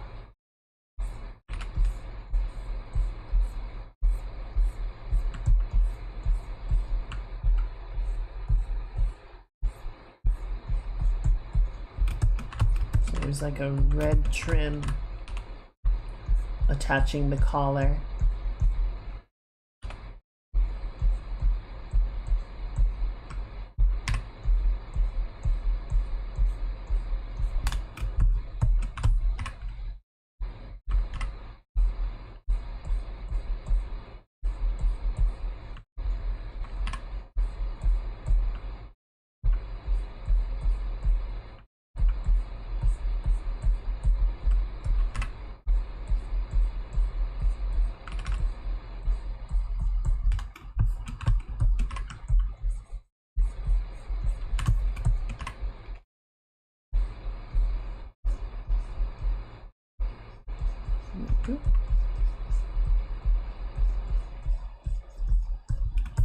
Oh, for anyone that was interested, Helldivers has had an event going on where we've been mounting an invasion of the automaton homeworld of Cyberstam.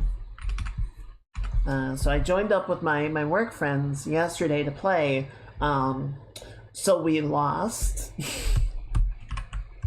The invasion is over. We did not take the planet.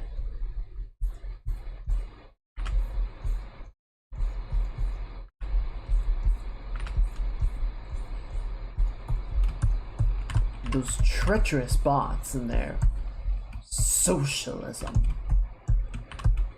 proved too devious for us to win. But the war shall go on, and victory will ultimately belong to democracy.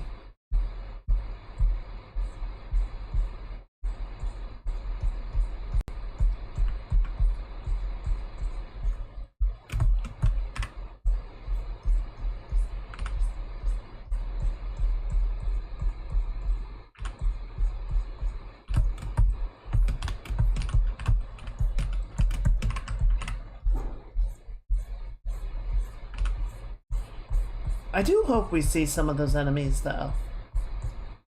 Because we did a couple of missions, just like normal bot missions, and the Cyberstan unique enemies, the Vox tanks and the cyborgs were not there.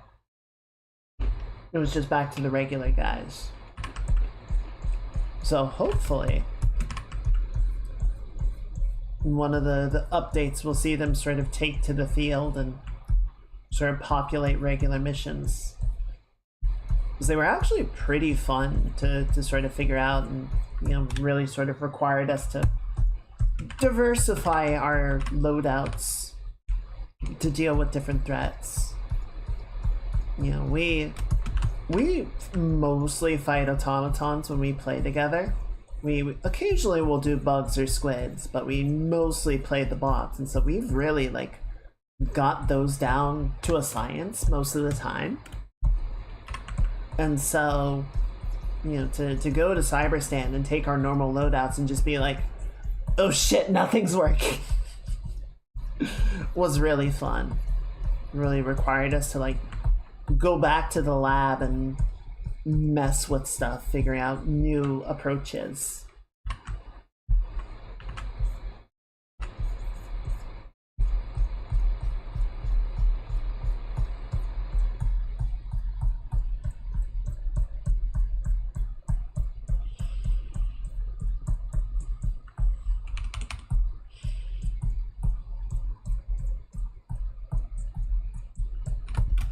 I don't know, Helldivers has proven an incredibly successful title. I think it's just managed to break so many conventions, you know?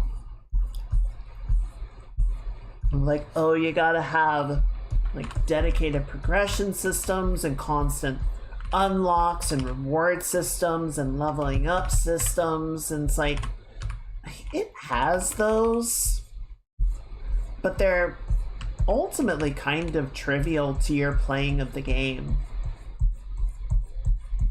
It's really just there to have fun and play it. And it's very successful at that.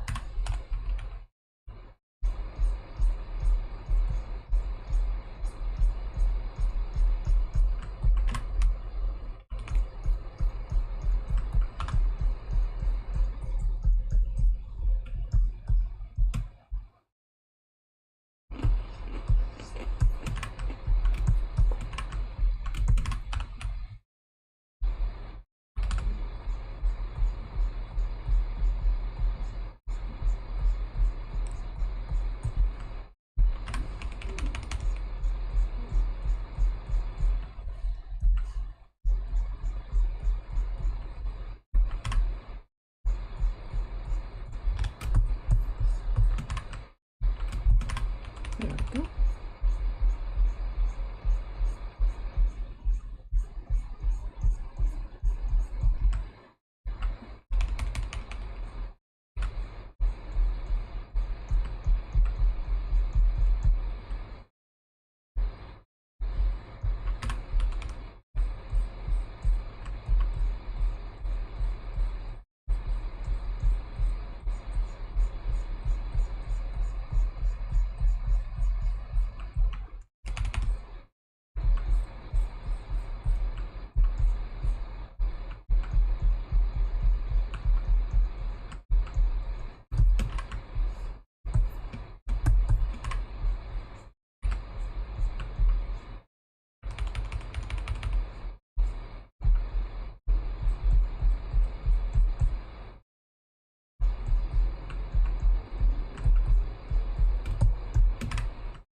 Okay, and then this can kind of elevate a little bit like so.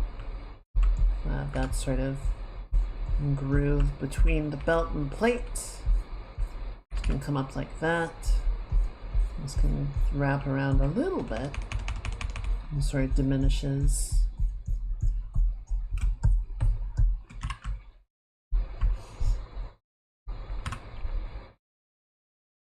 Okay, and then this is gonna be a bit of an awkward shape because it comes down, but then it also needs to go around. Like that. So I think the main thing is that it just needs to recede into shadow really quickly to sort of denote the way the volume is working. And we can even have the highlights sort of fall off a little bit with depth, like that.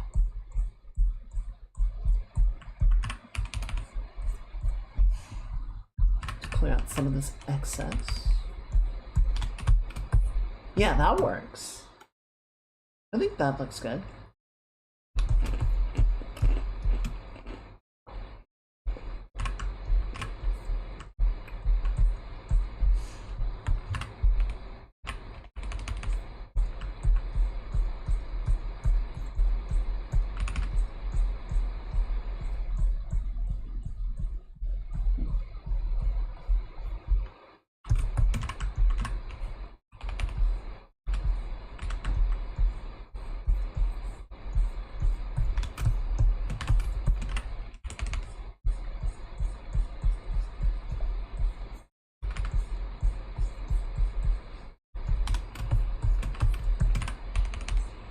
Yeah, I've been watching Jin play Mugenics on her stream. I don't think it's the kind of game that I would get into, but there is a really well done, I think, level of execution on that game. it's definitely strange. It has a certain style that is not necessarily my jam, but gotta appreciate like the level of craftsmanship that went into it, the quality of the execution. They definitely were very considerate about like everything that they wanted to put in and how it would affect each other stylistically. I think they did a really good job.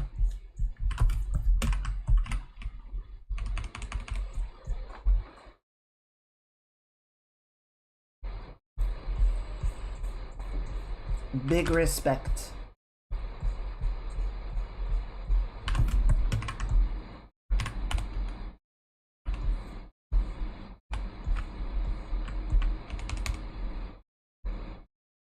Okay, wait, what am I doing here? Oh, okay, okay, this is the sort of the top lip of the belt. We can get a little bit brighter along here just to help sort of delineate that shape.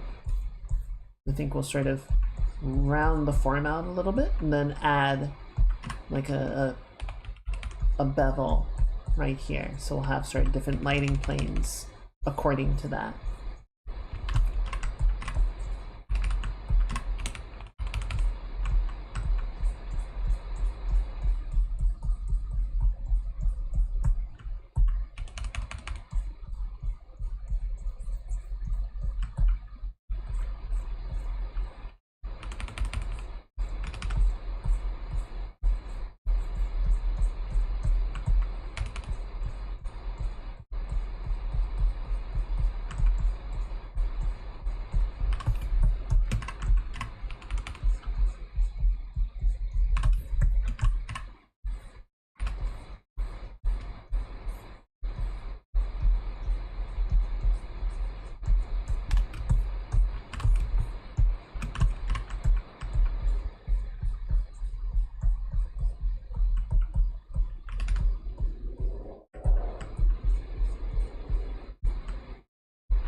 I do kind of wonder, with all the Xbox stuff going on, I don't imagine Microsoft is about to entirely close Xbox.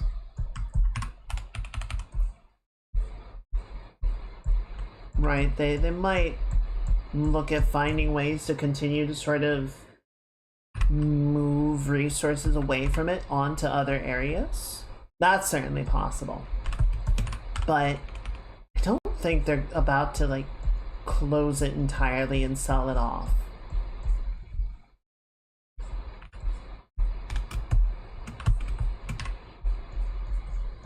It does kind of suck because it does mean I think there's going to be a lot of, you know, games and series and such that people really care about that's gonna kind of just get stuck in limbo while, you know, stupid people just kind of juggle the business around like a dead mouse.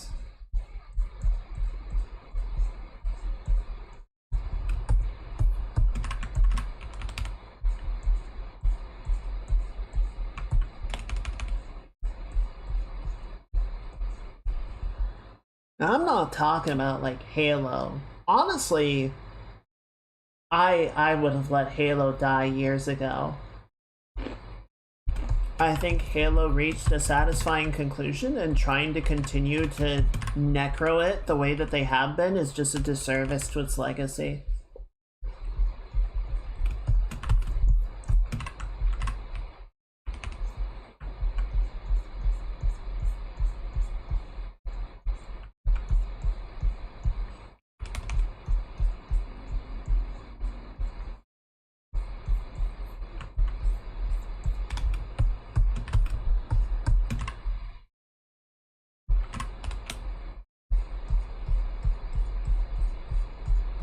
There we go.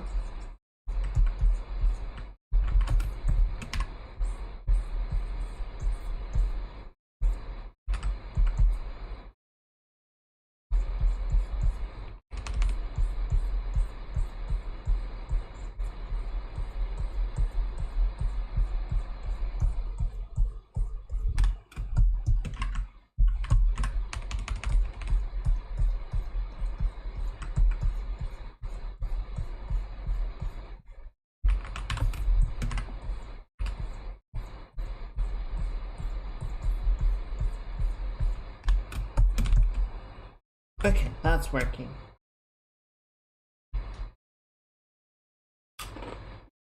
Could see keeping it going for a while if they came up with more interesting stories to tell. With Halo specifically?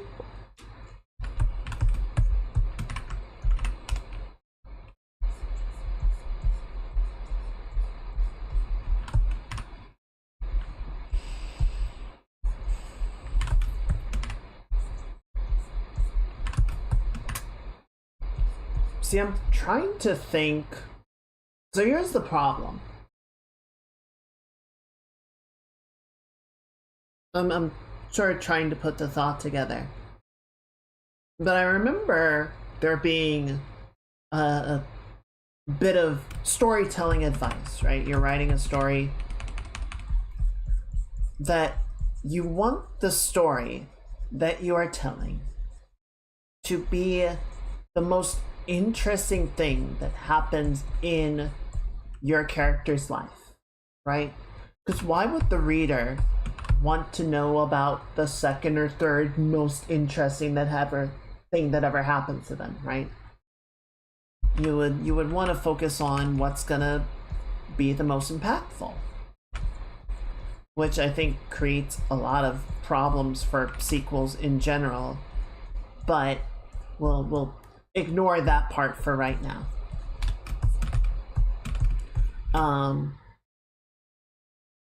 So Halo actually shares this problem a little bit with Star Wars, but I think Halo has it worse.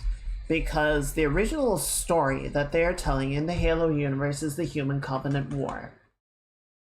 And at the end of it, you know, there are a few ragtag splinter groups of the Covenant that are left over. But, you know, the greater theocratic society has been dissolved, you know, brought low in civil war. And humanity basically managed to sort of survive long enough for that to happen. And then, you know, help in destroying the Covenant. And ultimately the Flood, right? Because it was the Flood that sort of brought about, or, you know, amplified the schism until the Civil War occurred. So if you try and tell a prequel, if you try and explore stuff from before the Human Covenant War, there isn't a lot that interesting to tell.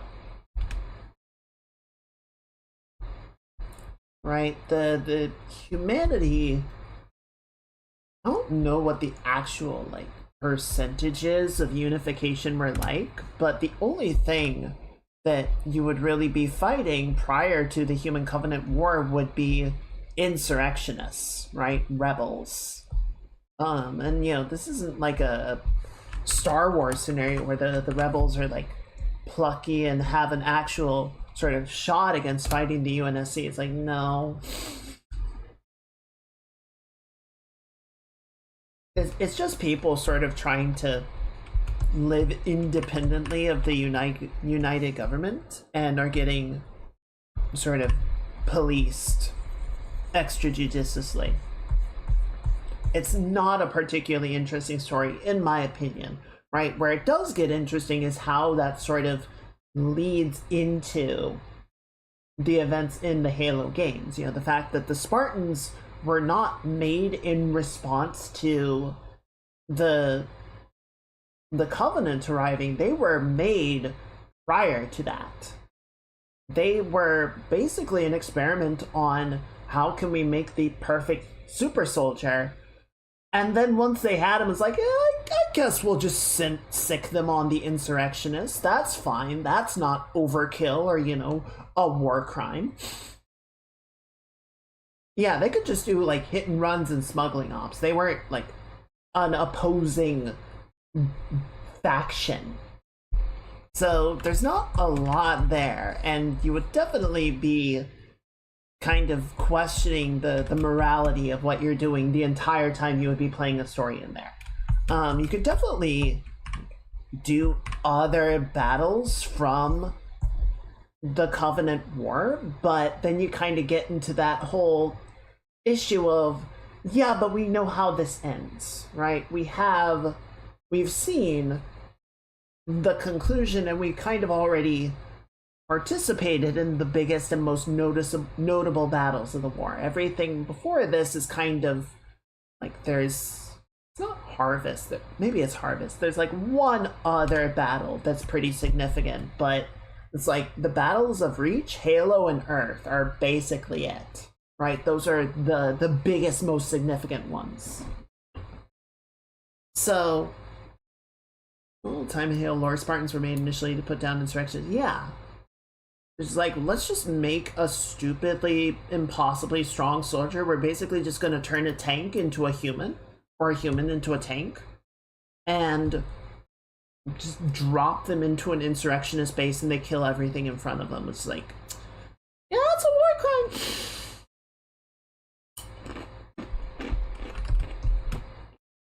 So if you go after that, right, if you go post-Covenant War, is there really any interesting stories to tell? And that's what 343 has been trying to do for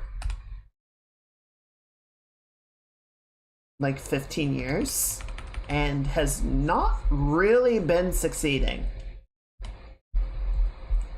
They've been trying to do stuff with like remnants of the Forerunner, and I don't even know what big bad they tried to introduce in Halo Infinite, but it was kind of like, all right. You know, they tried to sort of bring back the threat of the Covenant, you know, in appearance by having like some sort of, you know, militaristic faction left over from the Covenant that has gained enough capability that they can sort of flaunt themselves as a legitimate player. It's just like, this is dumb. Teams before Ogden's 4 Spartans stuck into an insurrectionist base and kidnapped the general. I remember that. That was a good book. Fall of Reach was a good book.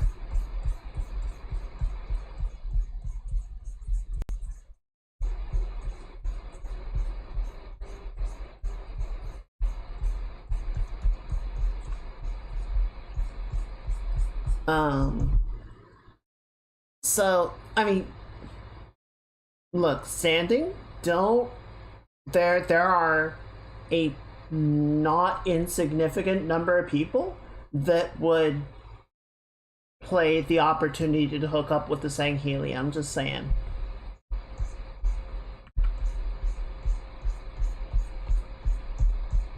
What the Mandibles doing?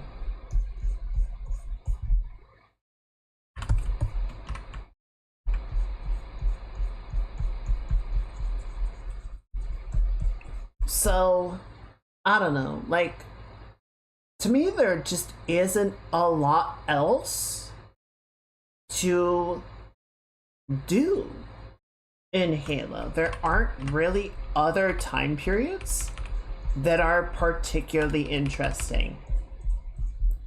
Like, I would be willing to say that you could potentially do something with the Forerunner, right? The whole sort of Forerunner remnants stuff returning to relevancy and sort of presenting a new threat to the galaxy. It's like, okay, I get it. I don't hate it. The problem is that it doesn't feel like Halo.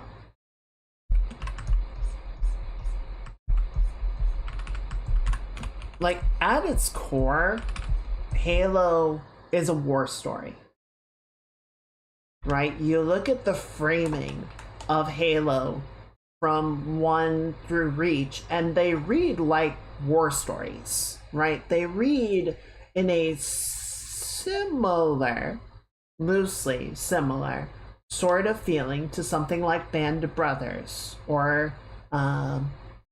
Saving Private Ryan or Fury or something like that.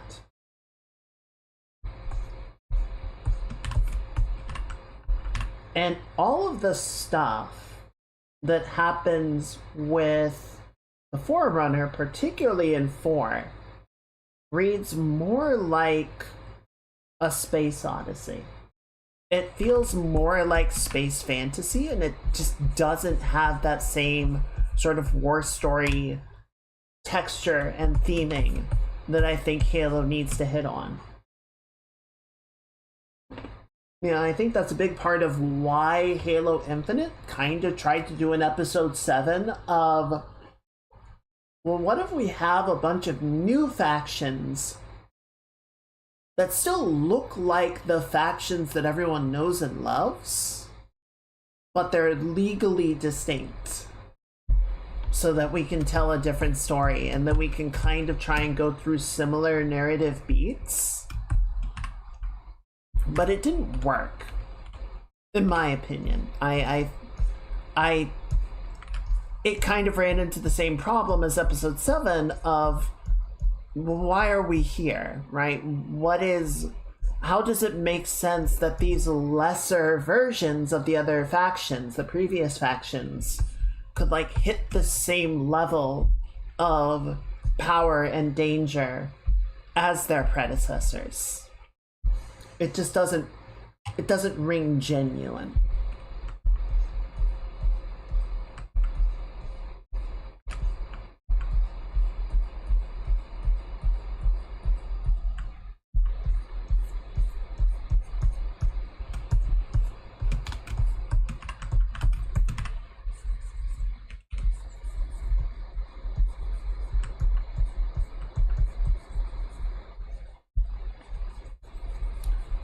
You know, so they did 4 and 5, and 4 seemed to do okay, and 5 did not. So they said, all right, we're gonna back off that. We're gonna sort of soft boot it again, and we're gonna do Halo Infinite, and that went okay. But I think it wasn't the slam dunk that they wanted, and they sort of backed off a bunch of their plans to like support it long term. And now their plan is to just go all the way back to the beginning and do a remake of Halo Combat Evolved. And at this point, everyone seems to even be, you know, very hesitant about how that's gonna go.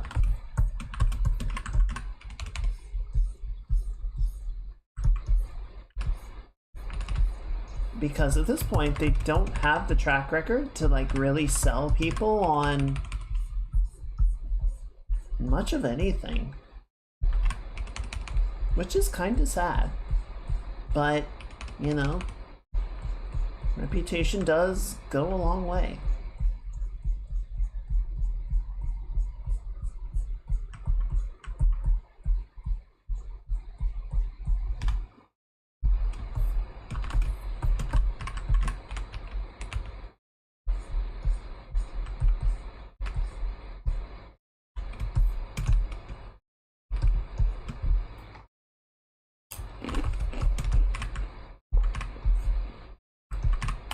Unfortunately, as much as some of the book series were pretty good, I give them about as much stock as Bungie did, which is to say basically none at all.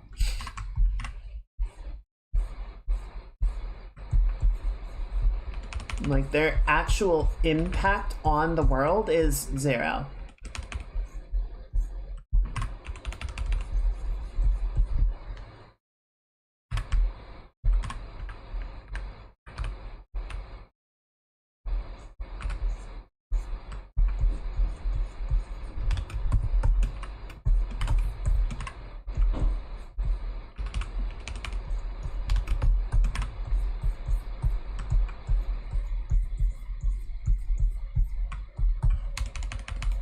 There we go.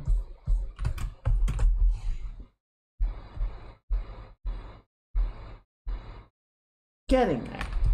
A lot to clean up still, before I get too much into like the nitty-gritty details. Definitely need to keep making our way around. Yeah, so these should be pretty straight, and then they've got a little bit of a lip where they've got the sort of reinforced side. I don't really care for this album, if I'm being honest.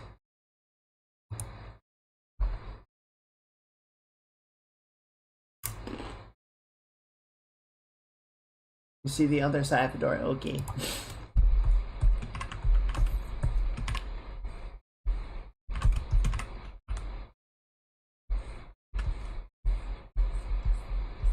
Everyone's like, cool. Cool.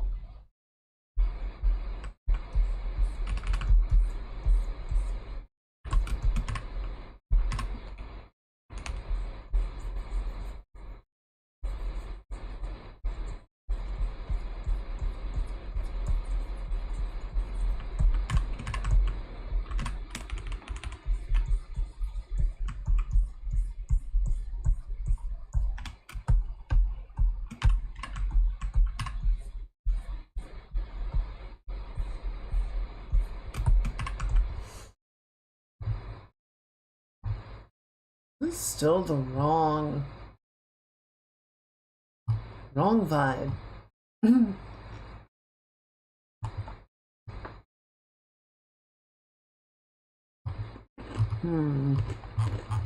Here, let's just put this on.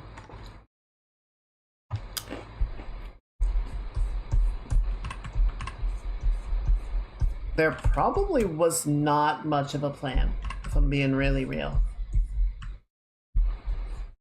If 343's pretty much entire track record is to go by.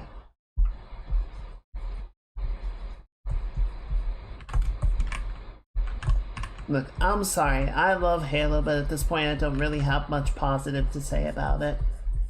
At least none of the recent stuff.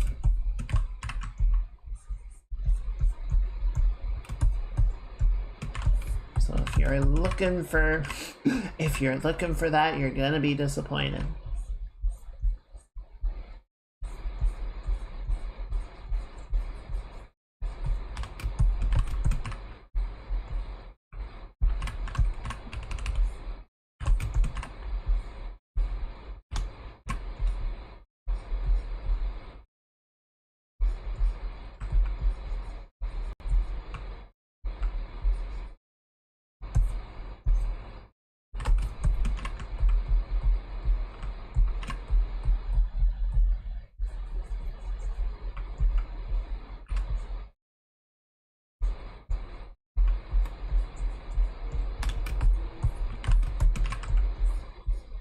There we go.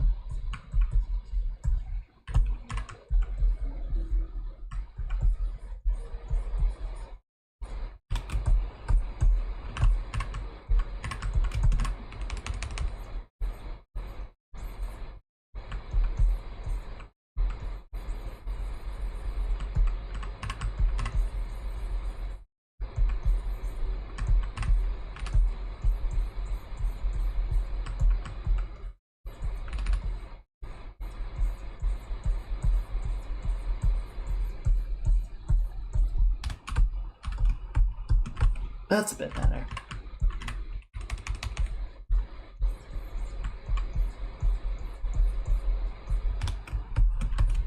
Okay, now we're starting to get a little bit of the right texture, the right feel here. Starting to balance a little bit. It took a minute.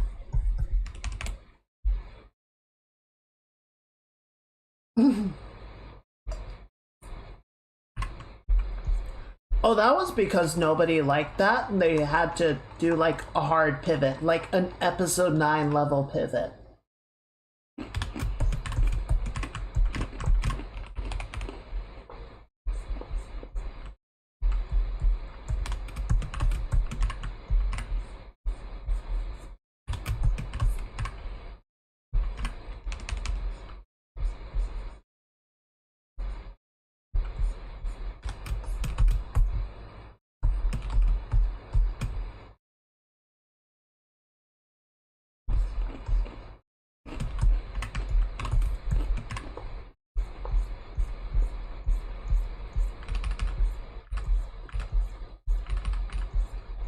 Which, I don't know, like...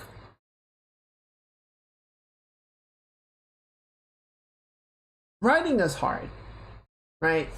I know writing is hard. I'm not gonna pretend that it's easy. But I feel like somewhere in there, someone could have, should have said, guys, this isn't good.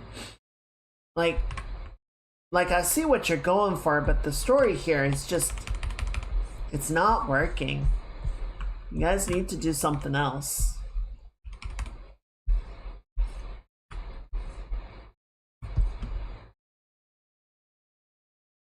I read 3 of the books. I read Fall of Reach, I read the book adaptation of the first game, and I read First Strike. And honestly, at this point, I really don't care enough to read any of the others.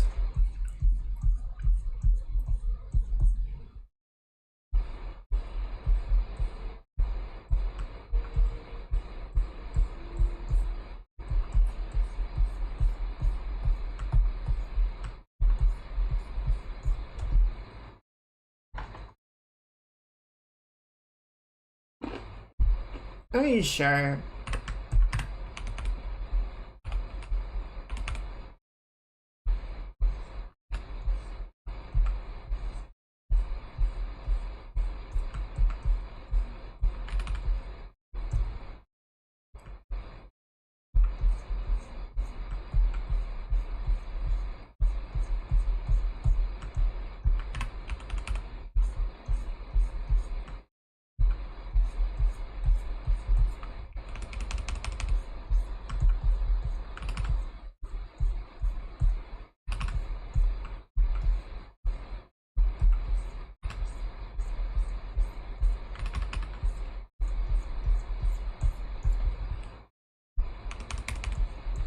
Let's see, there we go.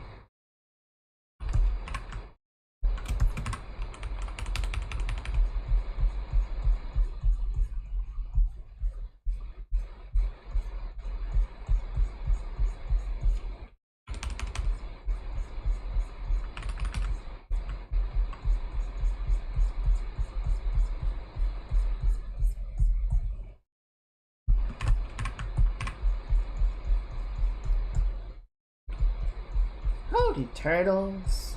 Happy Saturday. Welcome in. How's your weekend going?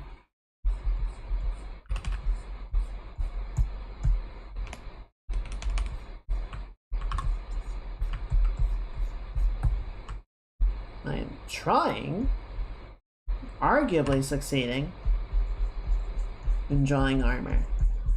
I don't know how well it's actually going. It's going okay. I'm glad to hear you're having a good weekend. Getting up to shenanigans. Chicanery.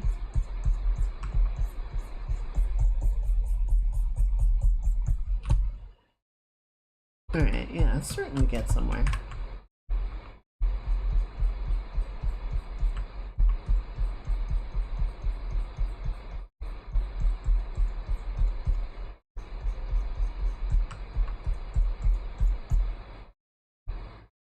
Also, just gaming today might be a little more busy.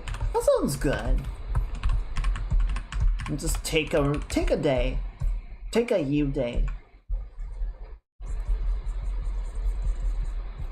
Sunday is for the catch up before the week, yes. Honestly, I think we should just do 3-day weekends. That way you can have, you know, a full day of rest, bit of a mixed day, and then you can have or you can do like a rest day, and then your chores day, and then you can have one more day to just fucking chill before the week starts.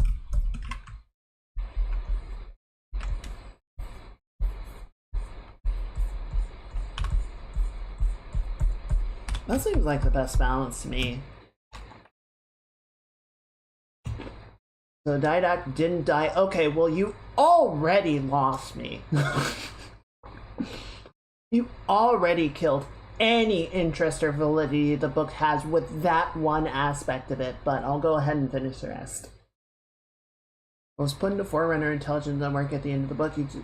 He talked no Jutsu's Cortana into deleting herself and disarming the fleet. That didn't get any better. Like, it started off bad and just got worse.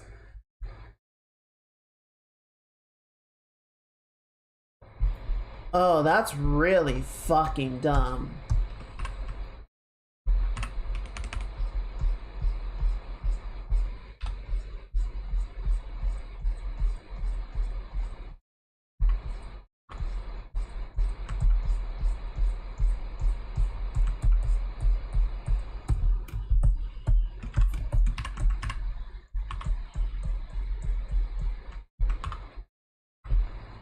Make a Halo where you play as Cortana, I don't actually know if it'd be a good idea or not. Honestly, at this point, I feel like that would just be Microsoft pushing AI propaganda. So, expect to see it within the next, like, 3 years.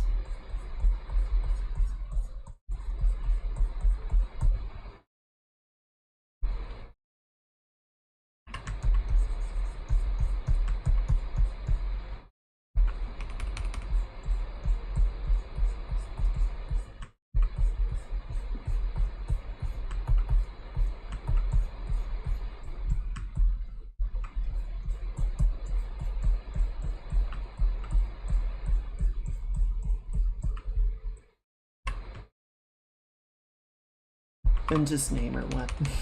Yep. Yep.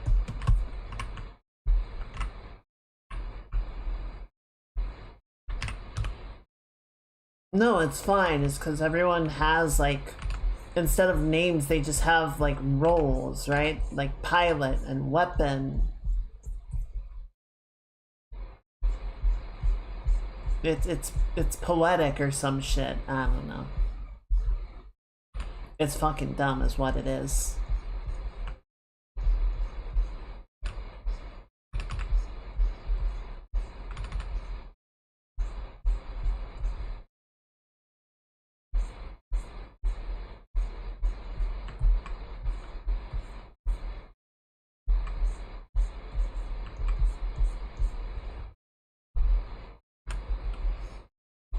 Okay, I'm gonna be heckin' lazy.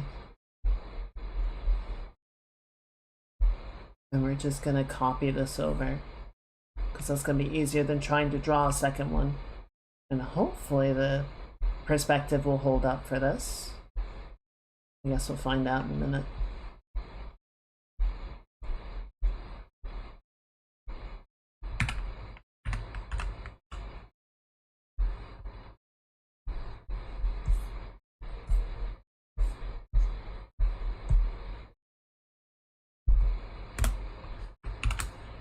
Kinda looks like a seal.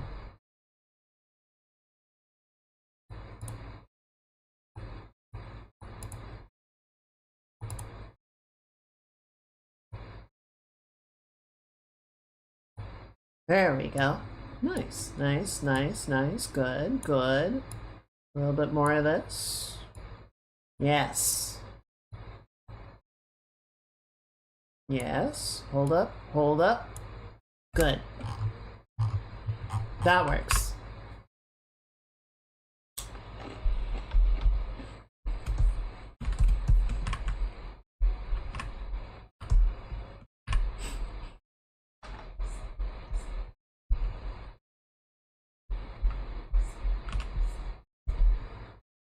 Okay, then we got this going on. We're gonna go like that, and then we're gonna have a little cut like this. Honestly, kind of looks like a fire symbol. Like red mana.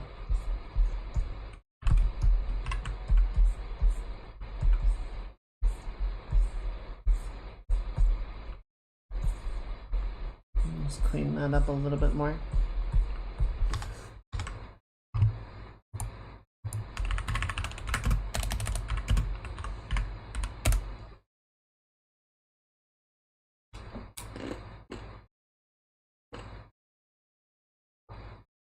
That Indie Nidell? I think it is.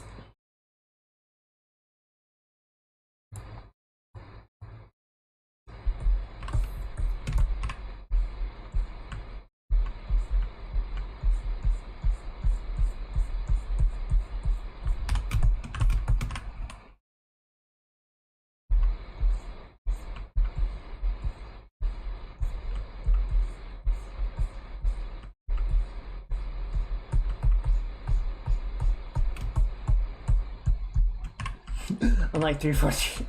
Damn!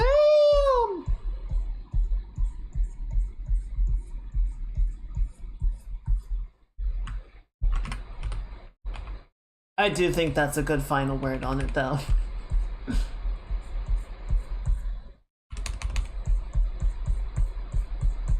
There we go.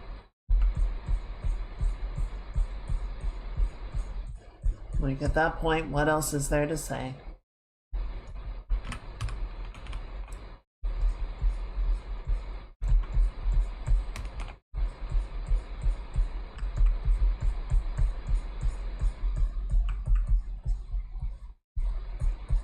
There we go. I found the song in Beat Saber yesterday. It's a pretty good track. I enjoy it.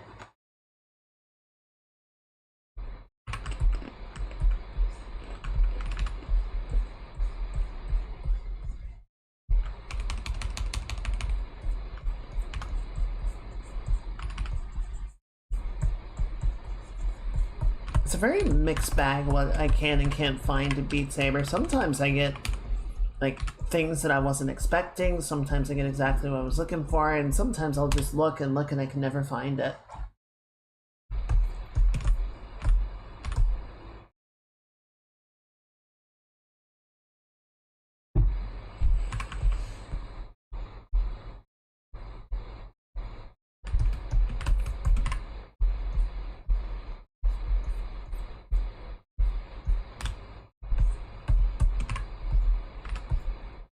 There we go.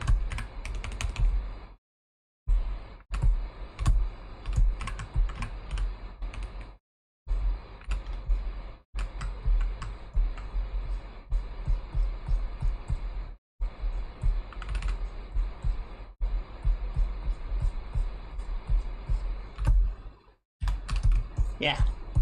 Yeah.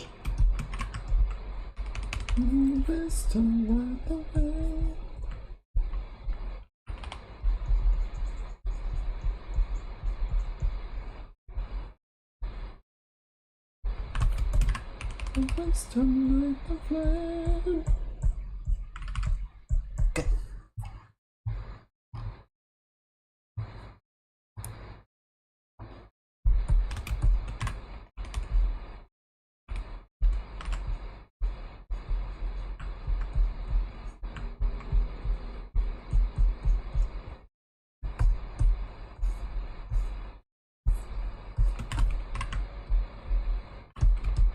Okay, so yeah, we gotta come in here and put a couple more, or not a couple. So we've got sort of the end of the main bracer, and then we've got one layer, and then we've got the main one. So that kind of has to go like this.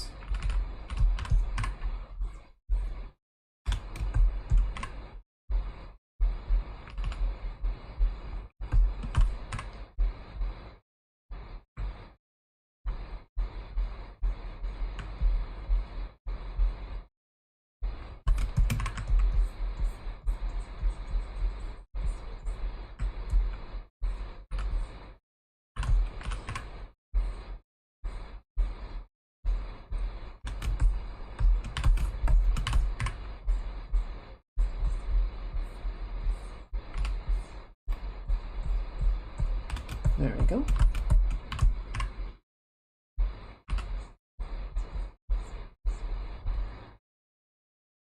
Good.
This is The Last Stand by Sabaton. Welcome in, Angel. Hope you're having a good weekend. Hello.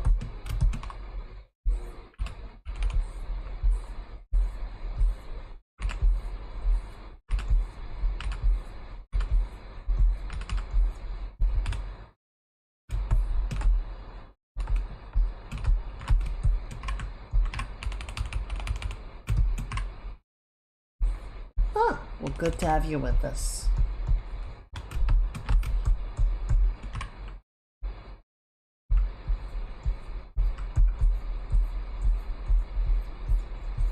There we go. Alright. That's feeling a bit better. It's got more of the taper that we're looking for.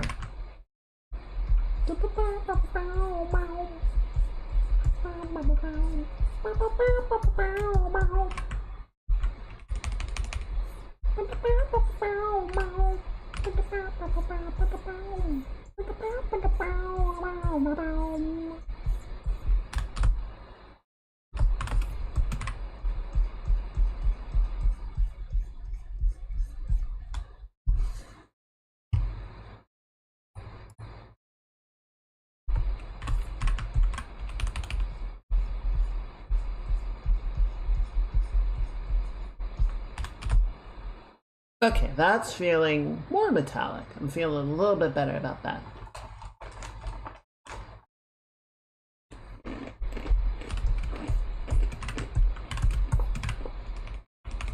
Yeah, they're a fun band.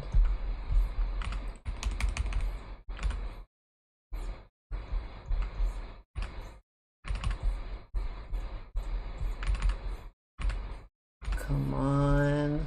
Almost got it. There we go. A bit better. And then, what are we doing here? Okay, so we got, yep, sleeve, bracer, sleeve, and glove. So that looks good. We just need to clean the shape up a little bit.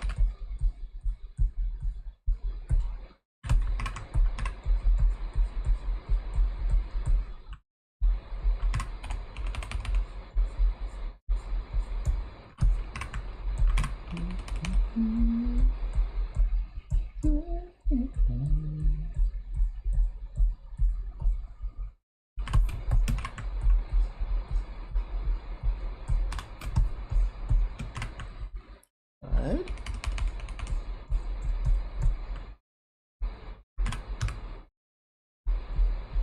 Alright, I probably shouldn't be getting too much into the micro detail of this just because we still have a lot of sections to clean up. So let's focus on that for a bit before we spend a lot more time like fine-tuning the metal.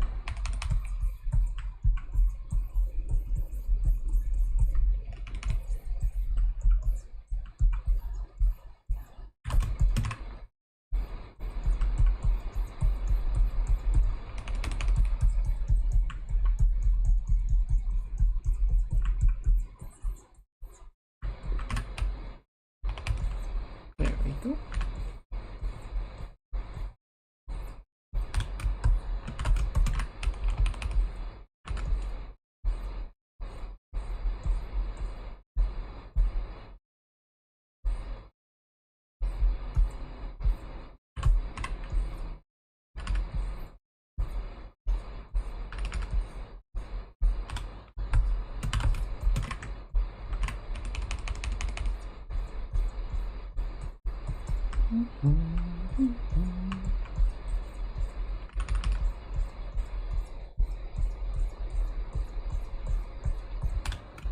Good.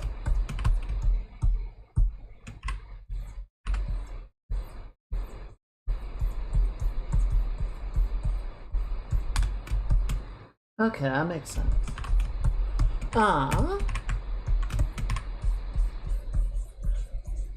You know, I listen to a lot of Sabaton, but now and then they're fun. Okay, let's kind of get some like occluded shadow or some contact shadow in here, just to sort of give the idea of the metal weighing down on the tail. And you can sort of have some here overlap the shape like this, right? The parts that aren't sort of directly covered by it are sort of still springing up around it. And it's far enough down, we shouldn't give it the full highlight treatment that some of the other areas do, but it can get a little bit of like exposed brightness right here, say.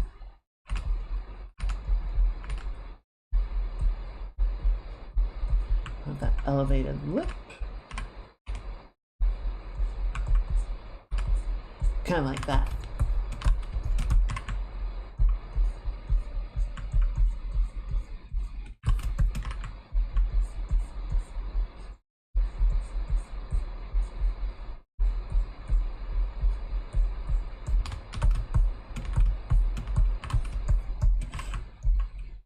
Joining us, from Sword Art?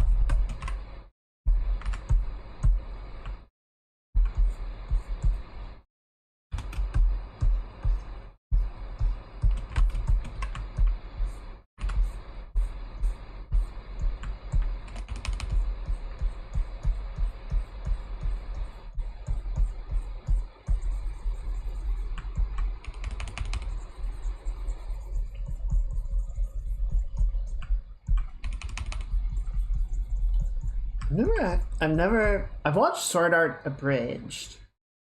I'd have to look at the design. I don't think she actually gets to wear armor.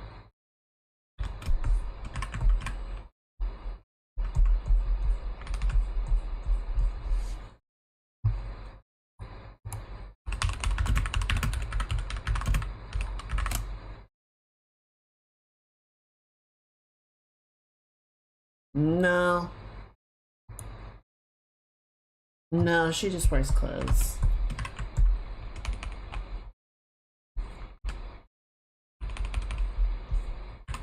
To be fair, I don't think Kirito wears armor either. Gotcha.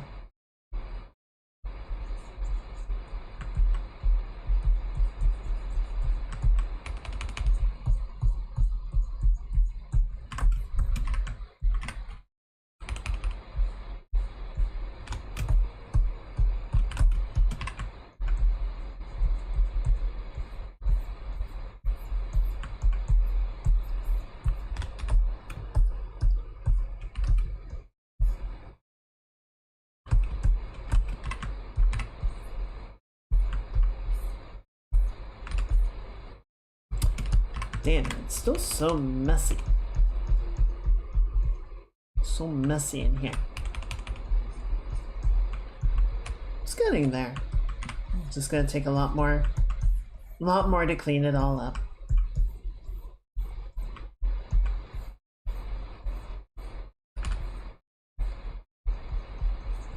Suppose it's a possibility we'll have it done on Tuesday. Oh, though not if the dress has anything to say about it. Shit.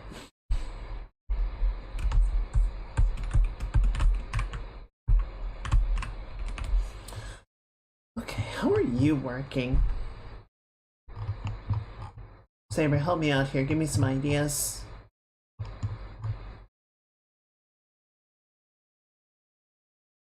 Okay, that's not helpful. Alright. Well, I think what we can do...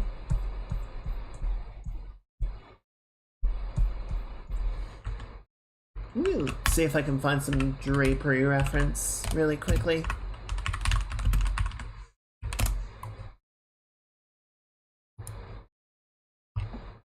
Okay, that's not bad.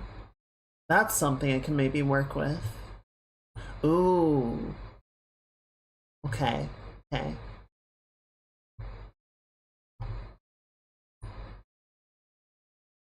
That'll do, more or less. It is close enough that I think I can at least kind of go from that. Right.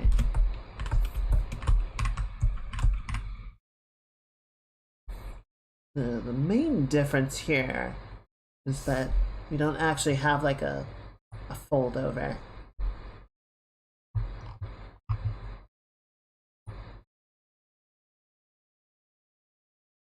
Okay. So I think I'm just gonna need to sort of reduce this part, sort of have it all recede a little bit more uniformly rather than having it bunch like I'm doing right now. But that's okay. And yeah, we can... so this is one of my friends. She recently made partner. So I'm doing a piece to celebrate for her as a gift.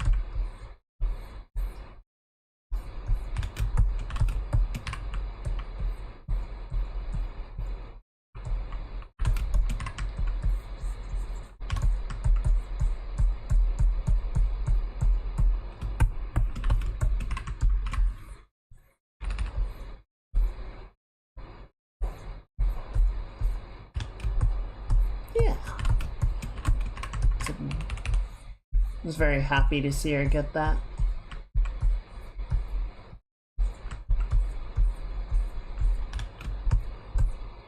Okay, and then so yeah, the sort of main pinching is going to be where it bunches up on this knee, on this elevated leg. So we're going to get more like this,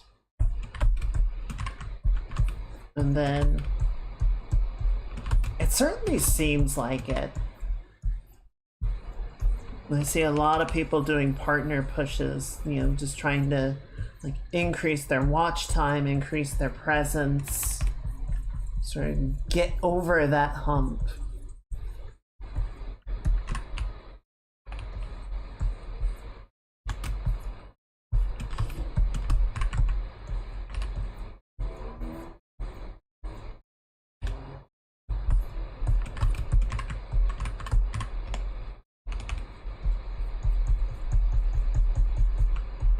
Imagine it is quite relieving to finish it and not have to worry anymore.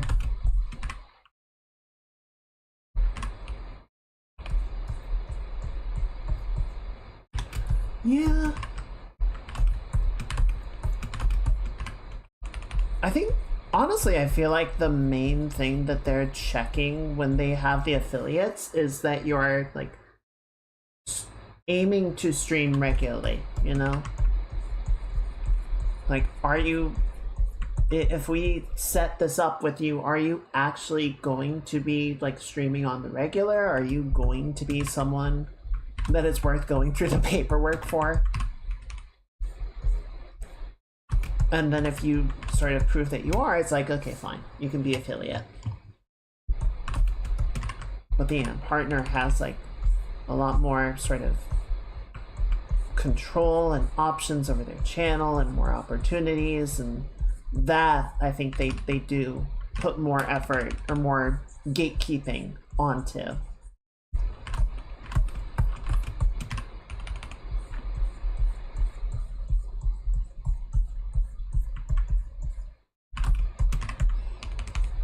Honestly, I just want to be able to change the frickin' prefix for my emotes.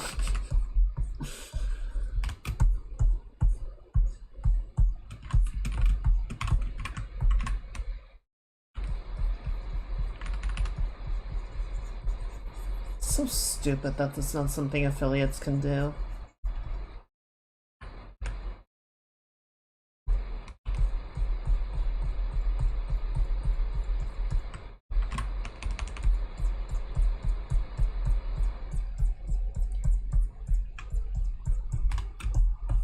There we go. Well, that's pretty good. One thing I think is I want to adjust the shape of it.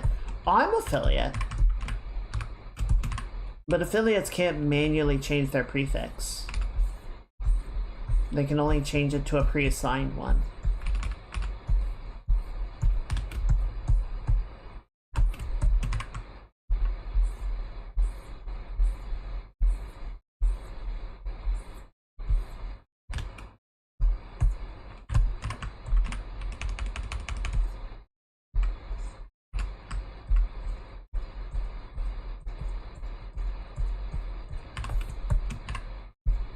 Yeah, it's really annoying because I'm basically stuck with the old one that I have because the generated one is stupid.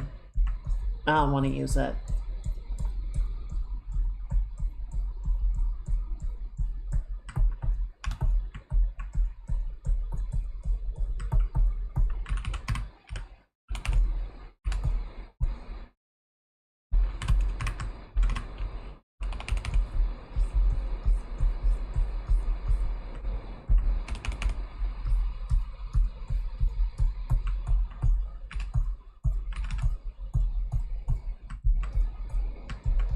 There we go.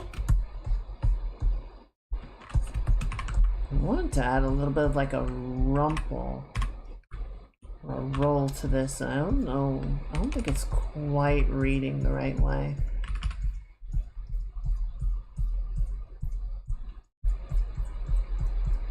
There we go. Maybe.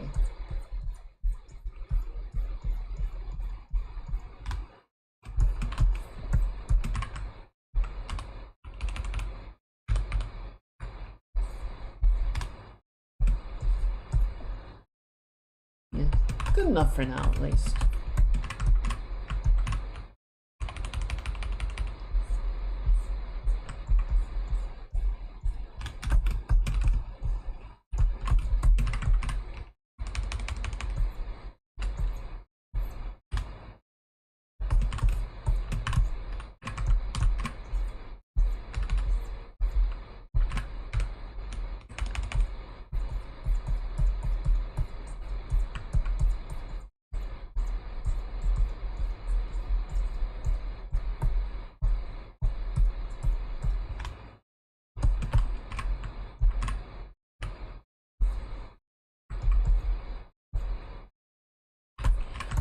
Yeah, there we go. Okay, that feels a little bit better. Makes a little bit more sense.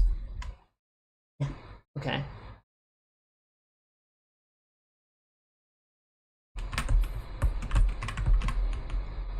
And we can sort of roll this around like that.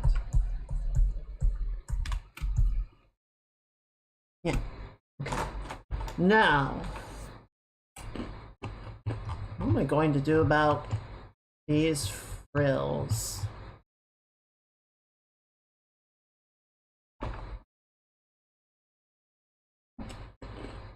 Oh boy, okay, I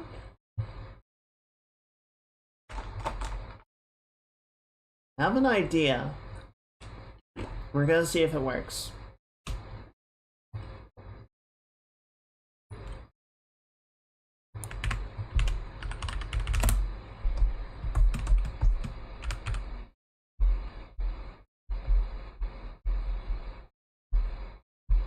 Okay, let's start it. I just started cutting the basic shape of it out, right?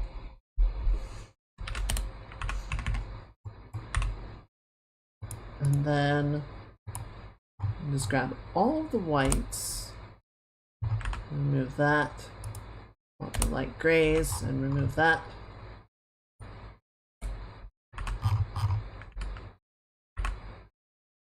Actually,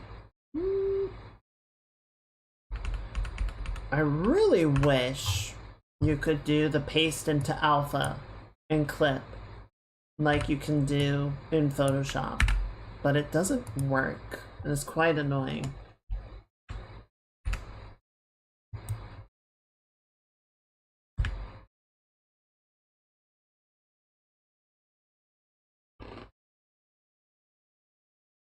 Advanced fill?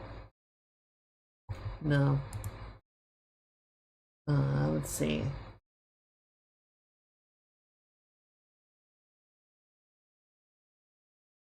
Let me see if there is an option for this.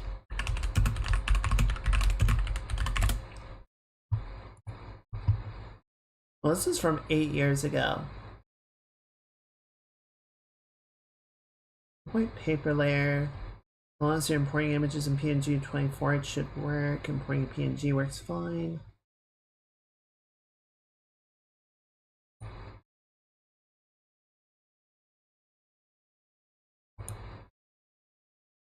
That's Krita.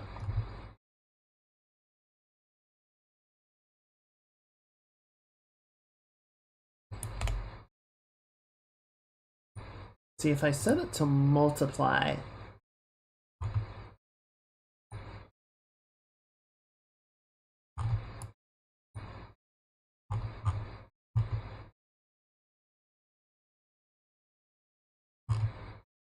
see, that doesn't work though, because then, like, it's not gonna save, there's no actual transparency there, it's just faked. What can I do?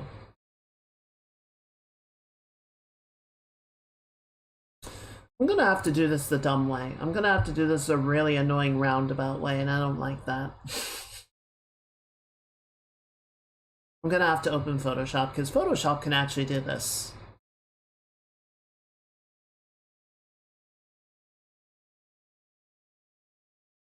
Give me 1 second.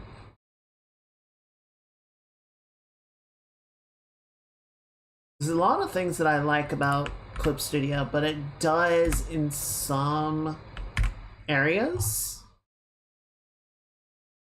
lack in terms of like editing capability.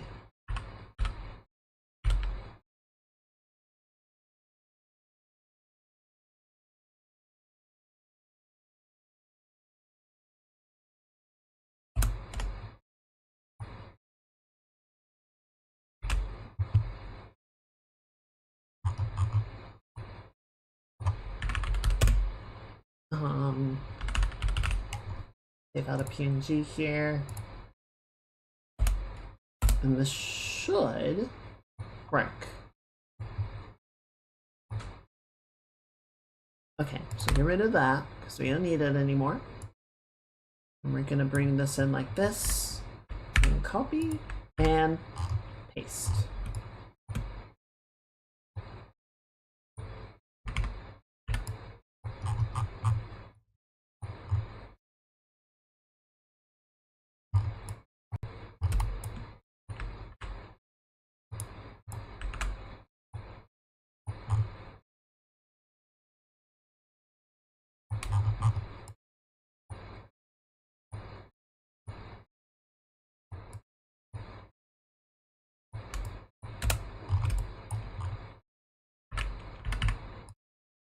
And then we just need to place a shit ton of these.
Alrighty, Mage.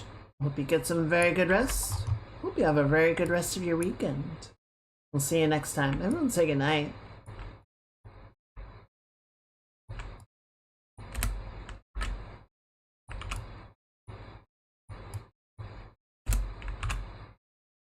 Round this out a little bit more like that. And like you. And good. And now we're gonna go back to the original one. Move it out a little bit more. Or no, that's the one that I saved as a reference point. So let's move you. We're gonna move that. Just give it a little bit more distance between, right?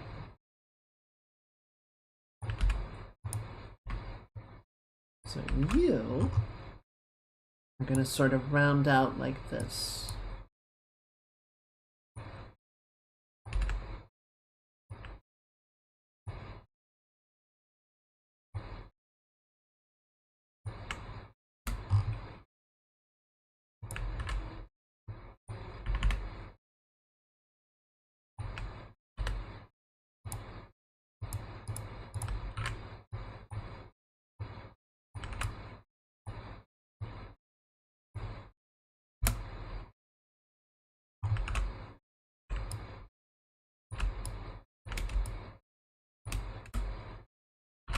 And then we'll darken it just a little bit to give that sort of depth compared to the ones in the foreground.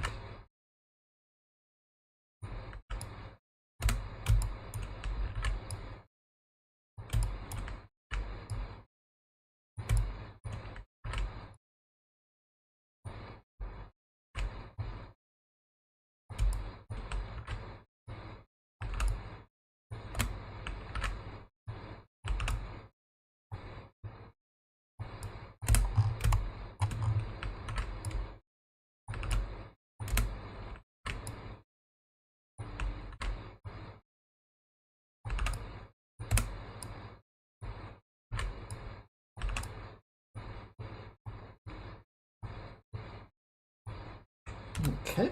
And then you can go right there. And you can go right there. And you can go right there.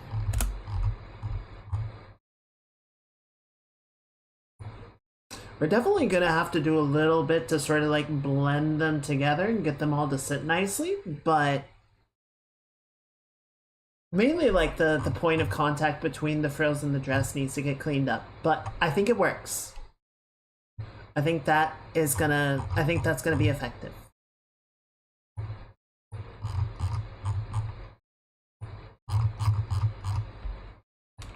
So I'm just gonna group all those together so we can move them around more easily and we can sorry, 1 second.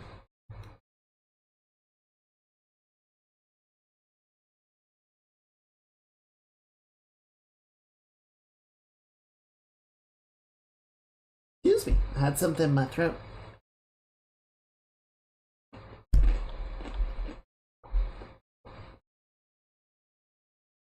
You can also do a little bit of painting on top. Just to punch them up a little bit.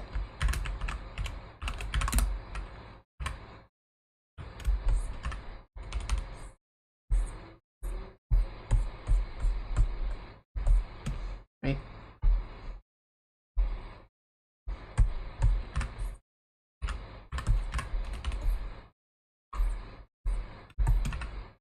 A little bit of extra oomph to these guys. Just a hair, right? And then sort of knock those back, help give the sense of rolling over the surface.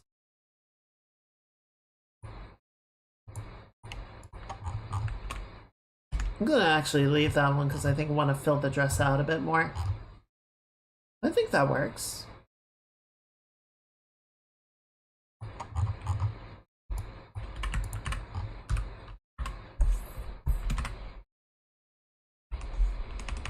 Will at least provide us a really good framework to then, you know, continue to paint on.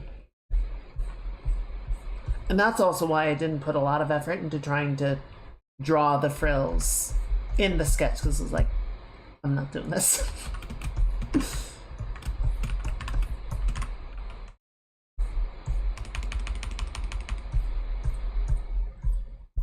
I ain't about it, I'm not them.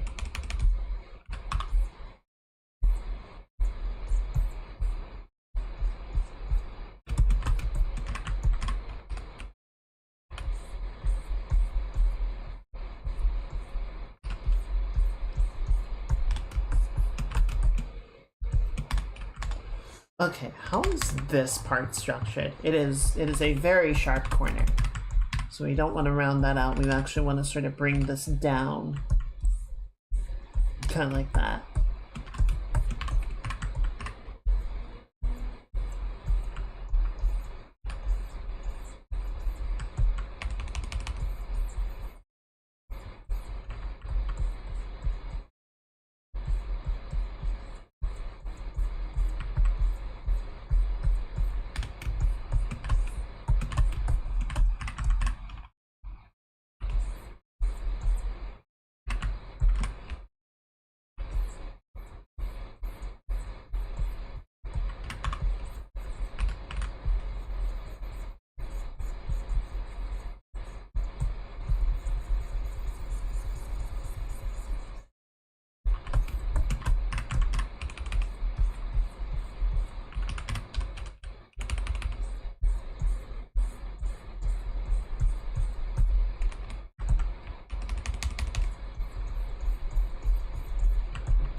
So we're gonna sort of bump the fabric a little bit up like that, right? Give it a bit of a... Don't want it to sit like perfectly level. We want to have some pinching and rolling and drapery. I actually kind of like this little secondary shape that's forming right there.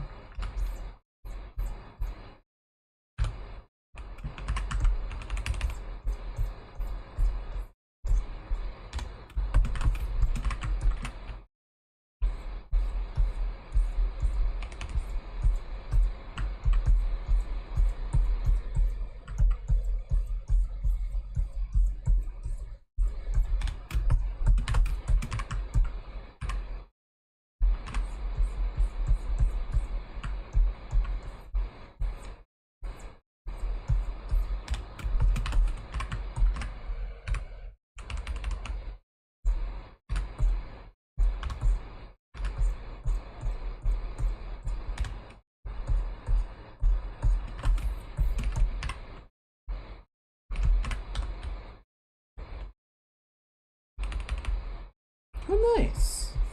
Yeah, it is hard. We did a piece last year that was really sort of doing a study in that. I think it turned out pretty well, but it's definitely like a particular rendering style that is pretty exacting. Can't say I'm particularly good at it either.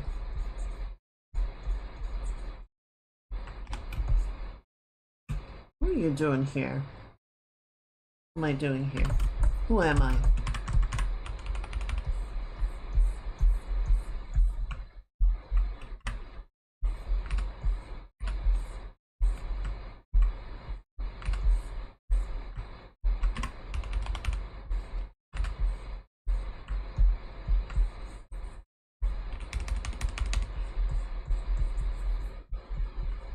It is quite nice for certain pieces, though. It's a very powerful effect. Okay, so I almost cut the corner off of this, but we're actually going to leave that here. What we need to do is round it over the top here. This part, the top lip of the plate actually needs to overlap this other section. There's no gap between them, so we're going to do something more like that. Sort of bring this around like so. And just let that sort of carry over the side.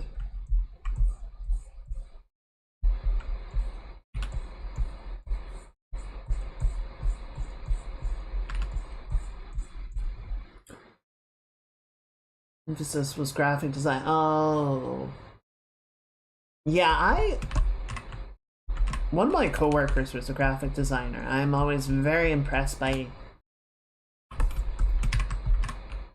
that skill set, for lack of a better term. It's definitely not the same as illustration or painting. There's a lot of attention to detail. Okay, let's round this plate out a little bit.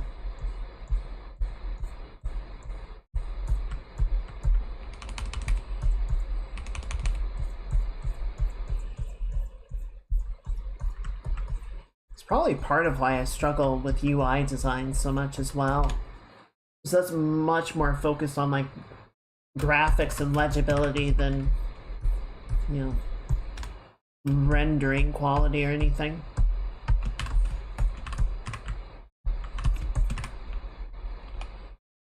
Okay, so yeah, this is going to be a little bit rounded out like that. And then this is going to be nice and sharp.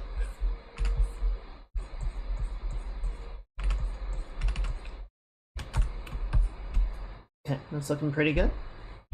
We are gonna have to deal with this foot at some point, and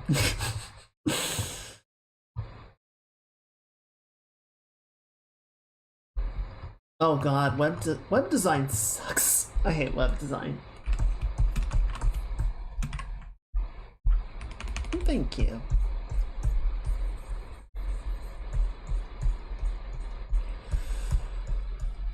I don't know.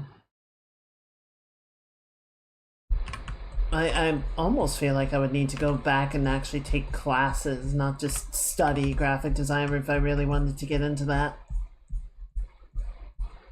Or I could just tell everybody graphic design is my passion. And then I would just win. I would just win by default.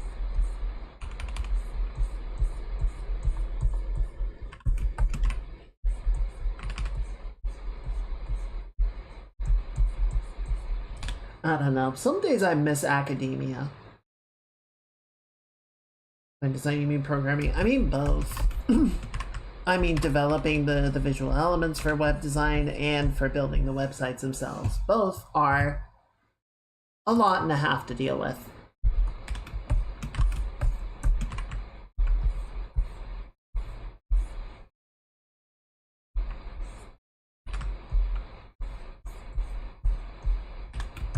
Still haven't added any of the rivets into this.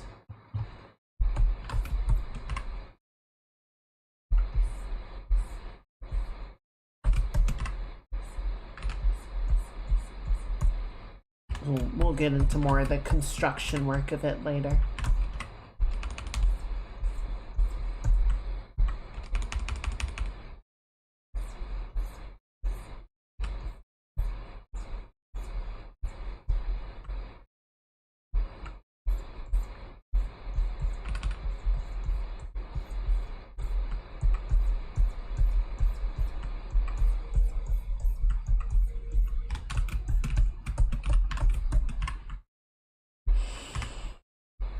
See, I miss academia. I miss being in an environment of motivated, smart people that are studying to get better at something and sharing that information with each other. That was a lot of fun. You know, the focus of my work, the thing that I was there to do was just to practice and improve. That was a really good experience. I do not miss school. I do not miss the exams or the homework, especially not the homework. I don't miss the deadlines.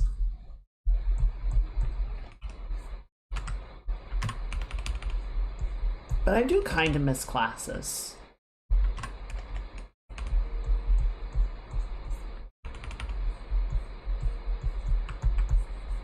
If there's a way that I could just like do the classes and just sort of do the study on my own schedule at my own time. Of course, the problem now is that I would have to do that alongside the job, and yeah, that's a lot.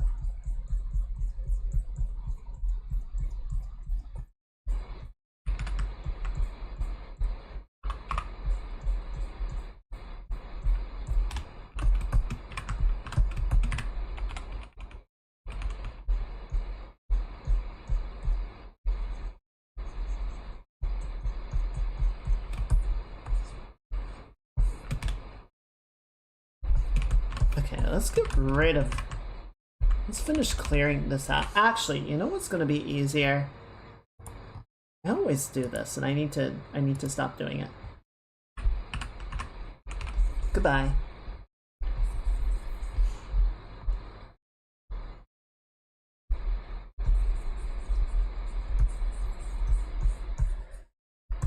Much better.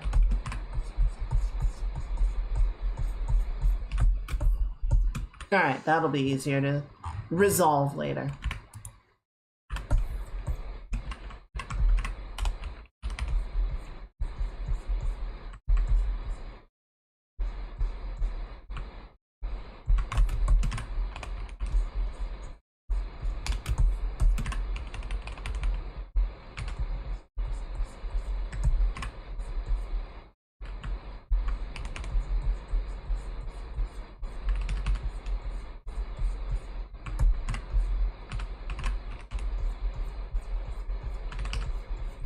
I always leave a bunch of like messy under sketch work and then I have to try and paint over it and just like, what if I don't?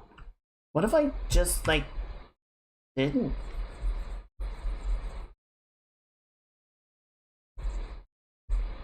It's a big brain move.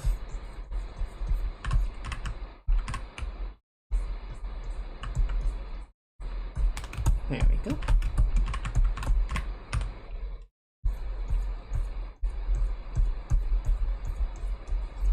Good.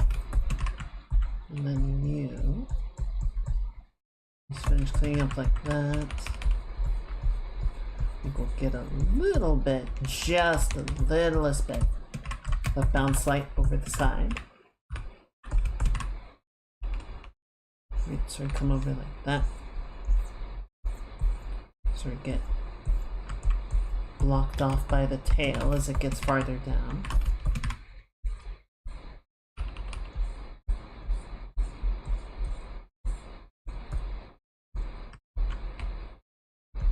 We can really sort of knock this whole area out.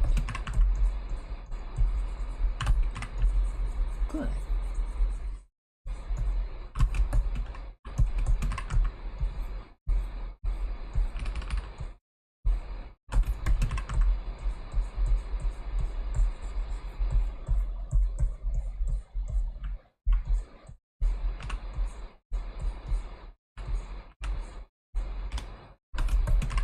Good.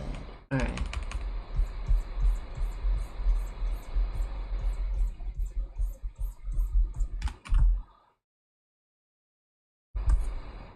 We got that little bit of tail left that we're gonna need to work through. Before we do that, I want to go up here. I feel like it's a little bit too hot pink, but yeah, let's just kind of move away from this like pink part and we'll grab the more reddish part and use that.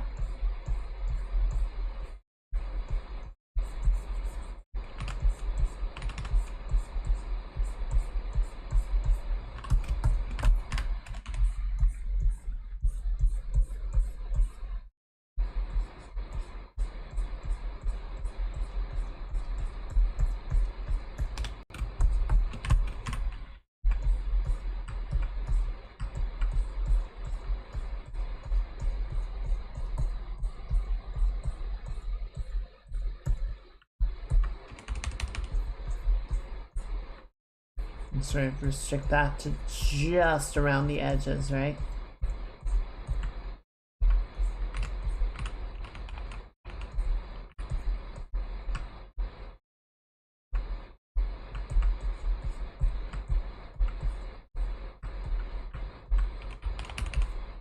There we go.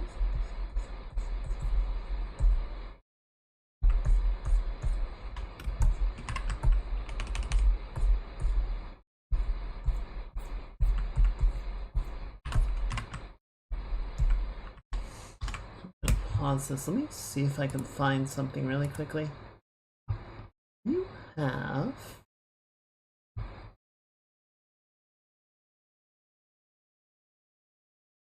might not have the album that I want.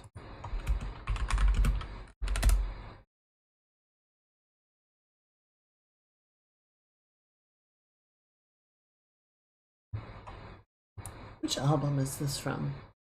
Magnus.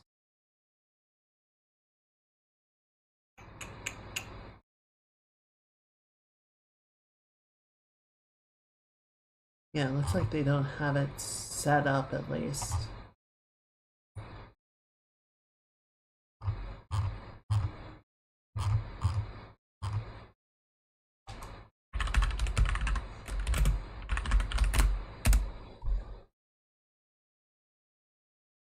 Okay, yeah, someone else put it together though.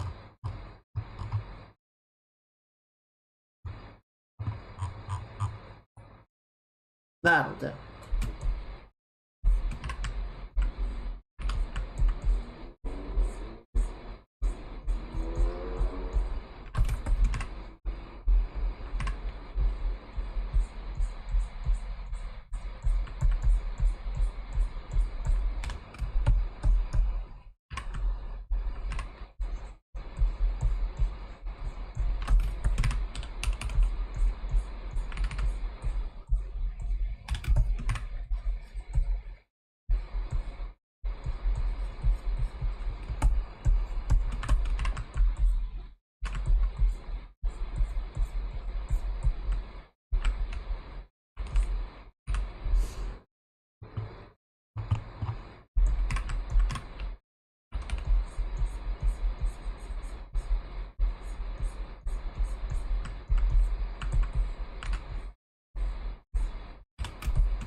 Good. Alright.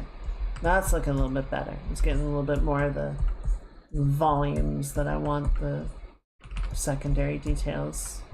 So it still looks a little bit weird down here, so we're gonna need to play with that some.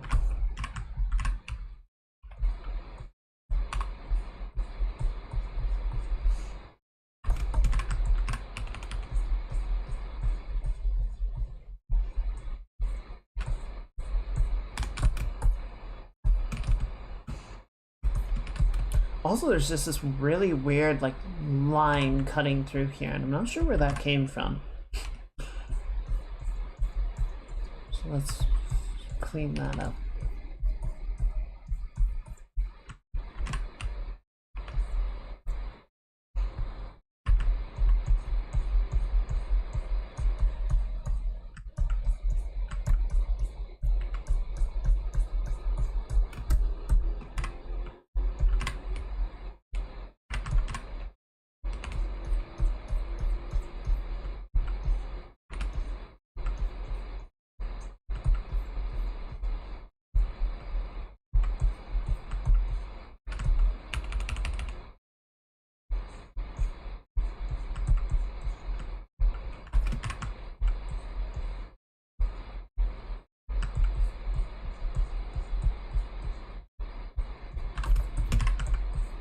There we go.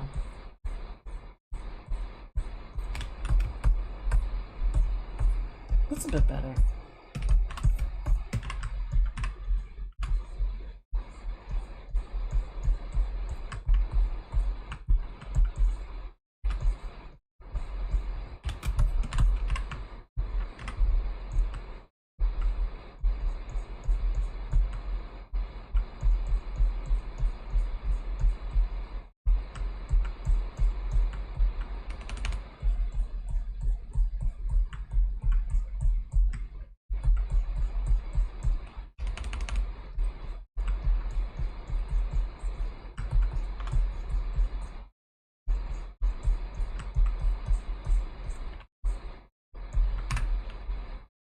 Maybe give this just a little bit more of like a angular shape, perhaps.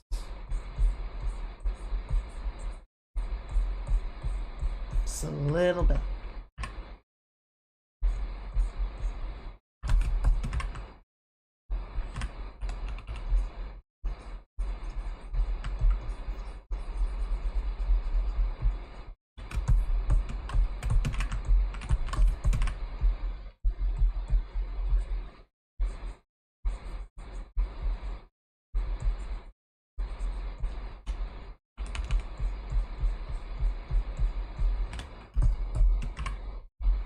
Okay, yeah, there we go. That's looking a little bit better.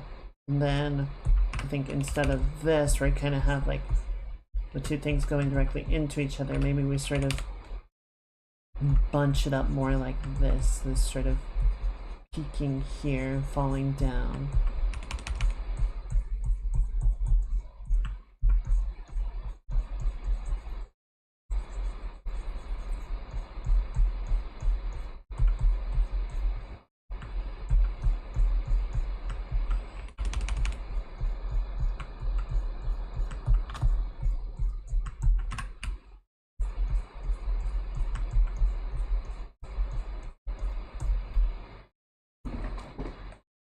I do wonder with Horizon how long the devs spent conceptualizing the world. You know? Sort of going in and thinking about like what each of the tribes were doing and what they're about, and what their personality and their cultures and their values. You know, not just the visual language, but all that anthropological consideration that really makes them feel like people, not just sort of colored groups. You know, we got the red group and the green group and the blue group and the yellow group.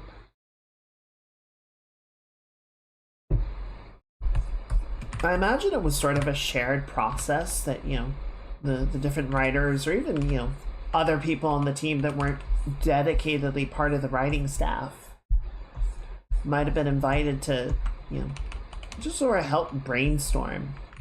So you sort of get different groups that are sort of come in and be like, okay, well, what if we did this sort of stuff for the Nora? You know, this is sort of what we have in mind for the Karja, and maybe how they came into their position, how they founded Meridian. You know, this is the Utaru. You know, they've got they sort of ended up settling on this plane around these old radar dishes, and sort of the positioning of the dishes and the sort of some of the stuff pertaining to their background worked their way into the culture and ideology of the Utaru. You know, they're very agrarian, so they're very like connected to the earth, and a lot of their metaphors, a lot of their mindset is sort of built around that connection to the fertile soil.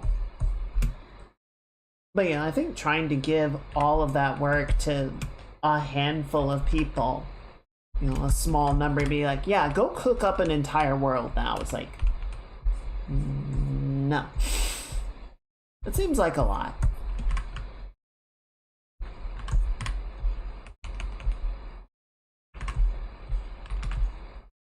I remember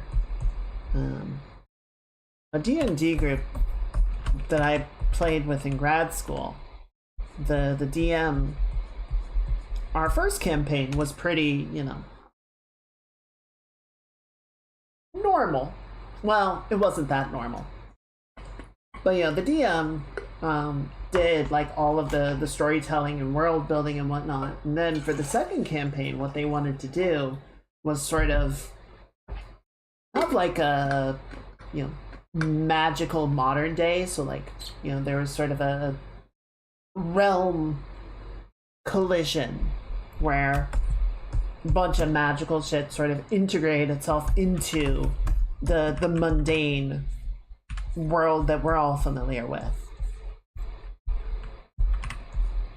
But one of the things that they thought would be kind of fun would be like, you know, as we're sort of going through the story, you know, if we come up with fun things of like, oh, you know, this realm, or, you know, this aspect of the fantasy sort of popped into this part of the world, what kind of stuff would happen as a consequence of that?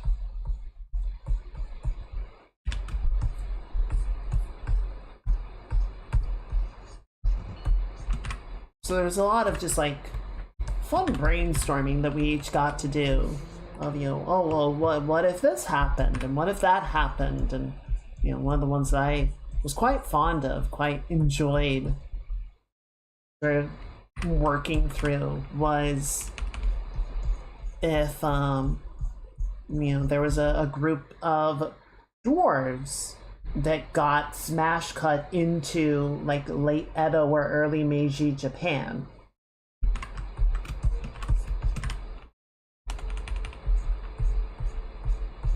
And so obviously, you know, once the sort of initial animosity and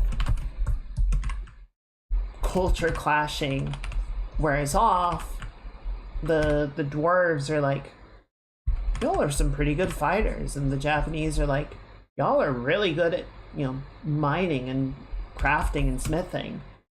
And then they sort of like start to integrate and share with each other, and then it's like dwarven samurai. It's like, this is fucking cool.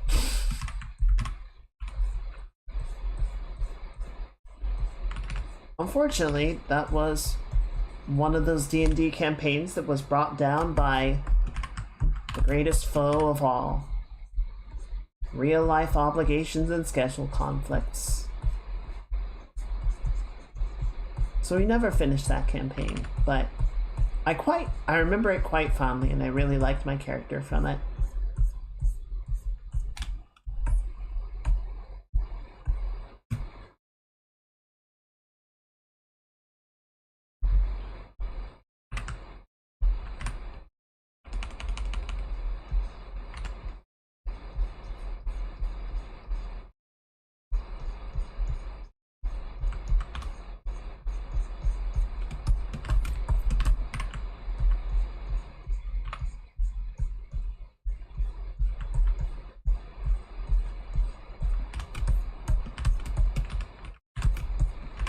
I don't think it would ever make sense to try and transplant her into another campaign, just because, you know, I don't know. I could probably do some reworking to sort of make it make more sense in a fantasy setting, but I feel like, you know, having her situated in like a modern day setting first and foremost kind of messes with the flow overall, you know. I've got a good couple of pocket characters now that I can pull out if I do like a pickup group or something. Short campaign.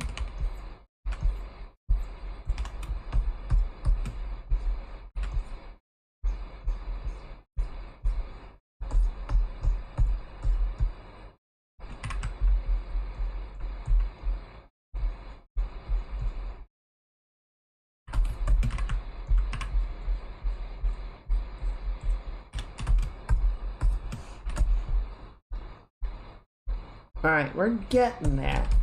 We're definitely getting there. What I want to do is I really want to lean into a bit more of that, like, strong lighting. So, where we have this sort of hot pink, I'm going to warm it up a little bit. And then I really want to, like, brighten it up as well. So we'll leave a little bit of that pink just in, like, determination shock. But particularly around the edges, I want to get this sort of like more stark highlighting.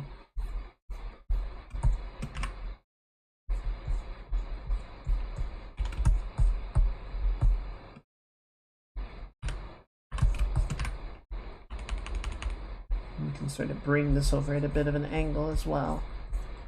Reinforce some of the shape language going through here.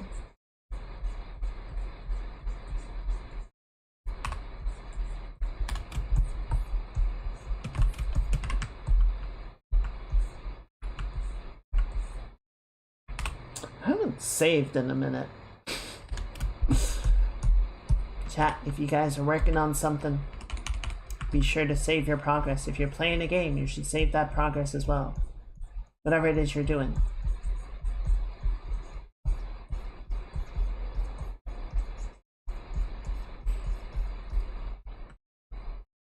Streamer, I can't save, it's an online game.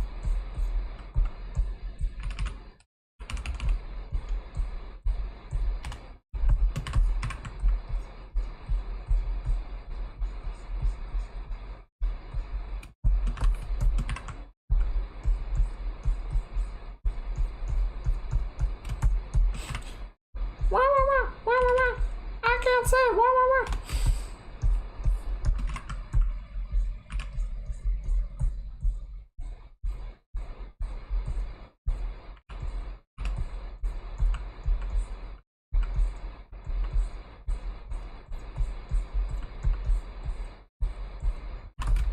Well, I'm sorry, that sounds like a skill issue.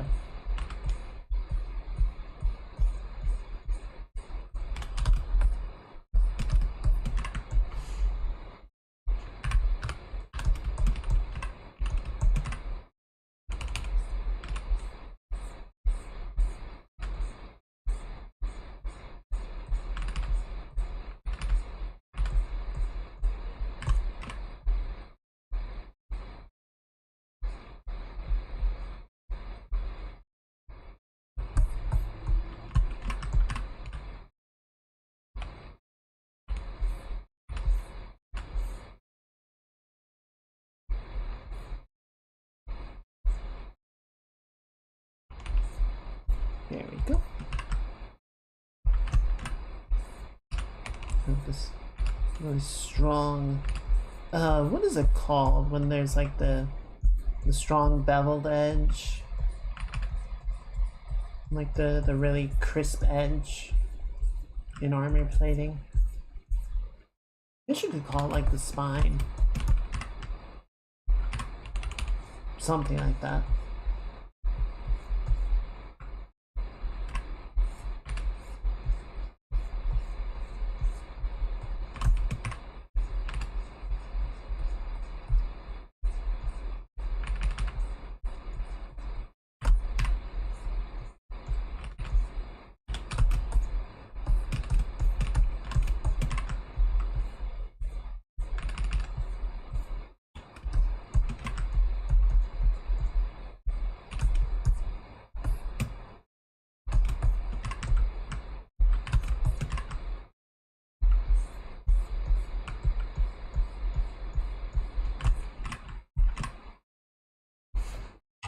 double check.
Okay, there we go.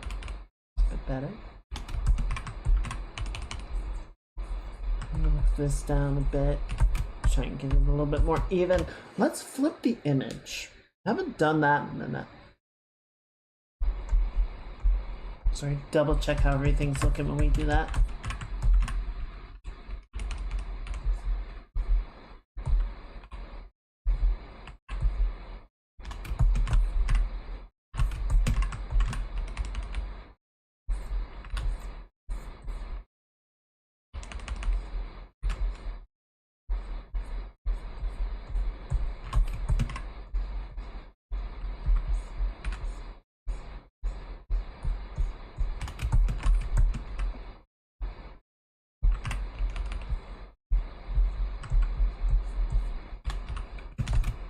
Good.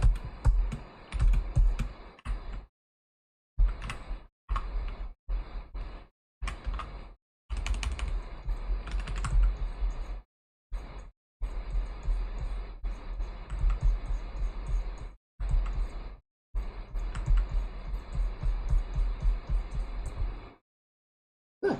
All right. And then sort of bring this up a little bit. We got some of the old patterns still visible. We can tamp that down like so.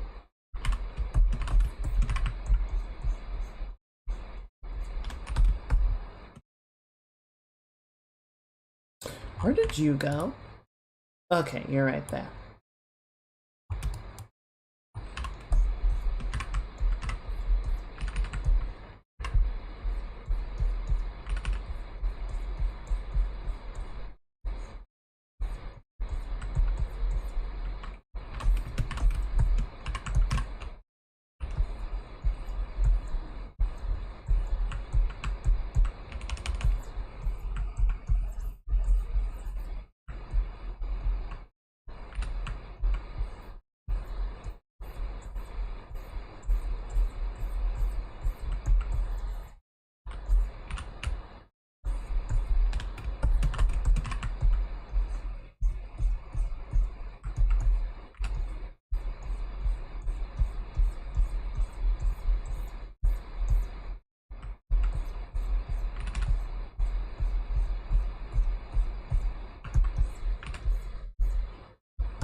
Good.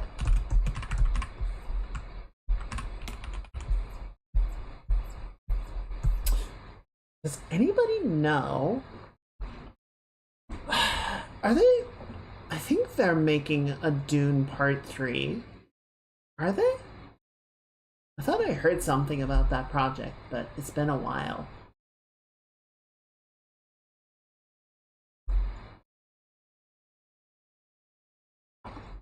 I don't know if that's ultimately going anywhere.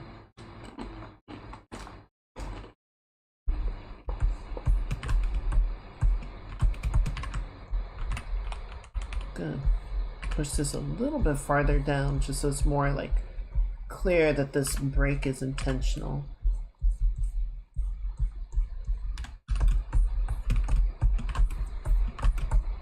Listen, they were... I feel like I saw that they were, like someone announced that it was in production, but I don't know. It could be one of those things of like, yeah, we started it. We're not going to have anything to say for like a long time, but We'll let you. We'll drop a trailer when it's almost ready.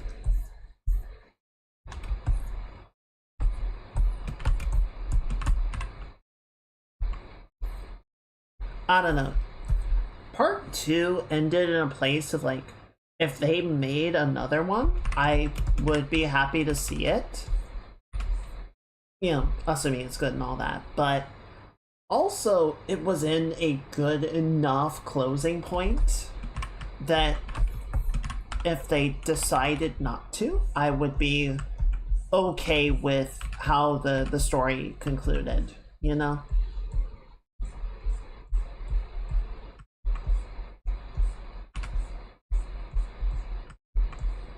I think they wrote it in a satisfying like conclusion to the tragedy, but it was clear there was still a lot more that could happen.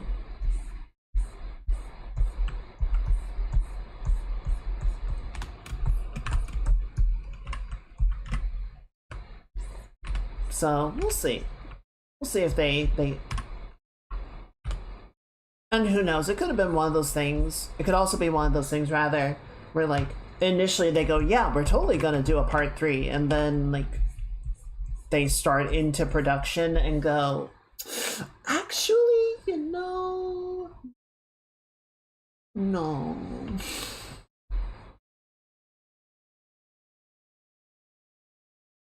See, I don't know. I feel like, so if they did, because I think it's like the first 3 books are kind of considered to be like the core narrative. I know definitely the first 2, like Dune and Children of Dune, and then I think the 3rd one is probably also like, yeah, this is like the main thing. And then after that, yeah, it just gets so off the rails. It's like, I'm sorry, you're doing what?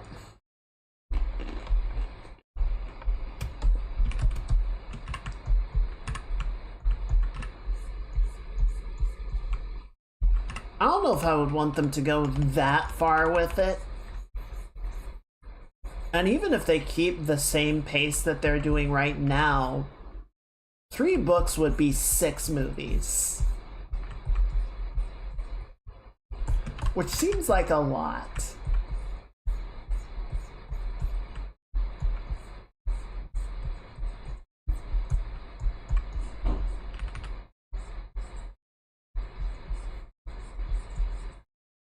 I kind of have to assume at some point they would start truncating.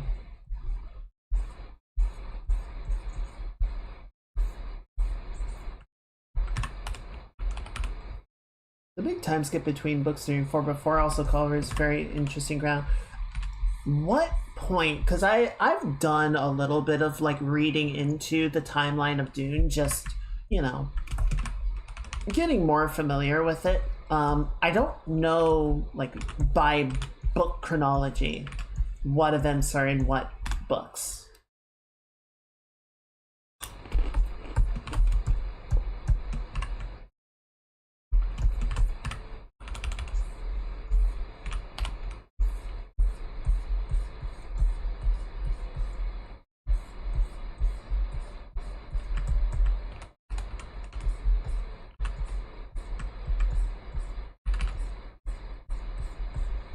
I know, like, narratively, eventually the story sort of shifts from Paul to Leto II.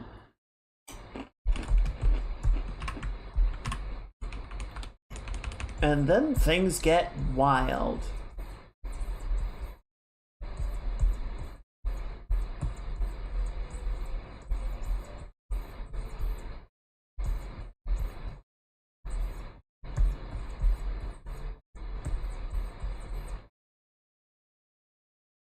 Paul is out of the picture by book 4. Okay.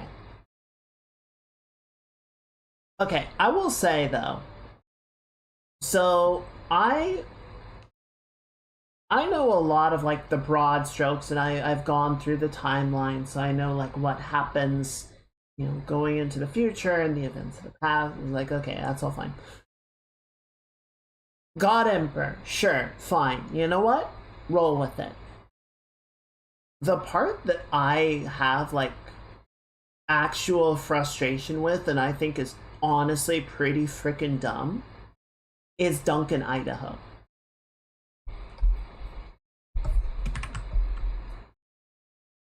Like, I'm gonna be honest, Duncan is an enjoyable and charismatic enough character in the first book.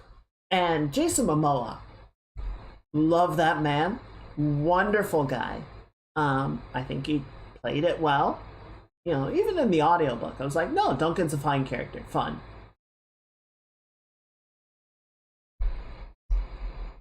But somewhere along the line, and I don't even know if I can attribute this to Frank Herbert because I don't know like at what point he started doing it and whether it was like his son that really leaned into this.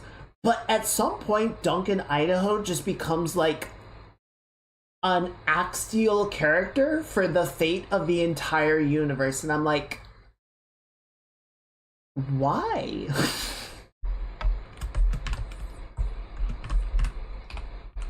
It's like, we are going to resurrect Duncan, Idaho 1,000 times and just turn him into an eternal warrior. It's like, let the poor man die.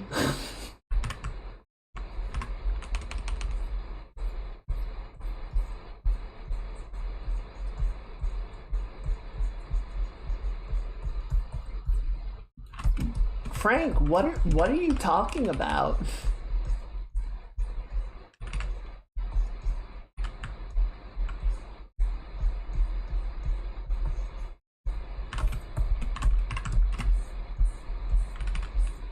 And then like multiple people create clones of Duncan, Idaho so that they can all tap into his main character energy, and it's like,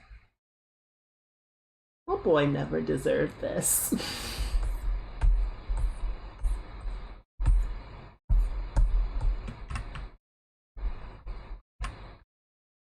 It's so weird. It's so dumb.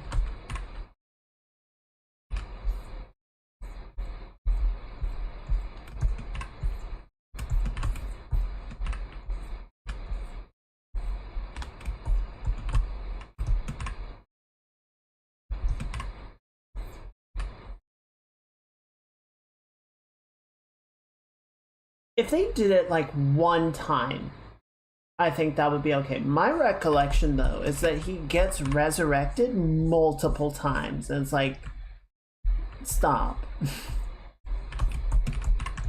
I could be wrong. I could be misremembering, but that is my recollection when I was sort of going down the rabbit hole. Just like, this character keeps getting brought back and really doesn't deserve to be.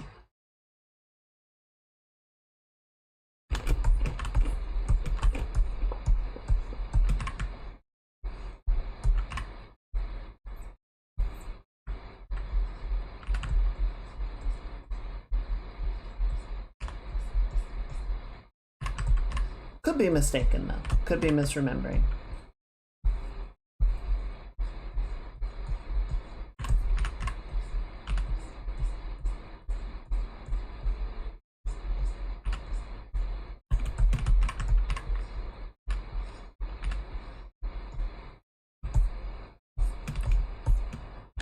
So maybe be book 4 spoilers.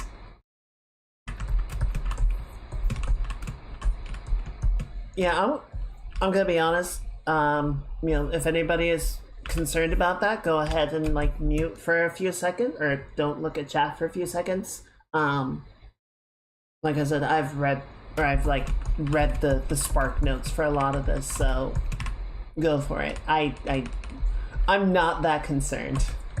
And frankly, now this might be a blasphemous take, because I watched the movies and then I listened to the audiobook because I was like, I wanna go through this. I want to see what the original book did and sort of compare and contrast.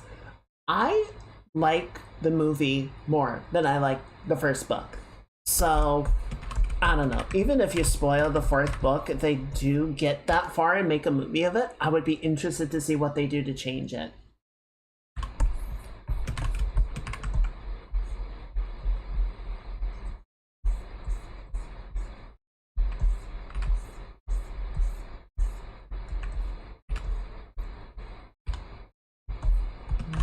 I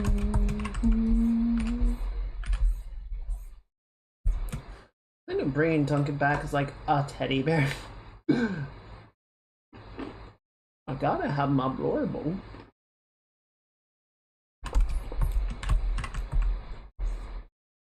But why does Leto need Duncan? Duncan died well before Leto was born. Like, why is there an emotional attachment there? Unless it's like that genetic memory thing or whatever.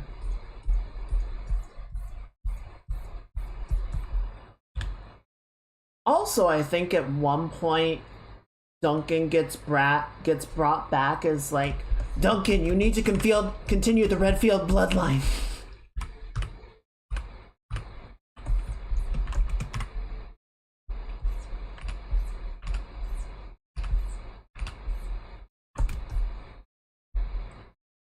Duncan to be able to win. Yeah, that's true. I don't know. The series gets weird, and I feel like that's kind of... It almost seems like an inevitable fate of most sci-fi series, that if they run for too long, they just get weird. Especially like classic sci-fi from like the 50s to 70s period. The 80s was mostly cocaine, so we're not too concerned. Like, yeah, that was going to be weird. We all saw that coming.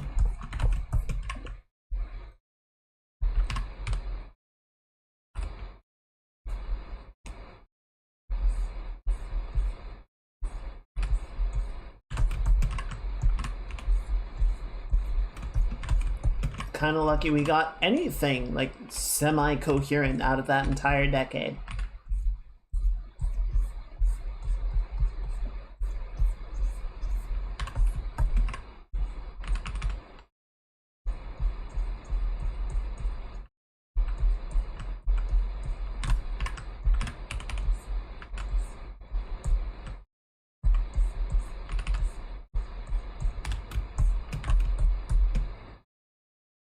Raised on Duncan experiment. If I give this guy a genetic memory of 1,000 lifetimes, will I create a humus?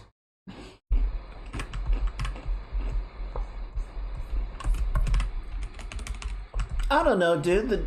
Leto was like super prescient. I feel like he would have had a hard time not doing something without knowing the consequences of it.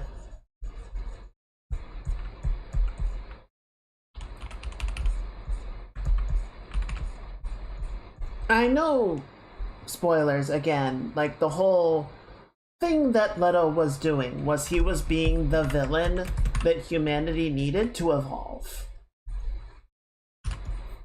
He was like, humanity needs to get past its old prejudices and become something greater than it is, and it needs a force to motivate that, and I will be that force. That was the nightmare that Paul saw, and he ran from it. And Leto was like, nope, I'm gonna become a sandworm.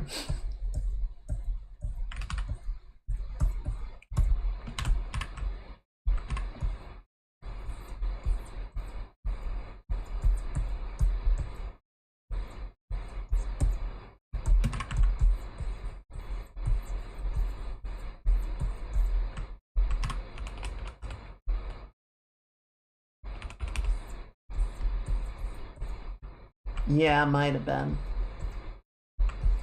You could be right. You know what? The other series that got really weird, and I don't want to get into the author about this one because we all know where that goes, but Ender's Game. I read the trilogy of that. I read Ender's Game and the two that followed, and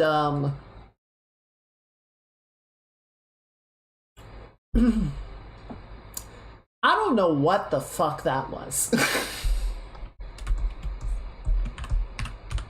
It was a lot. It got very weird. I wouldn't even say it got preachy, it just got bizarre.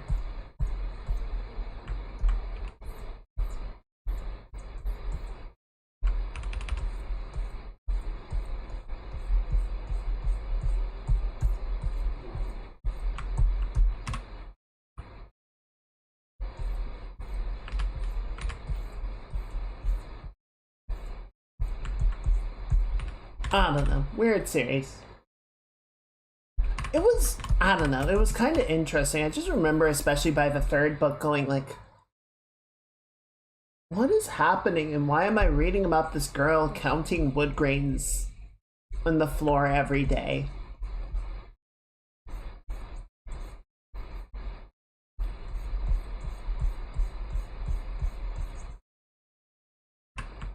I wouldn't call it bad, it was just strange.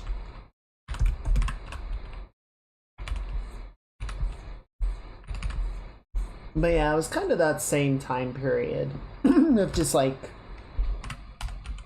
we're gonna write science fiction and we're gonna talk about all kinds of like, what's the word? Not superhuman. Transhumanism? I think it's transhumanism. That's all the rage.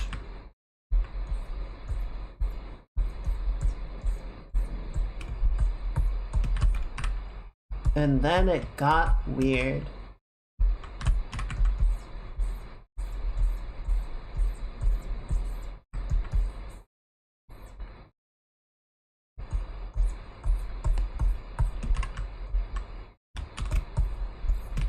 It's more about human minds. I think so. And to be fair to that point, I think that's really common. I think what's the word? What am I trying to say? I think a lot of the most compelling science fiction is still about very contemporary ideas, but it's like contemporary ideas in a what's the right word? Fantastic setting, right? Like, what happens if you take people and put them in these scenarios? Like, do they have the capability to rise above all of the misgivings of modern day humans and become something more, or do they just continue to be people? And like The Expanse, the answer is, oh, they're just gonna be the most people of people. They're gonna be such people you don't even know.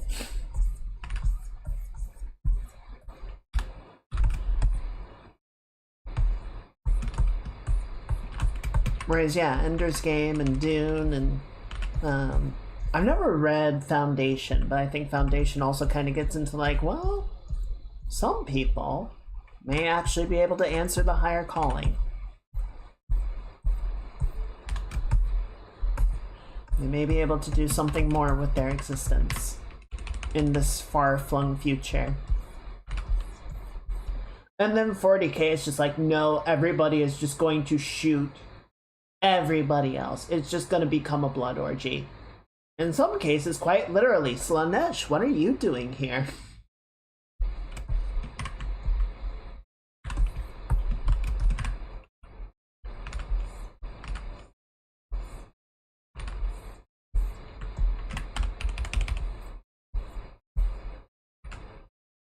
To shreds, you say?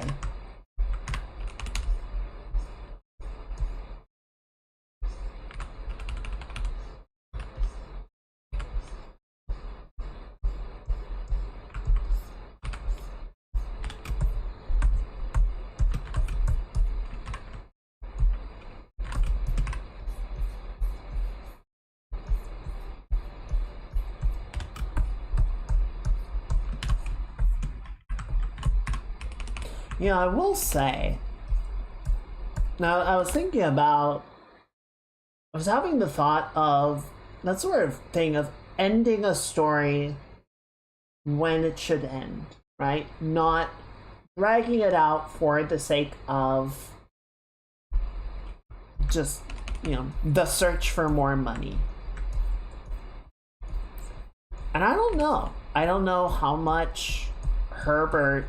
Just be on the subject of Dune. I don't know how much Herbert really wanted to continue to evolve that storyline, as opposed to you know, everyone wanted more Dune from him, and he wanted to continue to have a living as a writer, so he made more Dune. It wouldn't surprise me if, you know, as you were saying, Turtles, he was sort of continuing to evolve his own personal philosophy and writing that into the story. For better and for worse. But the thought that I had is, you know, I think it is a pretty assumed point now that we're never going to see the end of A Song of Ice and Fire. That George Martin is not really like interested in finishing the series, and maybe that's partly the fault of the show. Maybe he just got drawn away by other projects, and at this point, you know, trying to finish this story is not that compelling. Maybe he wrote himself into a corner, right? Because I think he has a very strong sort of writing sense and writing style of, you know, I have these characters that I understand well, and, you know, I sort of get the ball going, and then see how things play out, right? You know, maybe he'll introduce certain plot points or introduce new characters to mess with things, but, you know, the dude is not one for plot armor. He's not one for sort of allowing characters to escape perilous situations because he needs them to do something. It's like, nope, that character's fucking dead now. And he might have gotten to a point where he was just outlining the story and went, well, shit, I don't know how to move this forward. So that's very possible. But I will say, sort of in his defense, if he's not really feeling it, if he doesn't have a way to continue and conclude the story that he is satisfied with, that he thinks would be appropriate, I would kind of rather he not force it, you know? Maybe this is copium on my part, but I would rather he not half-ass an ending just to say that it's done.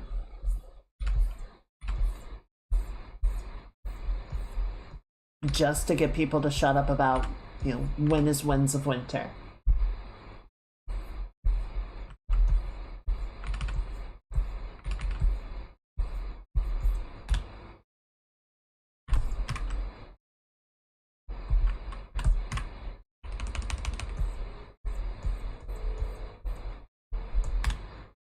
You know, sort of similar vein, people love Firefly, right? Great show. 13 episodes. I would argue all 13 episodes were good. There might have been one or two that weren't as good, but, you know, across the board, a really good season with a pretty good movie to follow it up. It was a good movie. I enjoyed it. Good movie. I'll take the pretty qualifier off of that.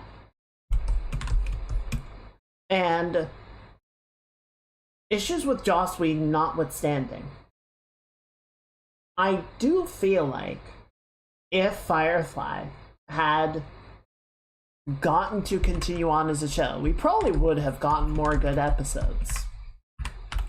But it also probably would have had some real stinkers in there. We would have had some mediocre episodes. It would have been, you know, more of the mixed bag that most shows become over time. So, I don't know, it kind of got a bit of a boost by, you know, just only having that really strong, like, opening idea and not having to figure out how to continue it.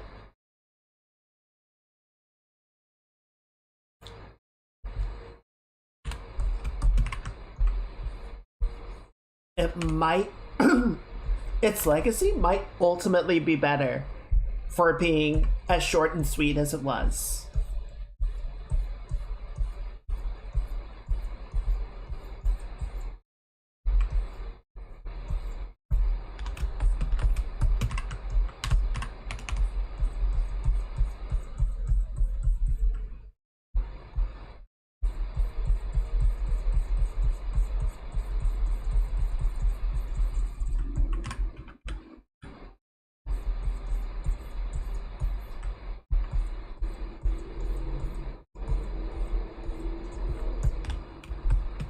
Go. But we shall never know. What I will say in Firefly's defense is that a lot of science fiction, honestly, kind of a lot of TV shows, really like struggle to sort of figure out their footing initially, right? Like the actors are still sort of figuring out what they want to do with their characters, how they want to play them. The writers are still sort of figuring out the what elements, what formulas do and don't work. So the first season or two of a show can be really flaky, can be really like not a clear indication of the level of quality that it's going to get up to. Hi, Deep Space Nine, what are you doing here? But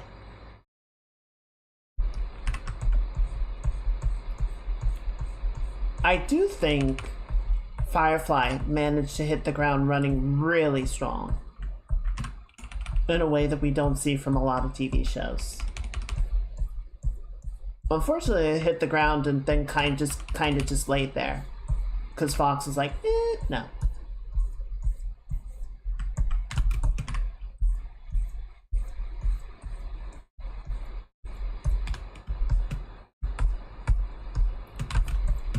We don't think this whole Space Cowboys idea is gonna hold a lot of water, so we're just gonna cancel it.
I want to add a lot more like loose hairs and such to the cluster, but I think we're getting, excuse me, a pretty good flow out of it now. I think the like color gradients that we're looking for are settling in nicely. It just needs more breakup. Not so much like color breakup, but shape breakup.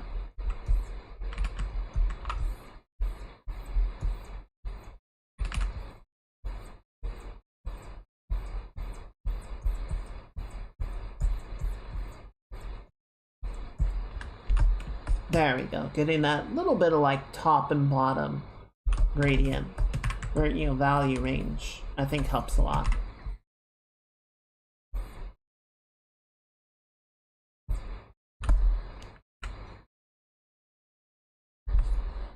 Okay, sword looks pretty good. We still gotta do a lot to clean up the armor, but I think a lot of the like principal cleanup has come along really nicely, so I'm feeling good about that much. What the fuck is going on in here? Okay, I see. So we got the finger, we've got this.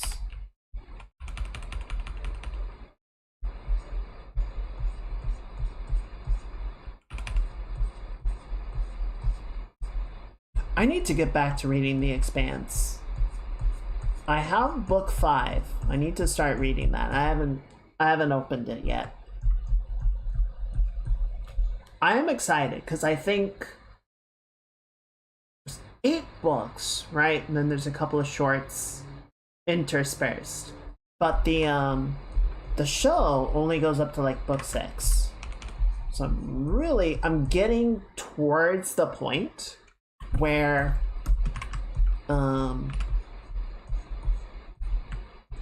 we actually start to get like divergence from where the show ended.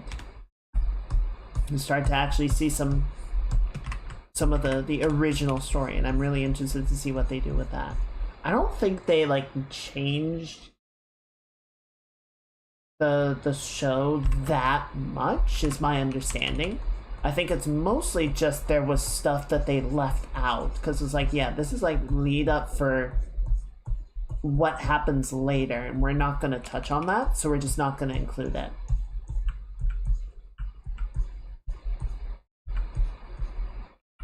That's my understanding. That's a really good book series.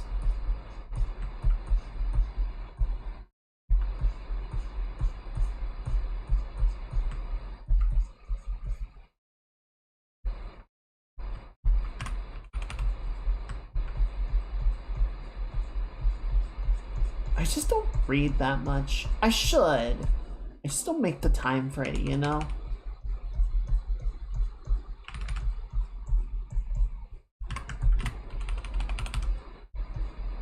And it's silly because it's not even like I don't like reading. I just don't do it.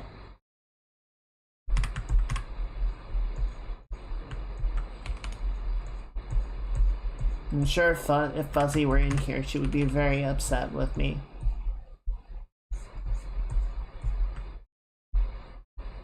But it's true.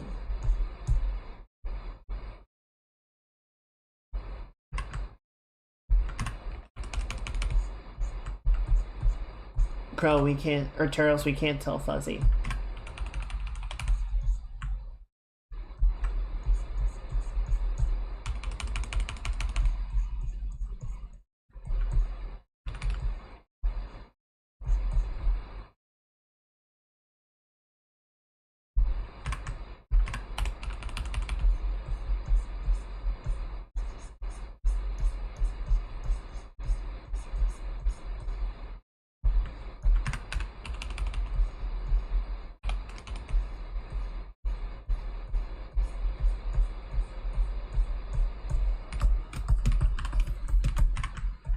There we go.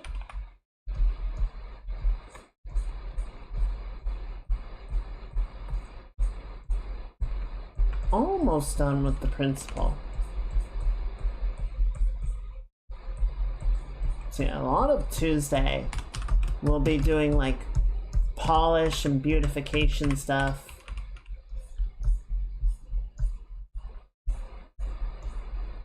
You know, really getting the armor to sing more, really pushing the lighting a bit harder, stuff like that. Years ago, there was a thing called Reader's Digest condensed books. They're for people who didn't have the time or patience to read the entire novel. Which is definitely better than not reading it at all. I think if those are the two options, I would definitely go for the condensed book.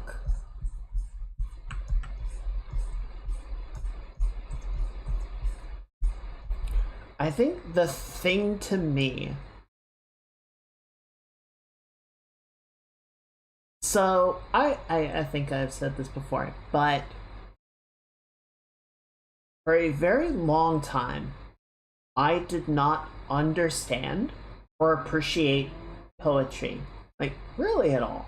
You know, I think there were a couple of poems that I did like, but I didn't necessarily like enjoy poetry, you know?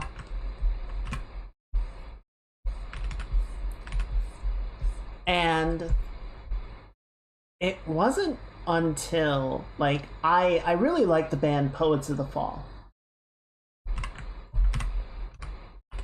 And it was some point listening to them that I sort of realized that the trick of poetry is not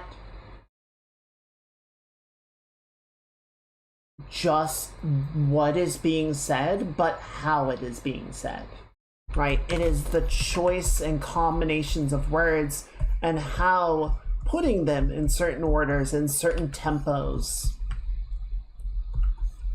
creates a mental image that is more than the literal thing that is written on the page.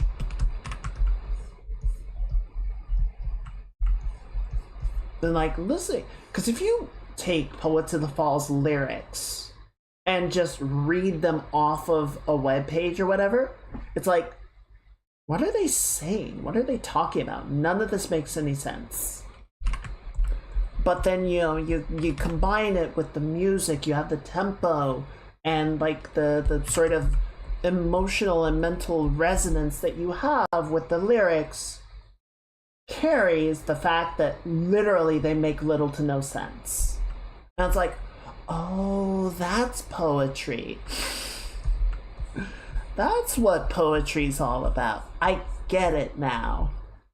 So I feel like a similar thing happens with a book, right? To a lesser degree, perhaps, than actual poetry, but I think there is a lot of nuance, a lot of value, not just in knowing what the story is, but like understanding the way that the author chose to present it.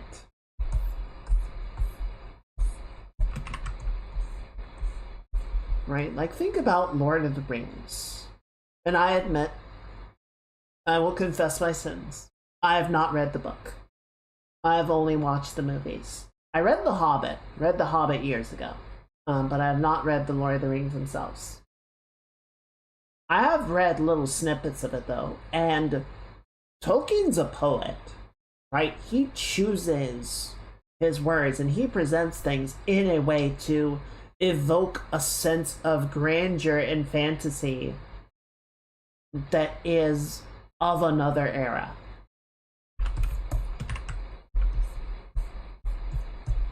And I think if you just got the condensed novel that sort of tells you what happens, you wouldn't necessarily appreciate everything that he puts forward, you know? The way that he presents the story.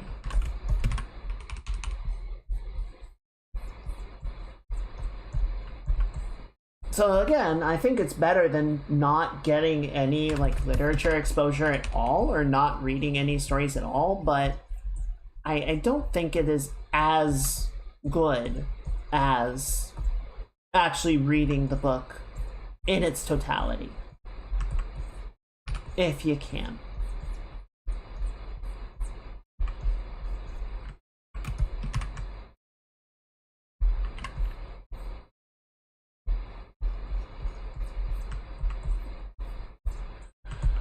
Though I will say, there have been a couple of times in recent years where I would watch a movie and sometimes I would have to like remind myself to not get distracted while I'm watching the movie. It's like, oh god, my attention span is fucking cooked. It doesn't help that a lot of times I'll be multitasking while I watch stuff. You know, if I'm, be it TV, YouTube, movies, a lot of times I'll be drawing or something. I'll sort of have the movie on in the meantime. Or, you know, just to do both at once. So I'm kind of setting myself up for failure. But yeah, I think like as a collective, all our attention spans are just completely shot. We're so fucked. It's not looking great out there.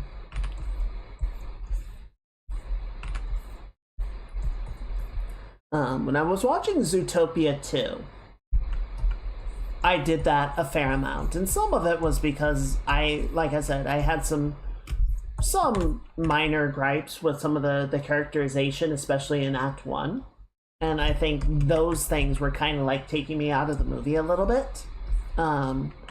Once we sort of got past that part, and the movie sort of got up to full speed, I was engaged in it, and I didn't have any trouble finishing it. Both of the Dune, like the first Dune movie, I had on the side, and I was drawing while I was watching it, and by like 15 minutes into the movie, I was just like completely transfixed on it. Like, I don't want to miss a single frame of what's happening because this movie is gorgeous. It's so pretty and it's so compelling. The Batman from a couple years ago with Robert Pattinson, similar way. Like, I had it on, and by partway through the movie, I was just like all in on what the movie was doing. That one was really good. I really liked it.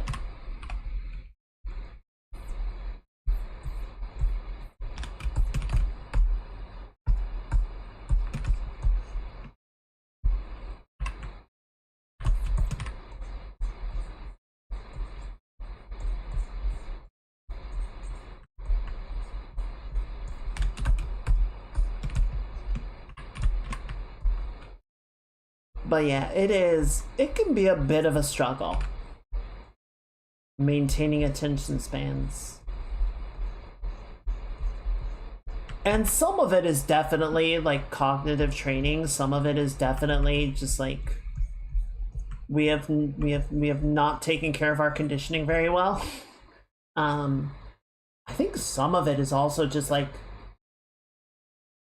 there's too much to do. Right? There's too much that I want to do, and yeah, I would love to just sit down and watch this movie, but I've got like 6 other things going on. I don't necessarily have the time to just like sit there and enjoy a movie.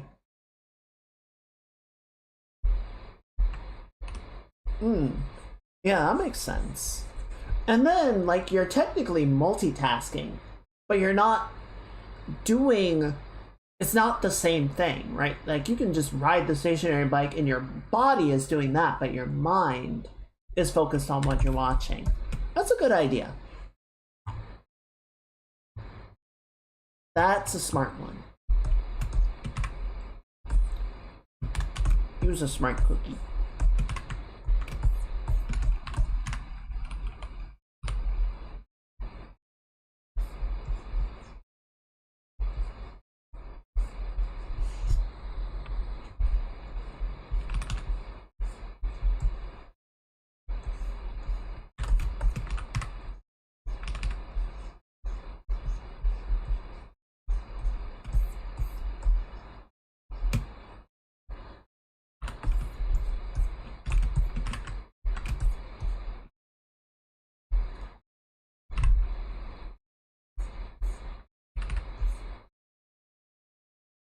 Okay, so it's water on the outside.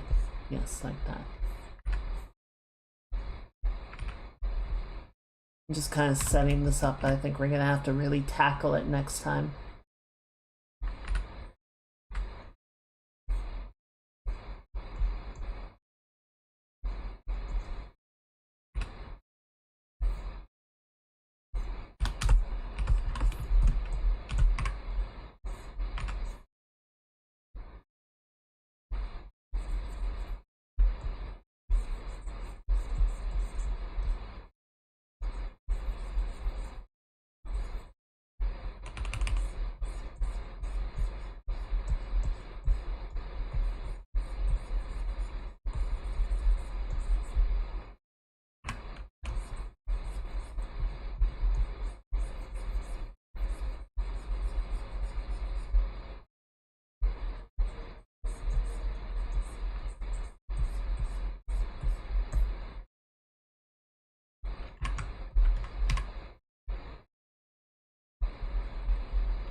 It's just a lot of, I don't know.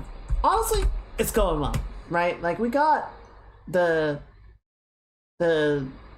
most of it cleaned up. We did not get to the feet, so I'll have to start there next time. But everything else is like pretty well established. We didn't get to the ear fluff either, so we'll hit those next time. But you know, at this point, it's really just sort of a matter of cleaning everything up. But it's going well. I think it is coming into its own in a satisfying way. I'm gonna do one more thing in here, just kind of catch in some of these last little details for tonight. We've got a little diamond pattern.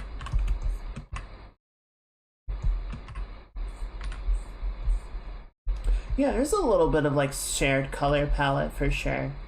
I think she does have a slightly similar sword. Or does she use a rapier? I don't remember. Hey, Lakota. Happy Saturday. I hope your weekend is going well. Welcome in. Unfortunately, we are going to wrap things up pretty soon. I'm just putting some last little notes for next time. Last little bits of setup. Thank you for the reminder. I've actually been doing okay with my posture recently.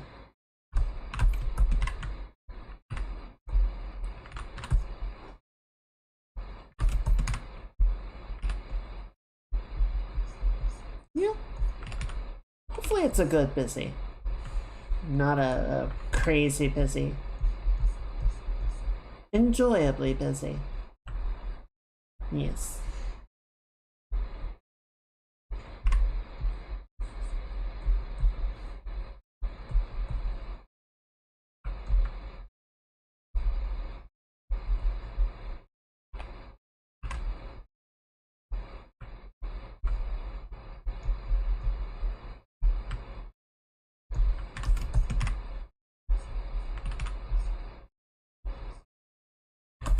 Need to deal with that blood streak as well.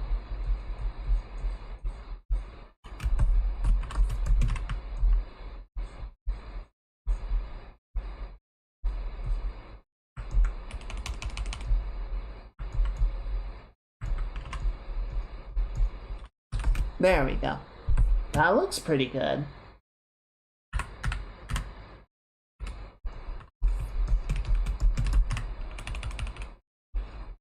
Just really like hit the highlight on the end here, right?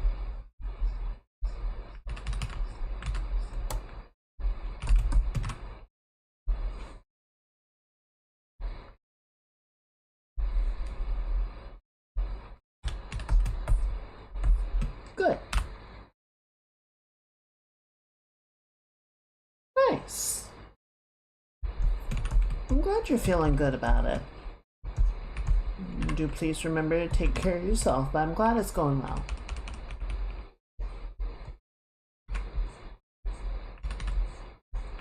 I'm just gonna expand the brow a teensy bit, so the nose doesn't feel quite so ungrounded.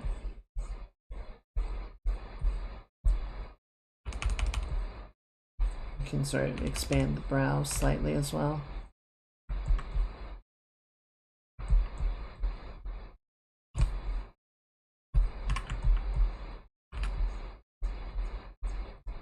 There we go. That feels pretty good. Alright, let's flip it back so you remember where we want it to be.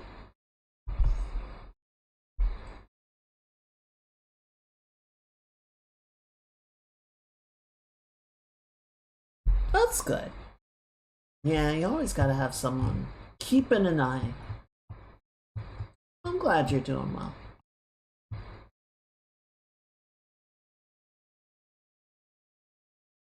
Rules for thee, not for me. Anyway, I do think, unfortunately, that is where we're gonna have to call it for tonight. It's coming along well. I'm pretty happy with it. So yeah, like I said, we got a couple of areas still needing some touch up, right? We got to get on the feet, we got to get on the ears. Hair's gonna need a lot more love and attention, but I think it's coming along. I think it is looking pretty good. Okay, I've had one more thing. This is still looking really weird. It looks like a mistake. So I just want to like give this more of a bow. I want to bend this, excuse me, bend this down this way so it looks more like it's sort of falling in and then getting covered. There we go. Something like that. That feels more deliberate. One more thing. Several hours later. Yeah, we'll touch up the rest. I was just looking at that. It's like, yeah, that's bothering me. I might even do something else with it next time, but it'll keep for now. It'll keep until Tuesday. Alright, thank you everyone for hanging out tonight. Hope you enjoyed it. It was a lot of fun having everyone here and chatting and just doing our good stuff. It's gonna bug you. Oh, absolutely. Absolutely. But it'll keep until Tuesday. It'll keep until next time. So, yeah, thank you guys. I'm gonna go ahead and shut down the YouTube stream. Everyone say goodbye to the VOD squad. And we're gonna find somebody that we can raid.